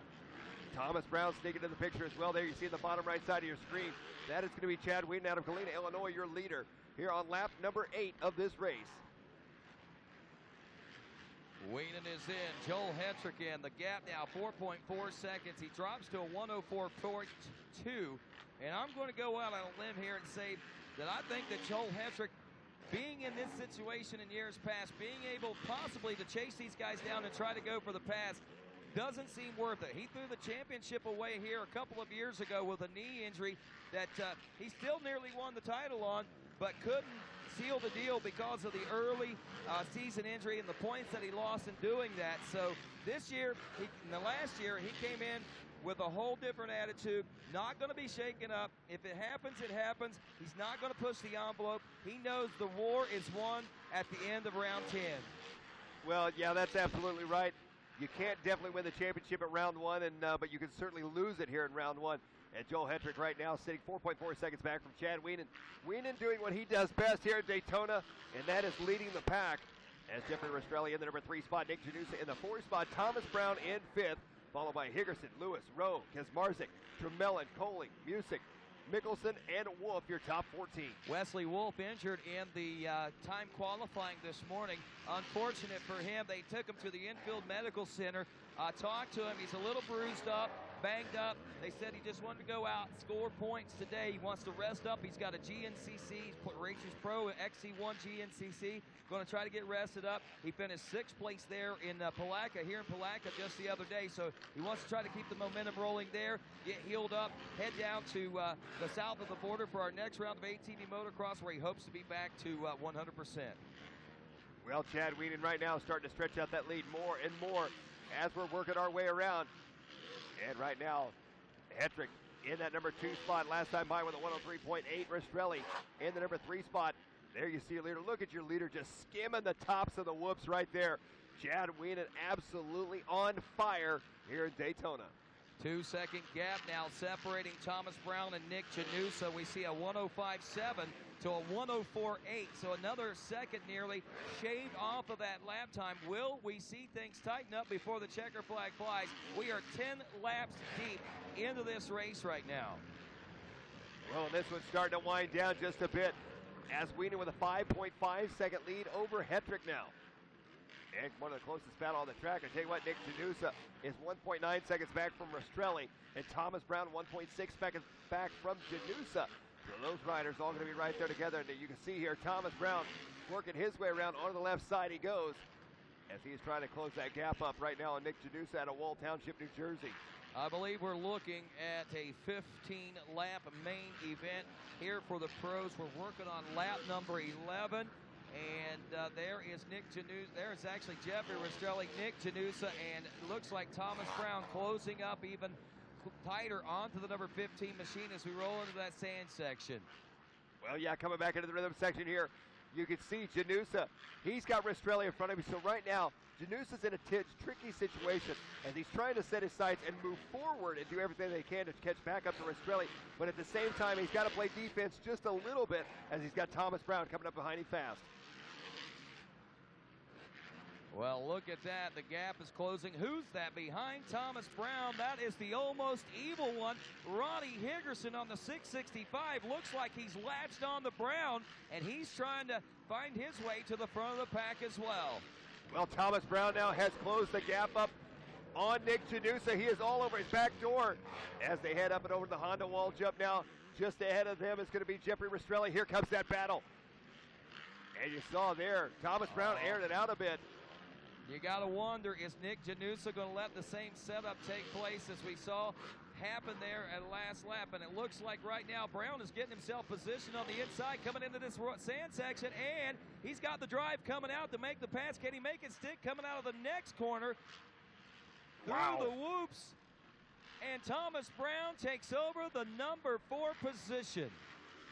I tell you what, I did not see that inside to inside working out for him, as that has typically been a slower line, but he stood up all the way through that section, was able to just manhandle the bike through those deep ruts, and he made it happen. So Thomas Brown worked his way up into 4th, and now he's got his sights set on Jeffrey Rastrelli in the number 3 spot. He's like the magic man. Pull a rabbit out of that hat. That's Thomas Brown making things happen here in the latter part of the race. 12 laps down on lap 13 of 15 right now. Well, Chad Wienen right now with a 104.9 that last time by, a 4.3 second lead over Joel Hetrick. So your top 2 riders right now separating themselves from the rest of the field is Jeffrey Rastrelli. He is 16 seconds back from him. So Rodney, I tell you what, Wienen and Hetrick on a whole new level here in Daytona. Well, I'll tell you, not only are they on a whole new level, but I have to admit that I'm thinking that I'm seeing these other riders back here on a level of themselves. Now, there is a 16, almost 17-second gap back to the third place position, but the intensity at which these guys are riding and battling at, that afforded the opportunity for Wienen and Hetrick to get out a little further. When we get out on some of these bigger tracks, you got to wonder if that's going to be the case. Can some of these guys maybe keep pace with those front two now? Well, and as they're working their way around there, you see the 2 card up. 2 laps left to go here in this one. Chad Wienen out front, Joel Hetrick in the number 2 spot, Restrelli in that number 3 spot, and Thomas Brown charging hard in the number 4 spot. Brown going to be 1.4 seconds back from Restrelli that last time by the line. Brown with a 105.3, Restrelli with a 105.7, so about 0.4 of a second gain there for Thomas Brown. Here we're looking at your leader, the 44, Chad Wienen, out front leading the way. Wienen, it's been since 2012 since we saw the number 44 donned upon his machine. It has since then been the number 1. And of course, with that coming back to the traditional number 44, it seems a little odd, but at the same time, that's what change is all about. We talked about the imminent change of our sport of racing, and changes do take place, but I'll tell you, just like Johnny Gallagher was pointing out there a few moments ago, he feels like he got his number 1 plate stolen. Even though Joel Hetrick earned it, he feels like it was stolen from him, so he's going to come back fighting with fire, basically. It's going to be a dog-eat-dog 2018 championship between the 2 factory-backed riders, Yamaha and factory Honda-backed riders. Well, Chad Wienen right now works his way through the sand section. The white flag came out that last time around. He's going to be looking for that checkered flag. And what a way to kick off the 2018 season. Here he comes. You can see Joel Hetrick just a bit back from him. Through the whoop section they go. Into the 180 before the finish line. One final time here. Your AMA Pro Class winner, the 44, Chad Wienen. And there you have it. Joel Hetrick will settle up in the number 2 spot, and a great start to the championship. Now we'll head into round 2. Chad Wienen will be your points leader as we roll into south of the border here in a couple of weeks. So that's going to be pretty interesting. Fist pumps to the sky for Chad Wienen. Joel Hetrick in second. And as we take a look at that third place position, some 19 seconds back, it's going to be Jeffrey Restrelli. And look there, wow. Less than a second behind him was Thomas Brown. Brown nearly stole that one away. Mike, I'm going to head on over to the podium in Gatorade Victory Lane. I'll take things from there in just a few moments. Well, what a fantastic race we just saw there from the AMA Pro Class. Chad Wienen starting off the season with a big win here at the Fly Racing ATV Supercross in Daytona for round 1 of the 2018 ATV Motocross Championship. Joel Hetrick going to be coming around for that number 2 spot. Jeffrey Restrelli 3rd, Thomas Brown 4th, Nick Janusa in the 5 spot, and of course Higgerson, Lewis, Kazmarzik, Trimblin, and Coling rounding out your top 10. A fantastic race right there. Thomas Brown finishing only 0.7 of a second back from Restrelli. Brown did not have the start he was looking for, but was able to work his way all the way up to 4th and nearly grabbed that 3rd place spot away, but Restrelli held strong and was able to take that final podium spot. As you see the riders heading up there into Gatorade Victory Lane, your top 3 riders, Chad Wienen, Joel Hetrick, Jeffrey Restrelli. Our very own Rodney Tomlin working his way up there as well. He'll get a few words with these riders here in just a few minutes. And a fantastic start to the season for all 3 of them. You can see Chad Wienen right now. He is pumped up to put that number 44 on top. And that blue number plate is going to turn red here for round number 2 of this championship season as they head into round number 2. And I do believe Rodney Tomlin up there in Gatorade Victory Lane. We're going to send it off to Rodney here as he's going to talk with our winners here in this one. All right, we're going to be over here in just a moment talking with these guys, but listening to a little of the, I'm not going to call it tracks, Matt, but just post-race conversation, and it's not that at all. These guys, man, talk about, they fight like warriors on the racetrack. They talk like buddies here in the winner's circle. I think that's an awesome thing. Get on over here to Gatorade Victory Circle, folks, and let's celebrate the big ATV Supercross win here by Chad Wienen, and let's get the celebrations underway here at Daytona. Mikey will be back here in Gatorade Victory Lane in just a second. Well, as we get set to head back up to Gatorade Victory Lane, the track crew out on the track doing their track maintenance, smoothing things out just a bit here. Race number 39, our Open C class, getting set to come up for their main event. They're already lined up on the line, ready, set to go here.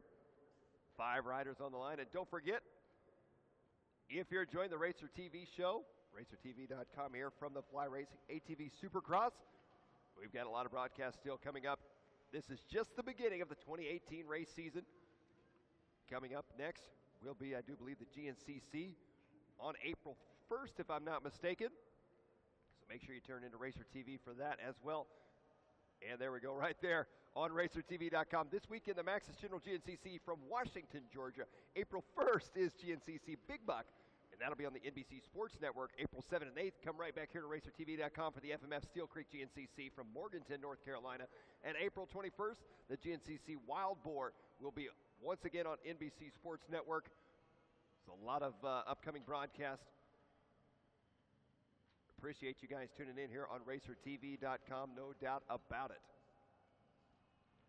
Oh, what a fantastic way to start the season there is Chad Wienen taking a big win, Joel Hetrick second, Jeffrey Rastrelli third, as we get set to move on to our Open C main event, and they are going to have a prime track ahead of them as the track crew did a fantastic job all weekend long as they're out there in the skid loaders, the water trucks, getting everything smoothed out, dialed in.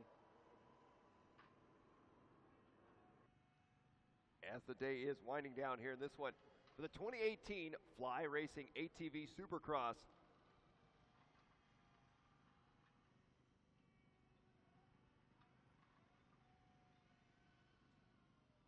Once again, if you're just tuning in on racertv.com, you are watching the Fly Racing ATV Supercross from Daytona International Speedway in Daytona, Florida. And a very unique format that we have here for these riders to kick off the 2018 championship season.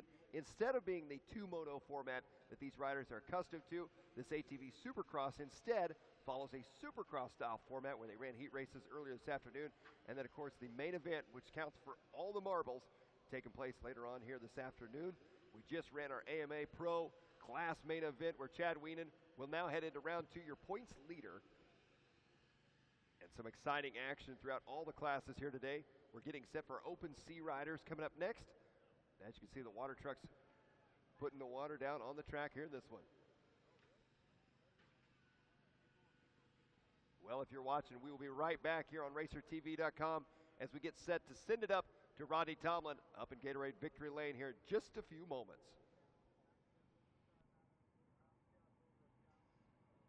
Well, how about that, Daytona ATV Supercross fans? Did you like that? Wow, what a great 15-lap main event we have there. Say congratulations to this man right here. He is Florida's own. Of course, we call this the Rastrelli Nation down here in FLA. How about it for Jeffrey Rastrelli, third place? Jeffrey, congratulations to you, man. A great day of racing for you. We saw a good, solid performance out of you. We see a little different look to the team this year, but, man, you still come out, I think, hungrier than you were last year, man. Oh yeah, for sure. Just got a lot of things figured out over the off season, mentally and stuff like that, and just bike wise and everything. It's just everything's going really well right now. I'm in a good place, and I'm just super stoked to be up here. At the first race, I usually throw my championship hopes away, but we're here this year, so I'm super stoked, and can't thank all my friends and family and all these fans out here enough. You guys are awesome. Woo!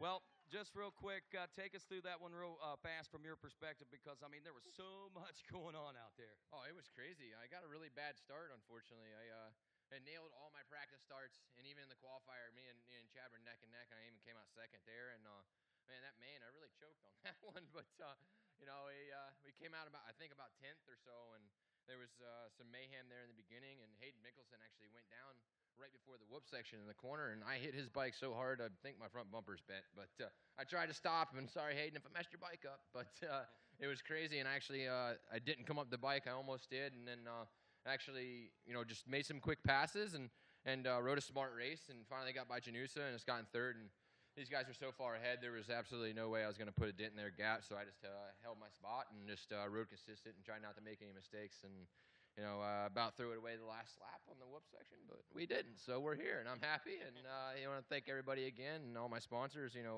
This Baltimore Motorsports Honda is really doing well. It's a good change, and I still want to thank JB for sticking behind me with the components and everything. And it's just it's been awesome.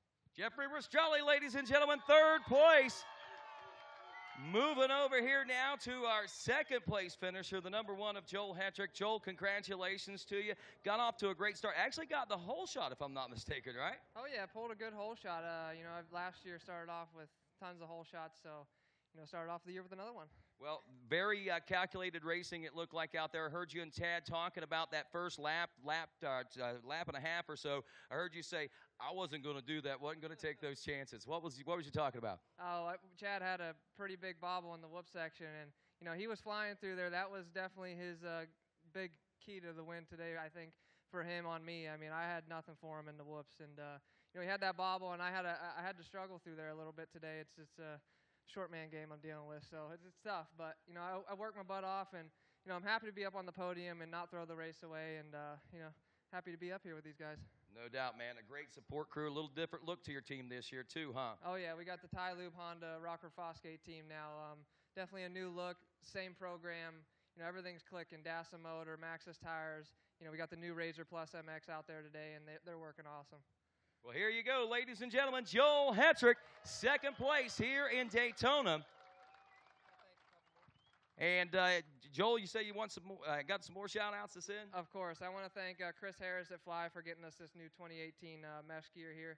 I'd like to thank Casey Greek, Jay Goebel, Doug Roll, David Eller, Scott Goggles, SSI Decals, Power Mad, Elka Suspension, Walsh Racecraft, DWT Wheels, Wrath Racing, 4Works Carbon, DASA, and all the fans out there cheering me on. Thank you, guys. All righty. Once again, Joel Hetrick. As we move over here, how about it for this guy, Big Chad Weenan? He is here.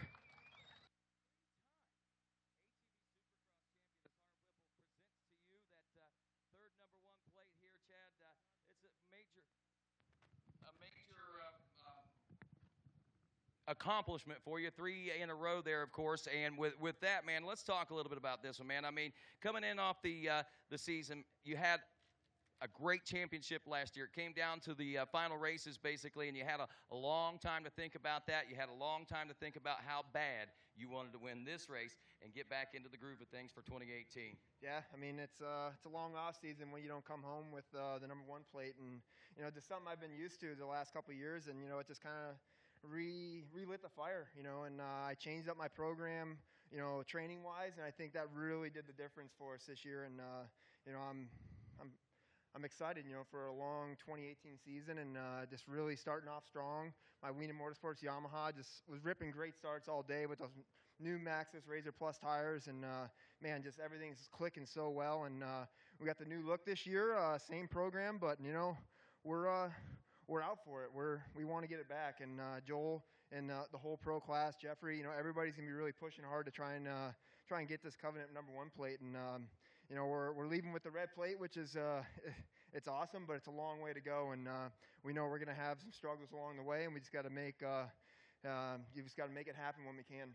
I know Joel didn't make it easy out there for you today, though, either, did he? No, he didn't. Man, he got a great start, and I just made a quick move on him. And, I put my head down, and what Joel said, I had a close call. That's just the amount of determination I had out there today.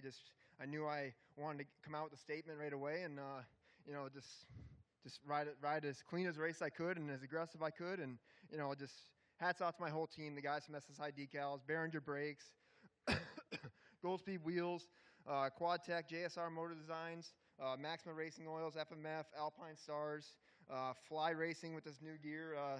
This stuff is sick. We're all blacked out. So, a beautiful day here in Daytona. And the guys from Wrath Racing, EVS Scott, DID Chains, Alaska Motorsports, Mikey Walsh from Walsh Racecraft stepping in on the wrenches this year. And he's always had my back. And I know that we're in good hands with him. And Doc, thank you. My whole family coming down to Daytona, and friends and family. We got a house full over there, you could say, and I'm just blessed with support from everybody. And I'm just great day here in Daytona.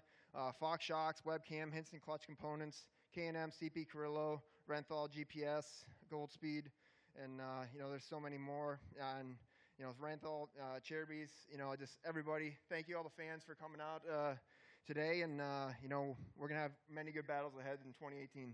No doubt about that. Ladies and gentlemen, your 3-time Fly Racing Daytona ATV Supercross champion, Chad Wienen.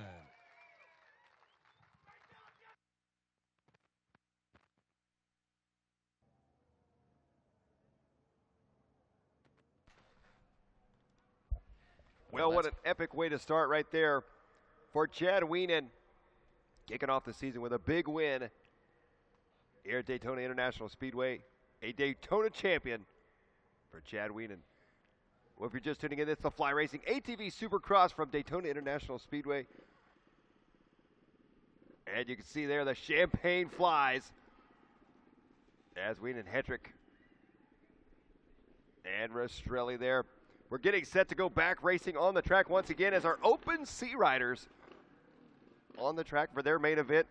All lined up, getting set to go. 5 riders lined up here in this one. We got Brendan Roberts, Cole Willenweber, Walter Whitehead, Miguel Jimenez, and Sean Familetti. And if I was these guys on the line here in our Open C class, they were waiting and staging, watching that whole race take place. They've got to be pumped up. They've got to be ready to go as they are getting set to go for their main event. Running down the line here, Open C. Looking for that gate to drop. We are off and underway. Who's going to grab the whole shot here in this one? And looks like it's going to be from the inside gate. The Banshee out front with the whole shot. The 2-stroke rider keeping the 2-stroke scene alive as he gets that early hole shot. Oh, but he goes wide. Hands it off now. Here they come around for lap number 1. That's going to be the 70 of Cole Willenmuller. Out front, leading the way out of the Team 969 MX School. Onto the back straight they go. First, second, and third, all going to be right there together. Oh, first and second, so close, up and over the wall now. If I'm not mistaken, I believe that's going to be Brandon Roberts in that number 2 spot. Down the back stretch they go here for lap number 1. This is race number 39, race number 40. Going to be coming up next. And into that split sand section once again. Your leader taking the inside line. Your leader, Willenweber, out of New Hampshire. Leading us out here on lap number 1. The track. Oh, Willenweber makes a mistake there. He hits neutral coming into that corner. It's a side-by-side battle now. As they come across the line, we've got a lead change here on lap number 1 as it's going to be Brendan Roberts to the front. Willenweber dropping back to the number 2 spot after that slight mistake. Willenweber takes it back from him. Here comes Roberts, though. Roberts to the inside, side-by-side through the rhythm section. Unbelievable racing here in our Open C class. Willenweber takes the outside. Roberts back to the inside. Roberts takes it back. Here comes Willenweber. Weber alongside of him, up and over the double they go. Willenweber now back to the front here in this one. Unbelievable. These 2 riders, a clean race between them right now. Back and forth they go. As Cole Willenweber back to the front. Roberts back to second. Whitehead in the number 3 spot. Familetti in the number 4 spot here in this one. Incredible battle here between these 2 riders. They work their way through the double-double section on the backside. Brandon Roberts dropping back to that number 2 spot. He's dropped back about a bike length right now as he takes that tight inside line, following your leader, Cole Willenweber. Brandon Roberts out there on the Honda machine. Willenweber riding out there for Team 969 MX School. Here they come back around to the front side of the track right now. The 70 out front leading the way here for lap number 2. And now he's starting to stretch it out just a little bit on Brendan Roberts. Roberts trying to regroup a bit, trying to catch right back up to where he was early on in this one.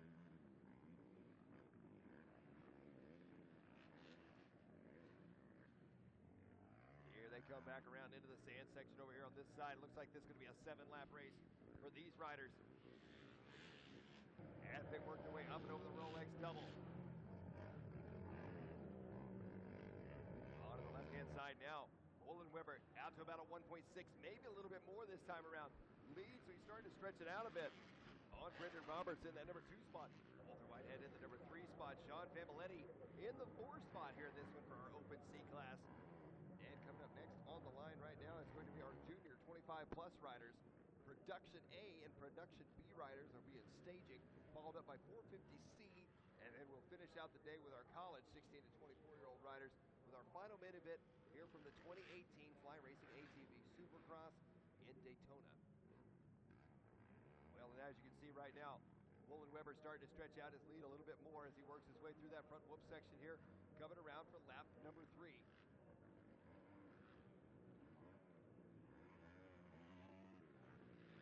Working his way back across the start line there. Brendan Roberts going to be 3.8 seconds back from him. Walter Whitehead going to be 9.8 seconds back from Roberts in second, and Familetti going to be 20 seconds back from him in third. Your leader right now, Woolen Weber. Up and over the front double he goes. On to the left-hand side of the track, Brendan Roberts still in that number 2 spot, trying to chase him down right now. 3.8 seconds separate him. 1:14 flat that last time by for Woolen Weber. Roberts with a 1:16.3, Walter Whitehead with a 1:21.4, and Familetti with a 1:32 flat. As you can see, your leader right now taking that outside line, drifting his way through the sand section. Coming back around now. A little bobble there in that deep inside rut. Up and over the double-double section, coming back around onto the front side of the track now here for lap number 4. Once again, this is race number 40 on the track, of 45 total. Open C on the track, our junior 25-plus riders on the line. They'll be followed up by our Production A class and then our Production B, 450C, and we'll be finishing out our day with our college 16 to 24-year-old riders. Well, this race starting to spread out quite a bit here in this one, as Cole Woolen Weber out front in control. We had a great battle to start this one out between Woolen Weber and Roberts, but Woolen Weber seeming to stretch it out just a bit now. Roberts dropping back a bit. And between the two, now we've got a gap of 6.2 seconds between first and second. Walter Whitehead in the number 3 spot. He's going to be 21 seconds back, and Sean Familetti 38 seconds back from him in the number 4 spot. As you can see, your leader headed down the backstretch right now, wheeling his way through those rollers. And into that double-double section he goes once again. And look at how big that berm has gotten built up from all of these ATV riders just laying the power down. Oh, a little mistake there for your leader. Goes to take that inside line. He steps out of the line just a bit. I don't think he's going to lose too much time on that one, though. And with a 6.2 second lead, he's got a little bit of time to make a few mistakes like that. As he works his way back down the front stretch through the whoops he goes. Cole Woolen Weber up and over the finish line here for lap number 5. He'll be coming around next time around for that white flag as he comes across the start. Doubles his way through here into that rhythm section. Brendan Roberts in the number 2 spot. He's now 10.8 seconds back. So this race really spread out here in this one. And this is perhaps one of the most spread out races we've seen so far here today. Woolen Weber out there riding that Team 969 MX School. Riding out of Bow, New Hampshire. Brendan Roberts in that number 2 spot. Still Walter Whitehead, that number 55, out there on the CFR suspension Bird Training Facility in Witt's Barbecue. Hauser Racing, Yamaha out of Spring Hill, Tennessee. The 42-year-old rider, Miguel Jimenez. Of course, we saw him start here in this one, but I'm not sure what happened to Jimenez as he was got the early hole shot aboard that Yamaha Banshee, the 2-stroke, the only 2-stroke in competition as far as I know of this weekend. So great to see him out there on that. Unfortunately, it looks like an early end to the day. As the white flag coming out now, Cole Woolen Weber, 1 lap left to go here in our Open C. Main event as he works his way back around into the rhythm section now.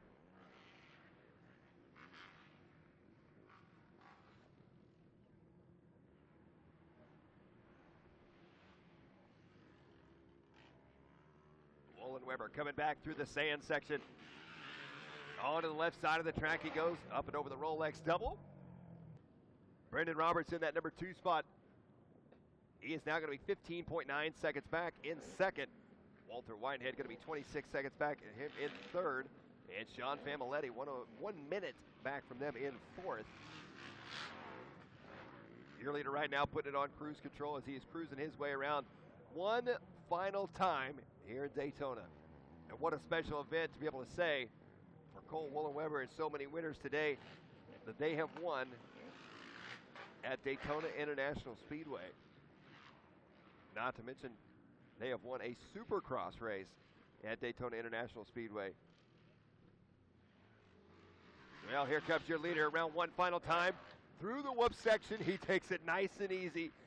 He knows there is nothing to risk here in this one. The checkered flag is out. Cole Woolen-Weber with a gigantic win here in our Open C class. A 16-second victory for Woolen-Weber, and he is our Open C class winner.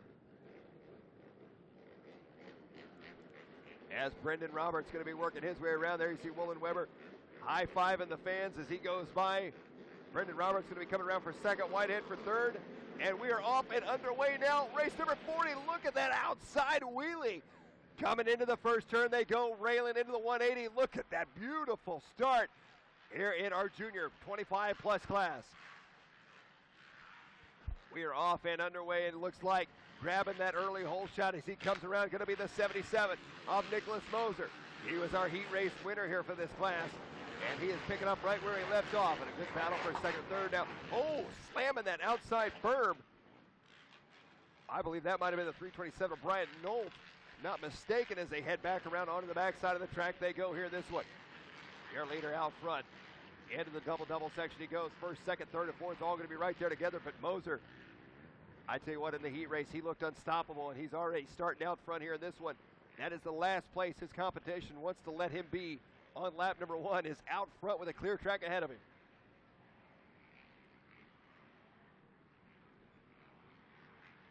And here they come once again through that rhythm section, back around to the start straight. Into the whoop section now. Moser going to be out front leading the way here in this one. And now he's got company coming up behind him as Cody Jansen.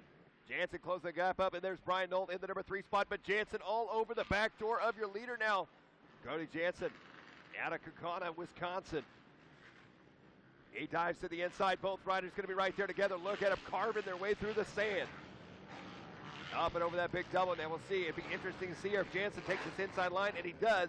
Jansen goes inside, up and over the wall jump. Looks like a pretty evenly paced line to me through that section. It's Moser. Gains a little bit of time on the back straight, but not in that inside section there as they come back into the double-doubles. Jansen last time around was 0.6 seconds back from Moser. Here they come once again. Moser taking the outside line, following the leader right now. Here in this one into the rhythm section, Brian Nolt in second. David Terrell in fourth. Salter in fifth. Lucas in sixth. Parker, Kepper, Hill, and Vega. Oh, your leader getting up on two wheels. Make a little bit of a mistake there just before the whoop section. And our second place rider, Cody Jansen, trying to close that gap up on him just a bit. Jansen comes by this time 0.7 of a second back, so they lost 1/10 of a second. But here he comes. Look at him charging on the outside. Jansen triples into the corner. Jansen taking that outside line. He's going to be a bike length back from him right now. They're going to be bumping bumpers as they head up into the big double here. Jansen on the 25, Moser on the 77.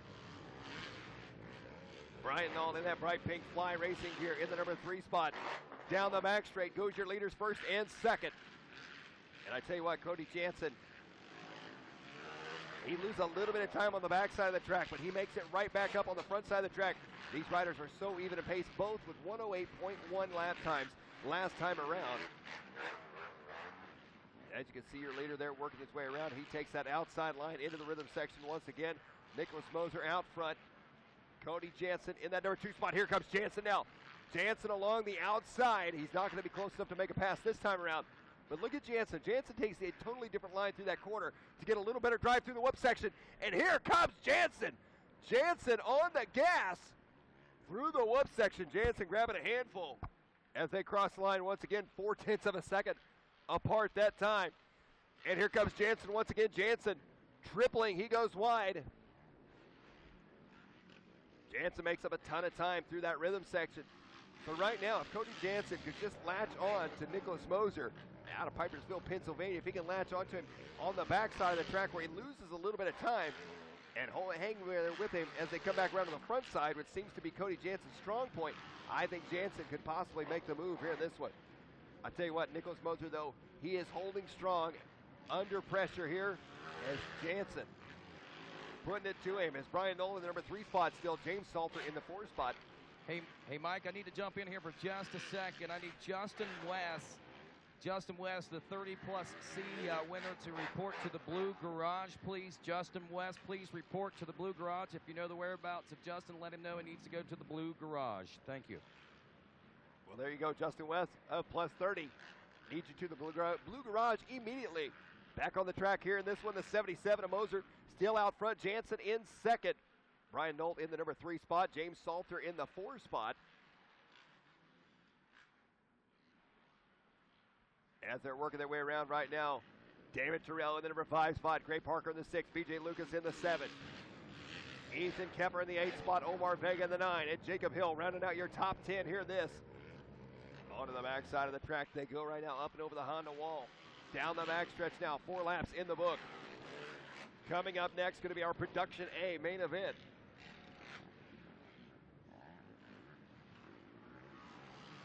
It's going to be an 8-lap race here in this one as well. The 77 of Nicholas Moser.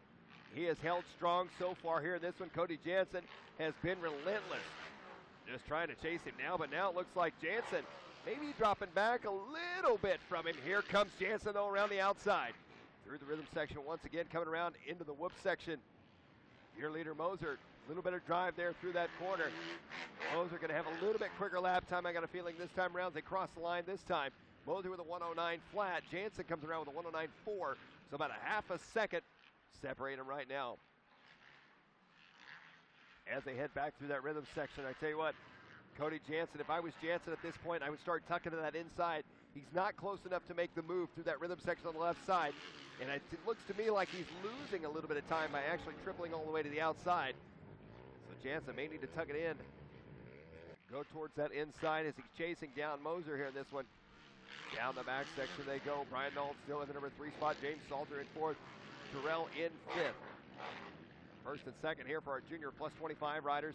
Their main event coming through the double-double section. It looks like Moser now starting to stretch out his lead just a bit on Jansen in that number 2 spot. Moser out there riding for Kyler Lynn's Motorsports, Fly Racing, Bell Helmets, Alpine Stars, Hetrick Racing, Pep, 6'5 Designs Maxxis, Team 13 Racing, and Wrath. Cody Jansen out there for Cody Jansen Riding School, Jansen Motorsports, Smart Farger Farms, SSI, Decals, Pivot Works, Elka, FMF, Valvoline, Bell, 100% Hinson, DP, Easy Up, Thor, Forworks, The Program, Airmauer Financial, DT1, Sunstar, DID, Wrath, Renthal, 4 Armstrong, and Goldsping. I tell you what, Jansen, he has got a long list of support on his side. That is no doubt about it. Moser out front leading the way, though. As Moser headed onto the left-hand side of the track, Jansen in that number 2 spot. Still Brian Nolt in the number 3 spot. Everybody pretty spread out other than these two right now. Your leader, Nicholas Moser, out of Pipersville, Pennsylvania.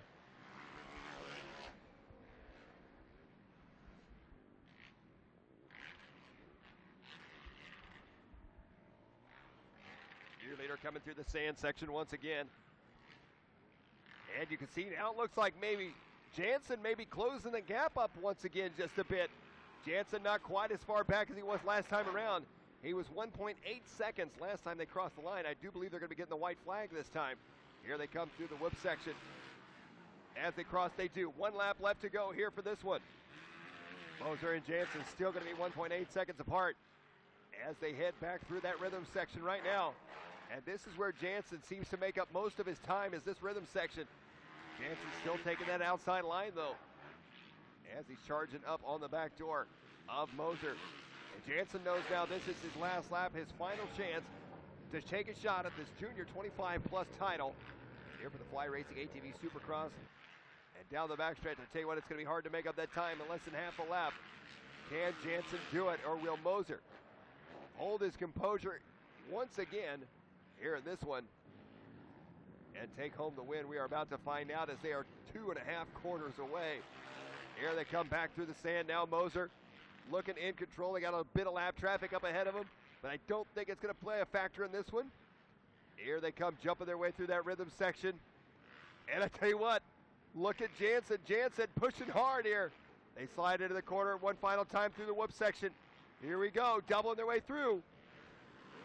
Checkered flag is out. It's going to be Nicholas Mosier with the win.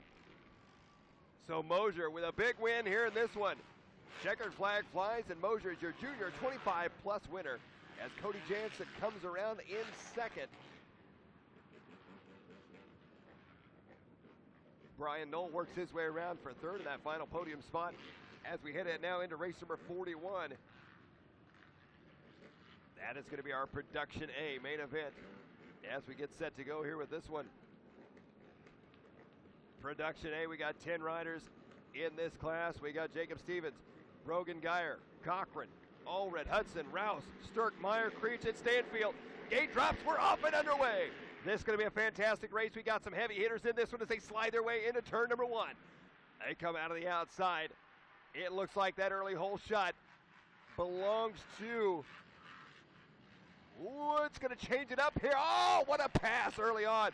And they are already banging bars. That's going to be the number 9 of Tyler Hudson out of Enid, Oklahoma on that KZ Race Prep Enid Yamaha. Leading the way early on here in this one. He made a dicey move there in lap number 1 and takes over that number 1 spot. And as you can see, second, third, and fourth, and fifth, all going to be right there together with him down the backstretch they go. Airing it out, leading the way here in our Production A class.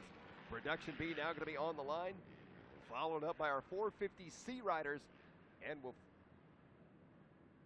finish out with our college 16 to 24-year-old riders.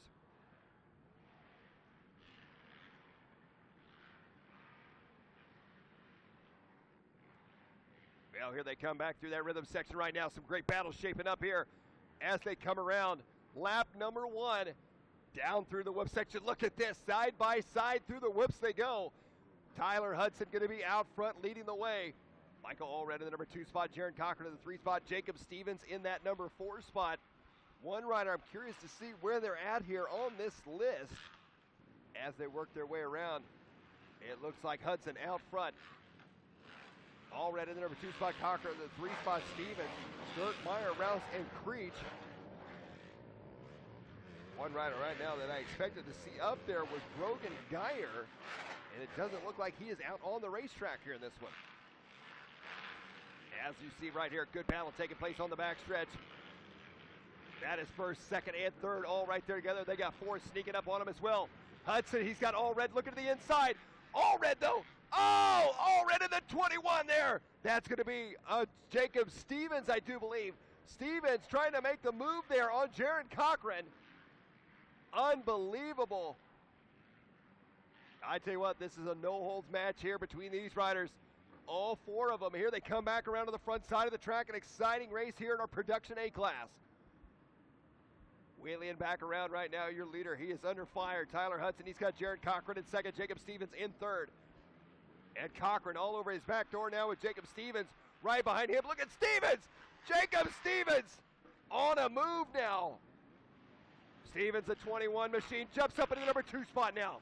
Stevens takes over second. Jaron Cochran dropping back to the number 3 spot as they work their way back on the left-hand side. Tyler Hudson trying to protect that inside line, but I tell you what, there's no stopping Jacob Stevens right now. Here comes Stevens on the 21 machine. He's got him set up for the inside. Stevens up alongside of him now. Look at Stevens. The drag race is on. Down the backstretch they go. Into the double section, and Stevens takes over the lead. So Jacob Stevens all the way from third to first here in just 1 lap. And your early leader in this one. Look at this battle we got here. Tyler Hudson in second. He's now under fire from Jaron Cochran. Cochran looking for the inside line on him. Into the whoop section they go. Here they come. Jaron Cochran now makes the move. Cochran up into second. He gets a little bit sideways through the whoop section though. Here in our Production A main event. As they cross back across the start straight now, here the Fly Racing ATV Supercross. Back into the rhythm section. Oh, I tell you what there, Jaron Cochran getting a little bit sideways in that rhythm section. A good save for him. Coming back through the sand section now. We're looking at Jaron as Cochran up and over the double he goes. Meanwhile, Jacob Stevens out front by 1.4 seconds. As you can see, Tyler Hudson trying to hold on to that number 3 spot right now. They have separated themselves by 2.9 seconds over our 4th place rider, Michael Allred out of Yanceyville, North Carolina. Down the backstretch right now. That battle still raging on. As I tell you what, Tyler Hudson is not letting Jared Cochran out of his sight. He wants that 2nd place spot back. And at the same time, Jared Cochran, he's pushing to take down Jacob Stevens off that top spot on the podium. Well, as they make their way through the whoop section, back around to the front side here for lap number 4 here in this one. They're going to be, I do believe, at the halfway mark, as this is an 8-lap race here for these riders. Halfway into this one, Stevens, Cochran, Hudson, your top 3, Allred in the number 4 spot. Dylan Rouse in the 5 spot, Sturk in the 6th spot, Chucky Creech in that 7th spot, and Graham Meyer rounding out your top 8 here in this one. There you see your leader comfortable out front, Jacob Stevens, with a 2.7 second lead. Down the backside of the track he goes now. Jared Cochran in that number 2 spot, Tyler Hudson in the 3 spot. Hudson going to be 1 second back from Jared Cochran right now. Jacob Stevens out front, the 19-year-old rider out of Fogelsville, Pennsylvania, leading our production A class. Jared Cochran out there on that Costa Racing, JH Racing, Walsh Monowasp, Hoosier Tire Back, Honda out of Marion Center, Pennsylvania. So 2 Pennsylvania riders run at 1 and 2 here in this one with Tyler Hudson in that number 3 spot out of Enid, Oklahoma. Here they come back around once again. Lap number 5 now going to be in the books here. Whoa, getting a little bit sideways there. Jared Cochran taking on a bit of a while. Oh, no!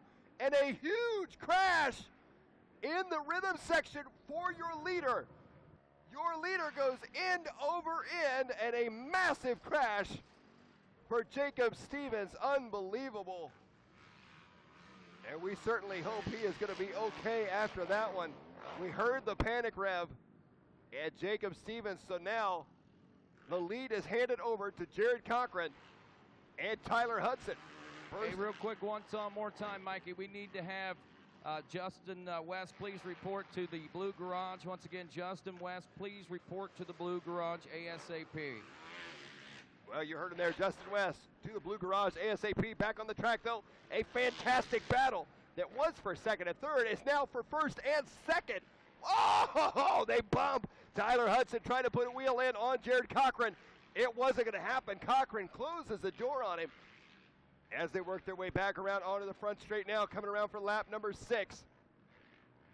As the Daytona medical crew attending to Jacob Stevens, who went down terribly hard in that rhythm section.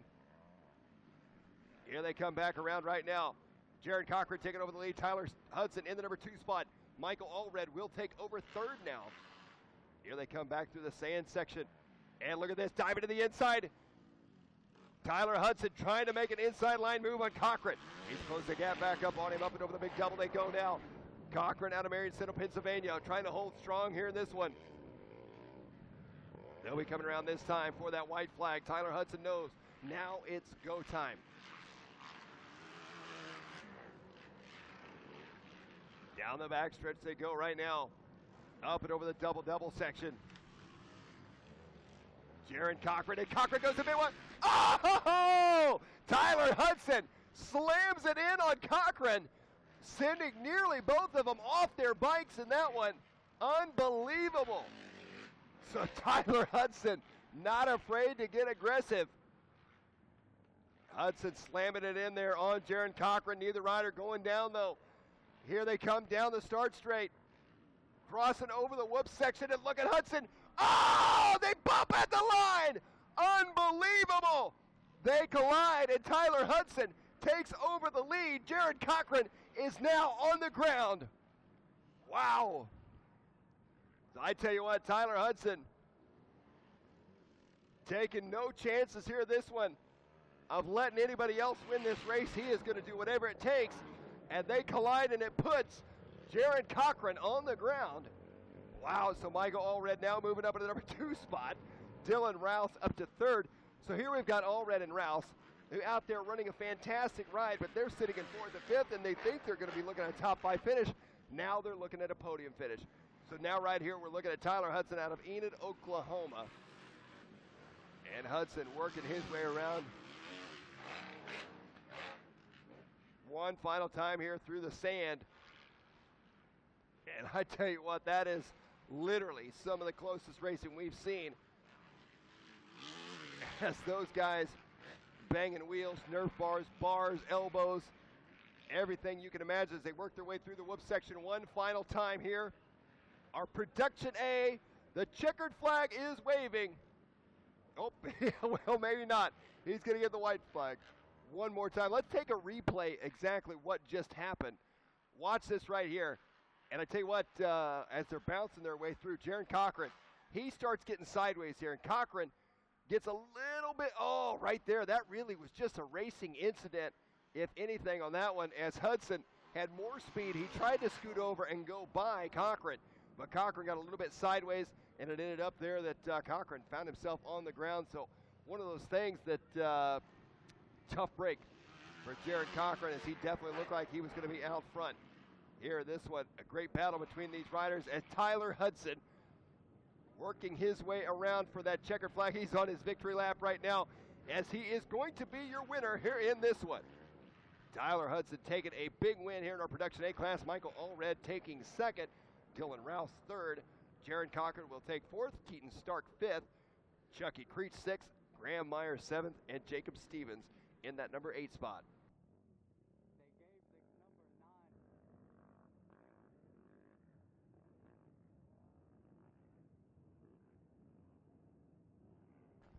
Just a reminder as well, riders, as the day is finishing up, please do not forget, bring those transponders back over to the blue garage. You must turn those back in. Once again, those transponders, make sure you get those off the bikes and turn those back in. As we're getting set to go now for our Production B class, 16 riders, a full gate here in this one. This is going to be another great race to watch. As these riders getting set to go, we've got Parrish, Crawford, Scaletti, Bernard, and Jimenez, just to name a few. Jacob Albo in this one. Roviak in this one. Torrance, Kendrick, Hunt, Lopez, Pinella, Donovan Cox, Roberts, Foster, and Fincher. Our Production B main event getting set to go here. Well, what a fantastic day it has been here at the 2018 Fly Racing ATV Supercross at Daytona International Speedway, the World Center of Racing. Sunny skies here in Florida. And what better racing conditions than we've got right here. A fantastic track put together as well for these riders. This is race number 43, I do believe. Our Production B riders on the line getting set to go.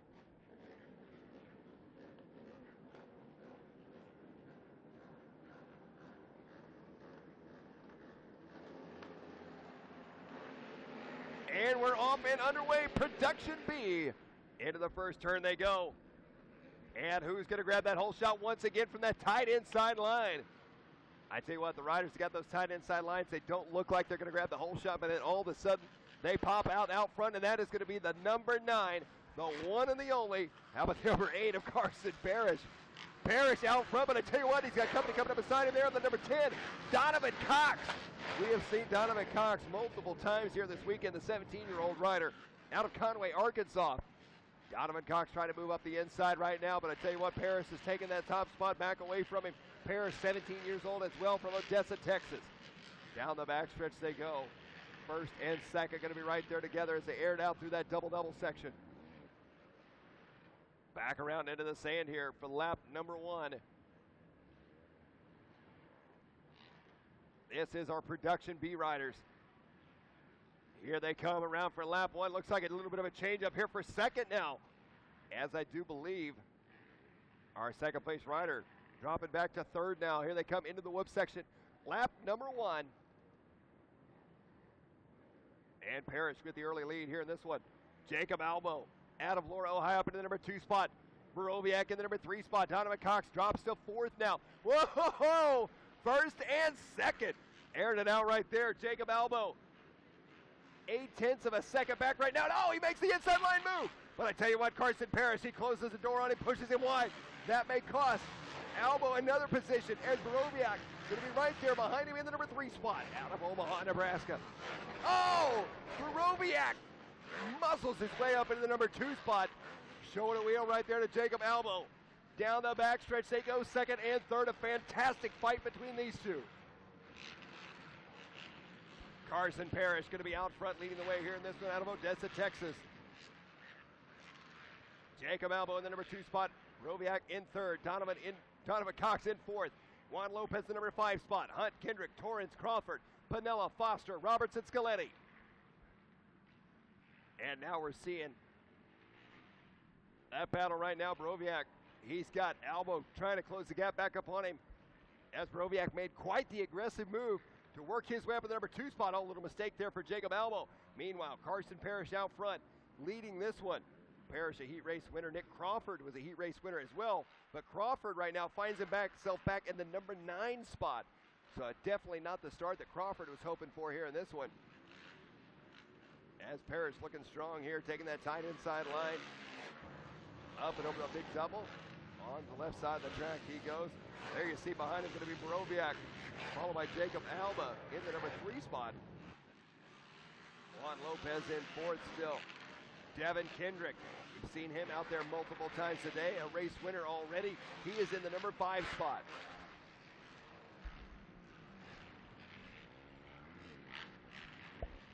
Well, right now we're looking here at Cole Borowiak as he works his way through the sand section, trying to chase down your leader.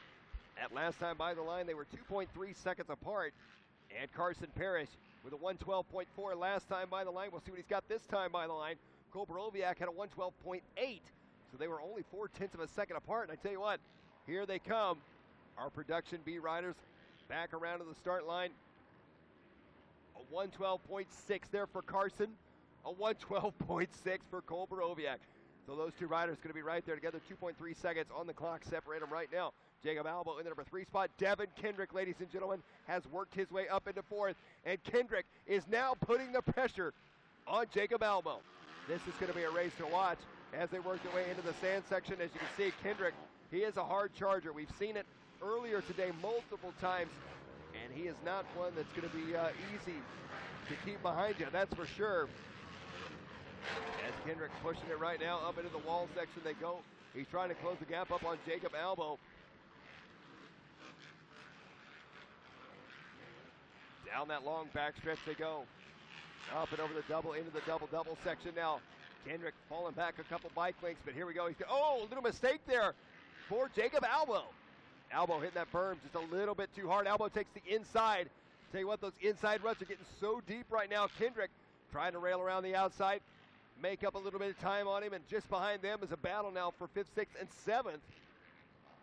Here they come back around to the front side. Look at Kendrick. Kendrick up on 2 wheels. He's got the drive through the whip section. Here comes Kendrick. Kendrick trying to get alongside Albo right now. Up and over the finish they go. Kendrick going to dive to the inside. Up and over that inside roller. There you see Albo now. He looks over his shoulder. So now Albo, no doubt about it, he knows that Kendrick is there. Kendrick's got the inside on him. Devin Kendrick now up into the number 3 spot out of Earlysville, Virginia.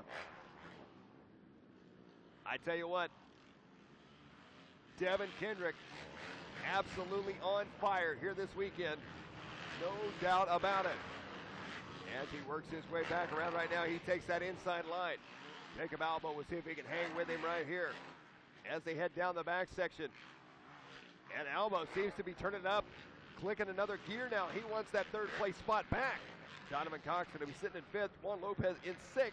Mason Hunt in 7th. Nick Crawford the 8th spot. Richard Pennell in the 9th spot. Gage Scaletti in the 10th. Seth Torrens in the number 11 spot. Cameron Foster in the 12, and Tyler Roberts in that number 13 spot. And as we mentioned, Nick Crawford, the number 37 of Monahans, Texas, he is sitting in 8th right now. He was a heat race winner here for our production B class, so it's surprising to see him that far back in this one. As you can see, the pack working their way around right now. One rider that we've not talked much about because he is simply running away with this one is Carson Parrish. Carson Parrish out of Odessa, Texas, out front in control of this one in that bright orange gear. And you see there, the bottom right side of your screen, Parrish is just gone, as he is starting to try and check out here on Cole Borowiak in the number 2 spot, Devin Kendrick in 3rd, Jacob Albo in the 4th spot, and Donovan Cox in the number 5 spot. As we got a split screen battle here going, taking a look at our leader in the bottom right side of the track. Top left, you're seeing Jacob Albo in that 4th place spot as he tries to chase down Devin Kendrick. And he's got Donovan Cox behind him in the number 5 spot. Here for our Production B main event. They've got 5 laps in the books here in this one. It's going to be an 8-lap race as well. 3 more laps left to go for these riders. There you see your leader coming around through the whoop section for lap number 6. Next time around, he'll be getting that white flag. And Carson Parrish, he's hoping for a Daytona title here in our Production B class. He's been riding well all throughout practice and throughout the races as well. Look at this. Third, 4th, 5th, 6th, and 7th, all on the same straightaway here in this one. Cole Borowiak that last time by with a 1:15.8. He is going to be 6 seconds back from Carson Parrish in the number 2 spot. But I think the battle to watch right now, this pack of riders we're watching through the rhythm section. And there is the 37 working his way up now, Nick Crawford. Crawford has now just made the pass on Mason Hunt, so Crawford is up into 6th now. Crawford, a heat race winner. We had a feeling he would be up front in contention, but the start was not what he was hoping for. And now, Jacob Albo under fire for, oh! Jacob Albo goes on by Kendrick. So Devin Kendrick now, he was in the number 3 spot, so Jacob Albo takes it right back from him. Kendrick dropping back now here in this one.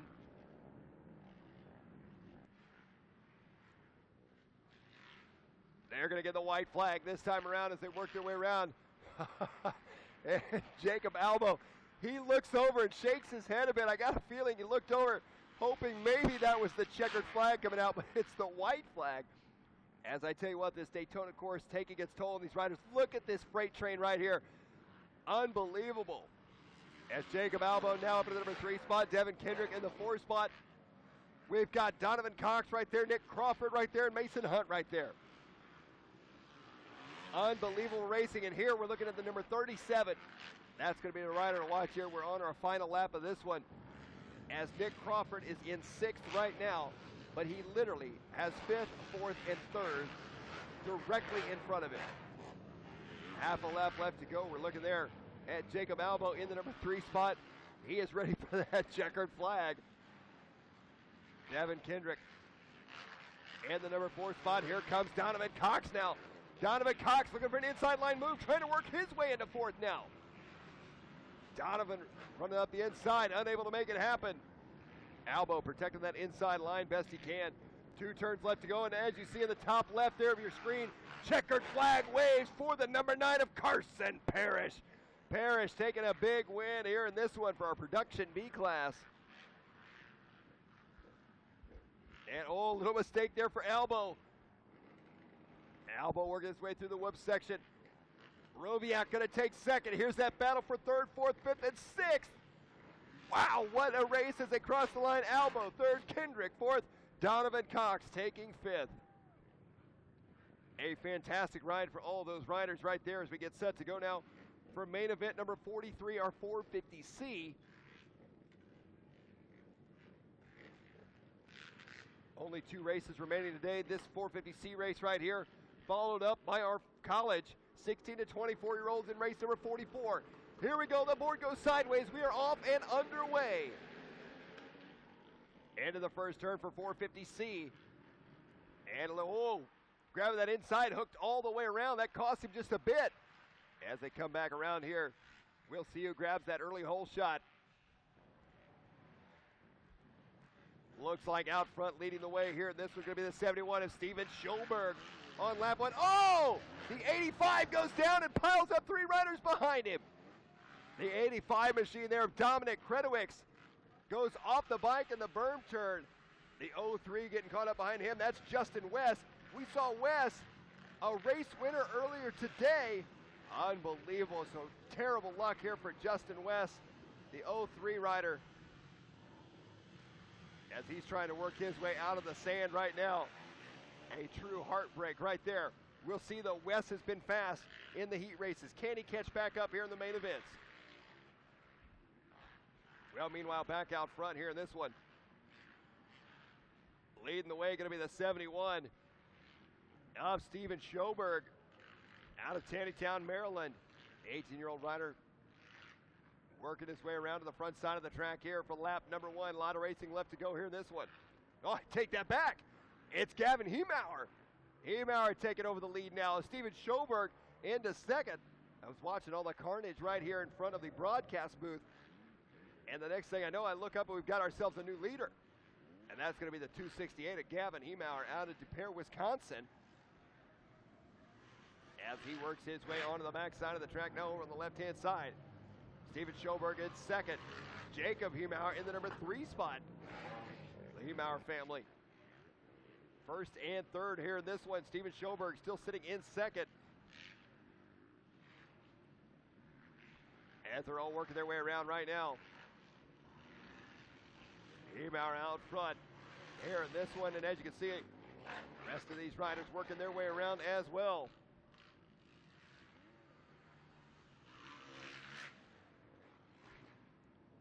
Your leader through the double-double section. Coming back around here for the next one.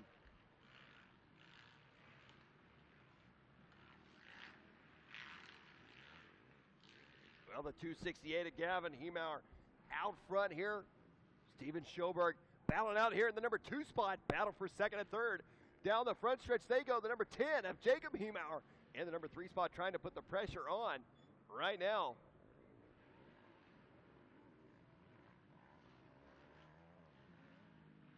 And that number 10 rider right there, Jacob Hiemauer, working his way closer and closer to the 71 of Steven Schoberg. Schoberg holding a strong line right now, though.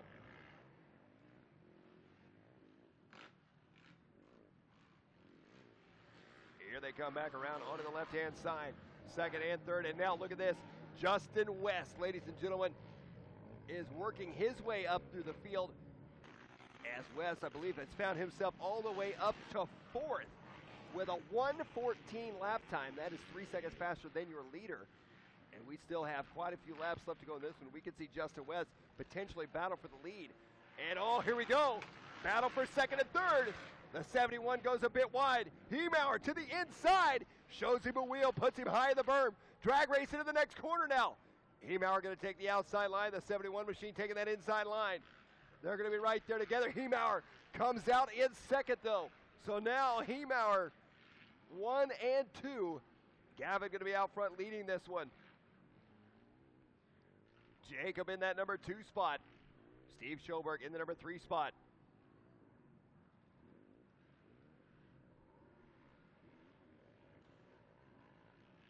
As they work their way back around here in this one. Coming back into the rhythm section, your leader out front here, trying to stretch out his lead just a bit. Onto the left side of the track he goes. Here in our 450C main event.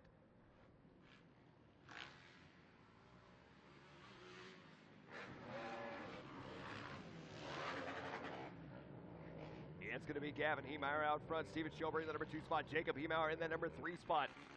Justin West in the number 4 spot. Aaron Salem in the number 5 spot. Dominic Kredowicz in the 6th spot. Nick Bogren in the 7th spot. And look at this, ladies and gentlemen. Justin West on that first lap. He was tangled up, and now he is making a move as he's trying to work his way up into the number 3 spot. And he has done it now. He has got his sights set on Jacob Hiemauer. As he slides, blows out that inside berm. Your leader working his way through the whoop section. And look at Justin West. West doubles to the inside. Justin West all the way from the back of the pack, all the way up to second now. So Justin West doubled his way through the whoop section here. The number 10 dropping back into the number 3 spot. So what a change-up of events here as they work their way around on this one. Here comes your leader back around here on the left-hand side. That is going to be Gavin Hiemauer out front. Justin West up into the number 2 spot. Jacob Hiemauer in third. As they head back around right now. I got a feeling we may see a battle for the lead if enough laps remain here in this one.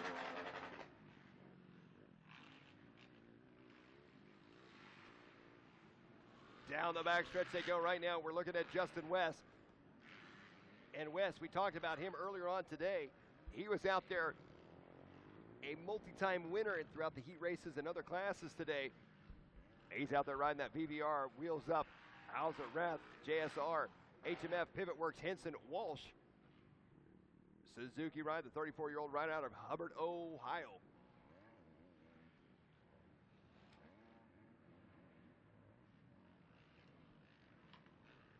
As he's working his way around right now, up and over the finish line they go. He is closing that gap up relatively quick here on your leader. Oh, he gets a little bit sideways, swapping just a bit there. As they come back around, we are going to have a race on our hands here before we know it. As the 268 machine right now out front. Oh, the 268 makes a mistake now. Here comes Justin West. Unbelievable. Justin West all over the back door now of the 268 of Gavin Heemauer. Down the backstretch they go, side by side. Heemauer jumps over the top. Unbelievable. So West up into the lead now. Heemauer drops to second as it almost looked like Heemauer hit neutral on the face of that jump. So Justin West caught up in the corner on lap number 1, shaking his head with frustration. It looked as though his 450C win was out the window, and I got to tell you, I would have thought it was out the window too, but he has proved us all wrong as Justin West has come all the way back up to take over the lead here in this 450C main event. And he is riding the wheels off that bike right now as he works his way through the whoop section here. Coming back around, double. White flag is out, 1 lap left to go here for Justin West.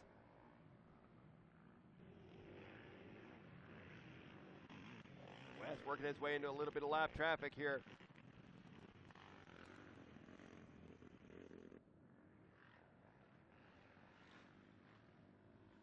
As he comes back around through the sand section, he's playing it safe here on this lap. Up and over the big double he goes.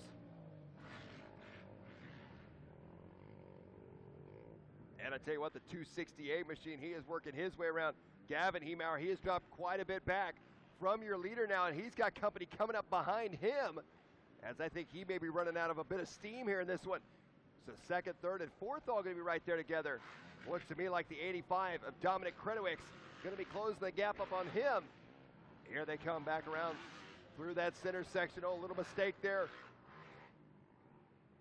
for our fourth place rider, and here we go through the rhythm section one final time here for the 03 of Justin West. What a phenomenal race win this is going to be as he crosses the finish line here in this one. The checkered flag is out. Your 450C main event winner, Justin West, from all the way in the back of the pack, caught up in traffic that had stalled the bike and fallen, and he comes out on top here taking a big win. Well, here comes the battle for the rest of the field as they're working their way around here. The 268 of Heemauer still in that number 2 spot, if I'm not mistaken here. And it looks like the Heemauer brothers as they work their way across the line as well. Well, now, ladies and gentlemen, the final race of the day is on the line. Race number 44. Our college 16 to 24-year-old riders getting set to go here. 8 riders on the line in this one. This should be a great race to watch. We got Royalty, Jimenez, Sturt, Gifford, Trent, Woolen-Weber, Meyer, and Wishmeyer. Gate drops were off and underway. The final race of the 2018 Fly Racing ATV Supercross here in Daytona. And it looks to me like I do believe that is going to be the 12 of Tyler Trent with that early hole shot here in this one. And here they come right now, Trent with that inside line. Indeed it is. Grabbing the hole shot. First, second, and third all going to be right there together. And our second place rider pressing him hard right now as they head onto the back side of the Trent. Tyler Trent wheeling his way up and over the Comedic Dragon's back. Up into the big back double section they go. Everybody right there together here in our college 16 to 24, one of our more competitive classes as well here today, our college class. working their way through the sand section. Swapping their way into the corner right now, Tyler Trent. Out front here, this one out of Huntington, Indiana. Tell you what, though, he's got company coming up behind him here on lap number 1. Still a lot of racing left to go in this one. Through the whoop section he goes. Oh, good run through the whoop section. Wheeling his way through on that one. As they come back around into that rhythm section, your leader airing it out right there, going triple into the rhythm section. The 12 of Tyler Trent. Out front, in control of this. Early on, taking that inside line once again. Coming around in that number 2 spot. Second and third going to be right there together as well.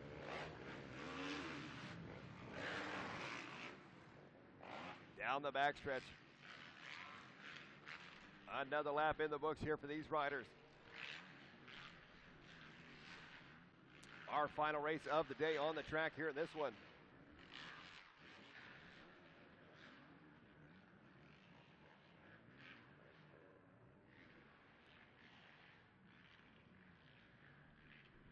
And first and second starting to stretch themselves out just a bit on the field now. As they come back around here into that front whoop section. I tell you what, Tyler Trent with a fantastic run again through the whoop section. Gains him a lot of time here in this one. Up and over the finish line once again. First and second starting to spread themselves out just a little bit. As here comes that battle for third, fourth, fifth, and sixth.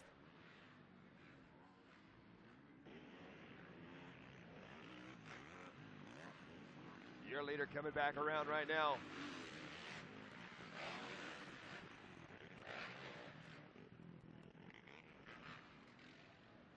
As it appears, our timing and scoring screen down here, I believe that is going to be the number 36 of Robert Gifford, if I'm not mistaken, in that number 2 spot. We'll see if we get that screen back up and going, and we will verify that for sure. One thing we know for sure, though, the number 12 of Tyler Trent out of Huntingburg, Indiana, out front leading the way as he works his way through the rhythm section once again.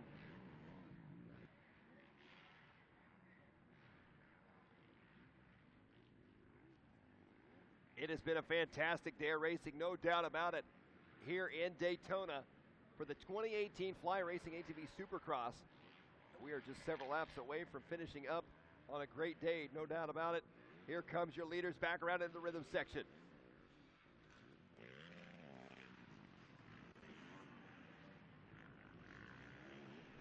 Well, Tyler Trent going to be out front leading this one. Oh, your second place rider making a big mistake there. That is going to be Nick Royalty in the number 2 spot.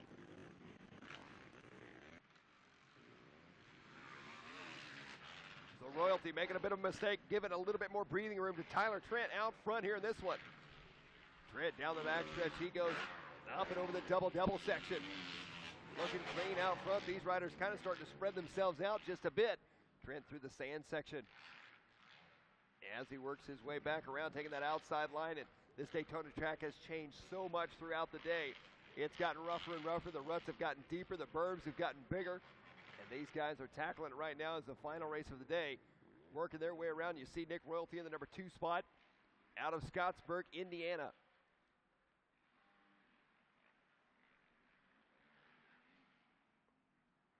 Back around onto the front side. And an awesome view right there to see this entire racing facility. And the track that we've got set up here for these riders for the Daytona International Speedway Fly Racing ATV Supercross. Your leader coming back around on the right-hand side. Up and over, down the backstretch he goes now into the Cometic Dragonback.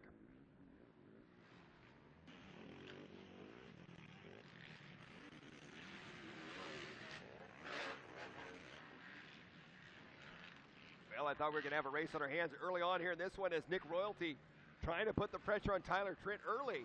But Tyler Trent now starting to gap out the field just a bit. And there goes Tyler working his way back around for yet another lap here in this one through that rhythm section, through the Sunoco Fuels rhythm section, I should say. Here he comes back around once again, taking that tight inside line into the whoop section still. Quite a few laps left to go here in this one. for Tyler Trent as he has gotten out front early on. He's hoping to stay there, looking for a college 16-24 title here from Daytona. Everybody's starting to spread themselves out quite a bit. There you see our second place rider of Nick Royalty. Here comes our third place rider, I do believe. Back to the front here, our leader. Up and over the big double he goes, onto the back side of the track. A few final times here. You see the dust flying. Up and over the wall jump through the whoop section. And there he goes, throwing a little bit of a whip there. Whipping the bike around. He's feeling comfortable and confident out front. And what better way to start the season? This is the first race of the 2018 season for a lot of these riders. And I tell you what, no better way to start it out than with a race win, that's for sure. As Tyler Trent out of Huntingburg, Indiana, the 20-year-old rider on the Yamaha, he finished 5th in his heat race, and he's now looking to take a win here in the college division. Our 16 to 24-year-old riders coming back around into the whoop section here.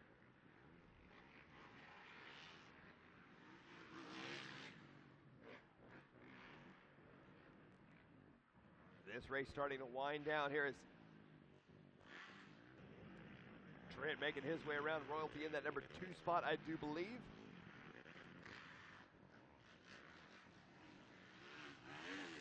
Yes, indeed, there he is, the 265 machine. Now we're looking at our second place rider. He was right up in the running here in this one early on. He is going to be about 3.5 seconds back. That's my guess on this one from our leader, if not maybe a little bit more. Down the backstretch they go.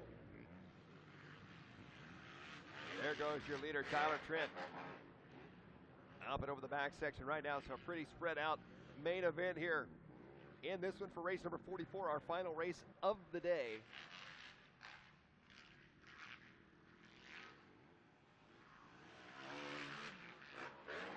Here he comes back around here into that whoop section on the front stretch, and look here, Nick Royalty now starting to mount a charge on him just a bit. So Royalty starting to pick it up a notch.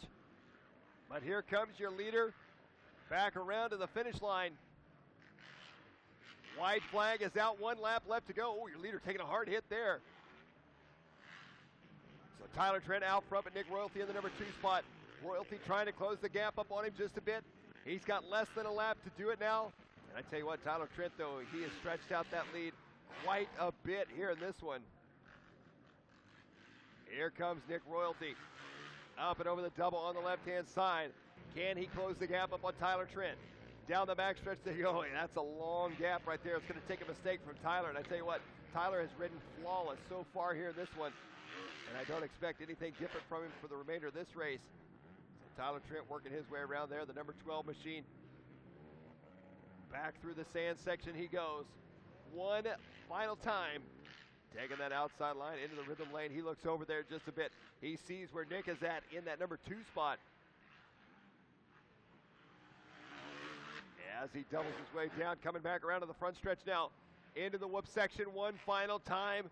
Looking for that checkered flag. Ladies and gentlemen, your college 16 to 24 main event winner, Tyler Trent takes it. Tyler Trent with a impressive win there in that one. Coming around for a second, going to be Nick Royalty. As the rest of our riders finish up here. Great ride there for Tyler Trent here in this one. As he makes his way off the racetrack. The rest of our riders finishing up here. You see the rest of the pack here from our 16 to 24 college riders working their way around. Looking for that checkered flag.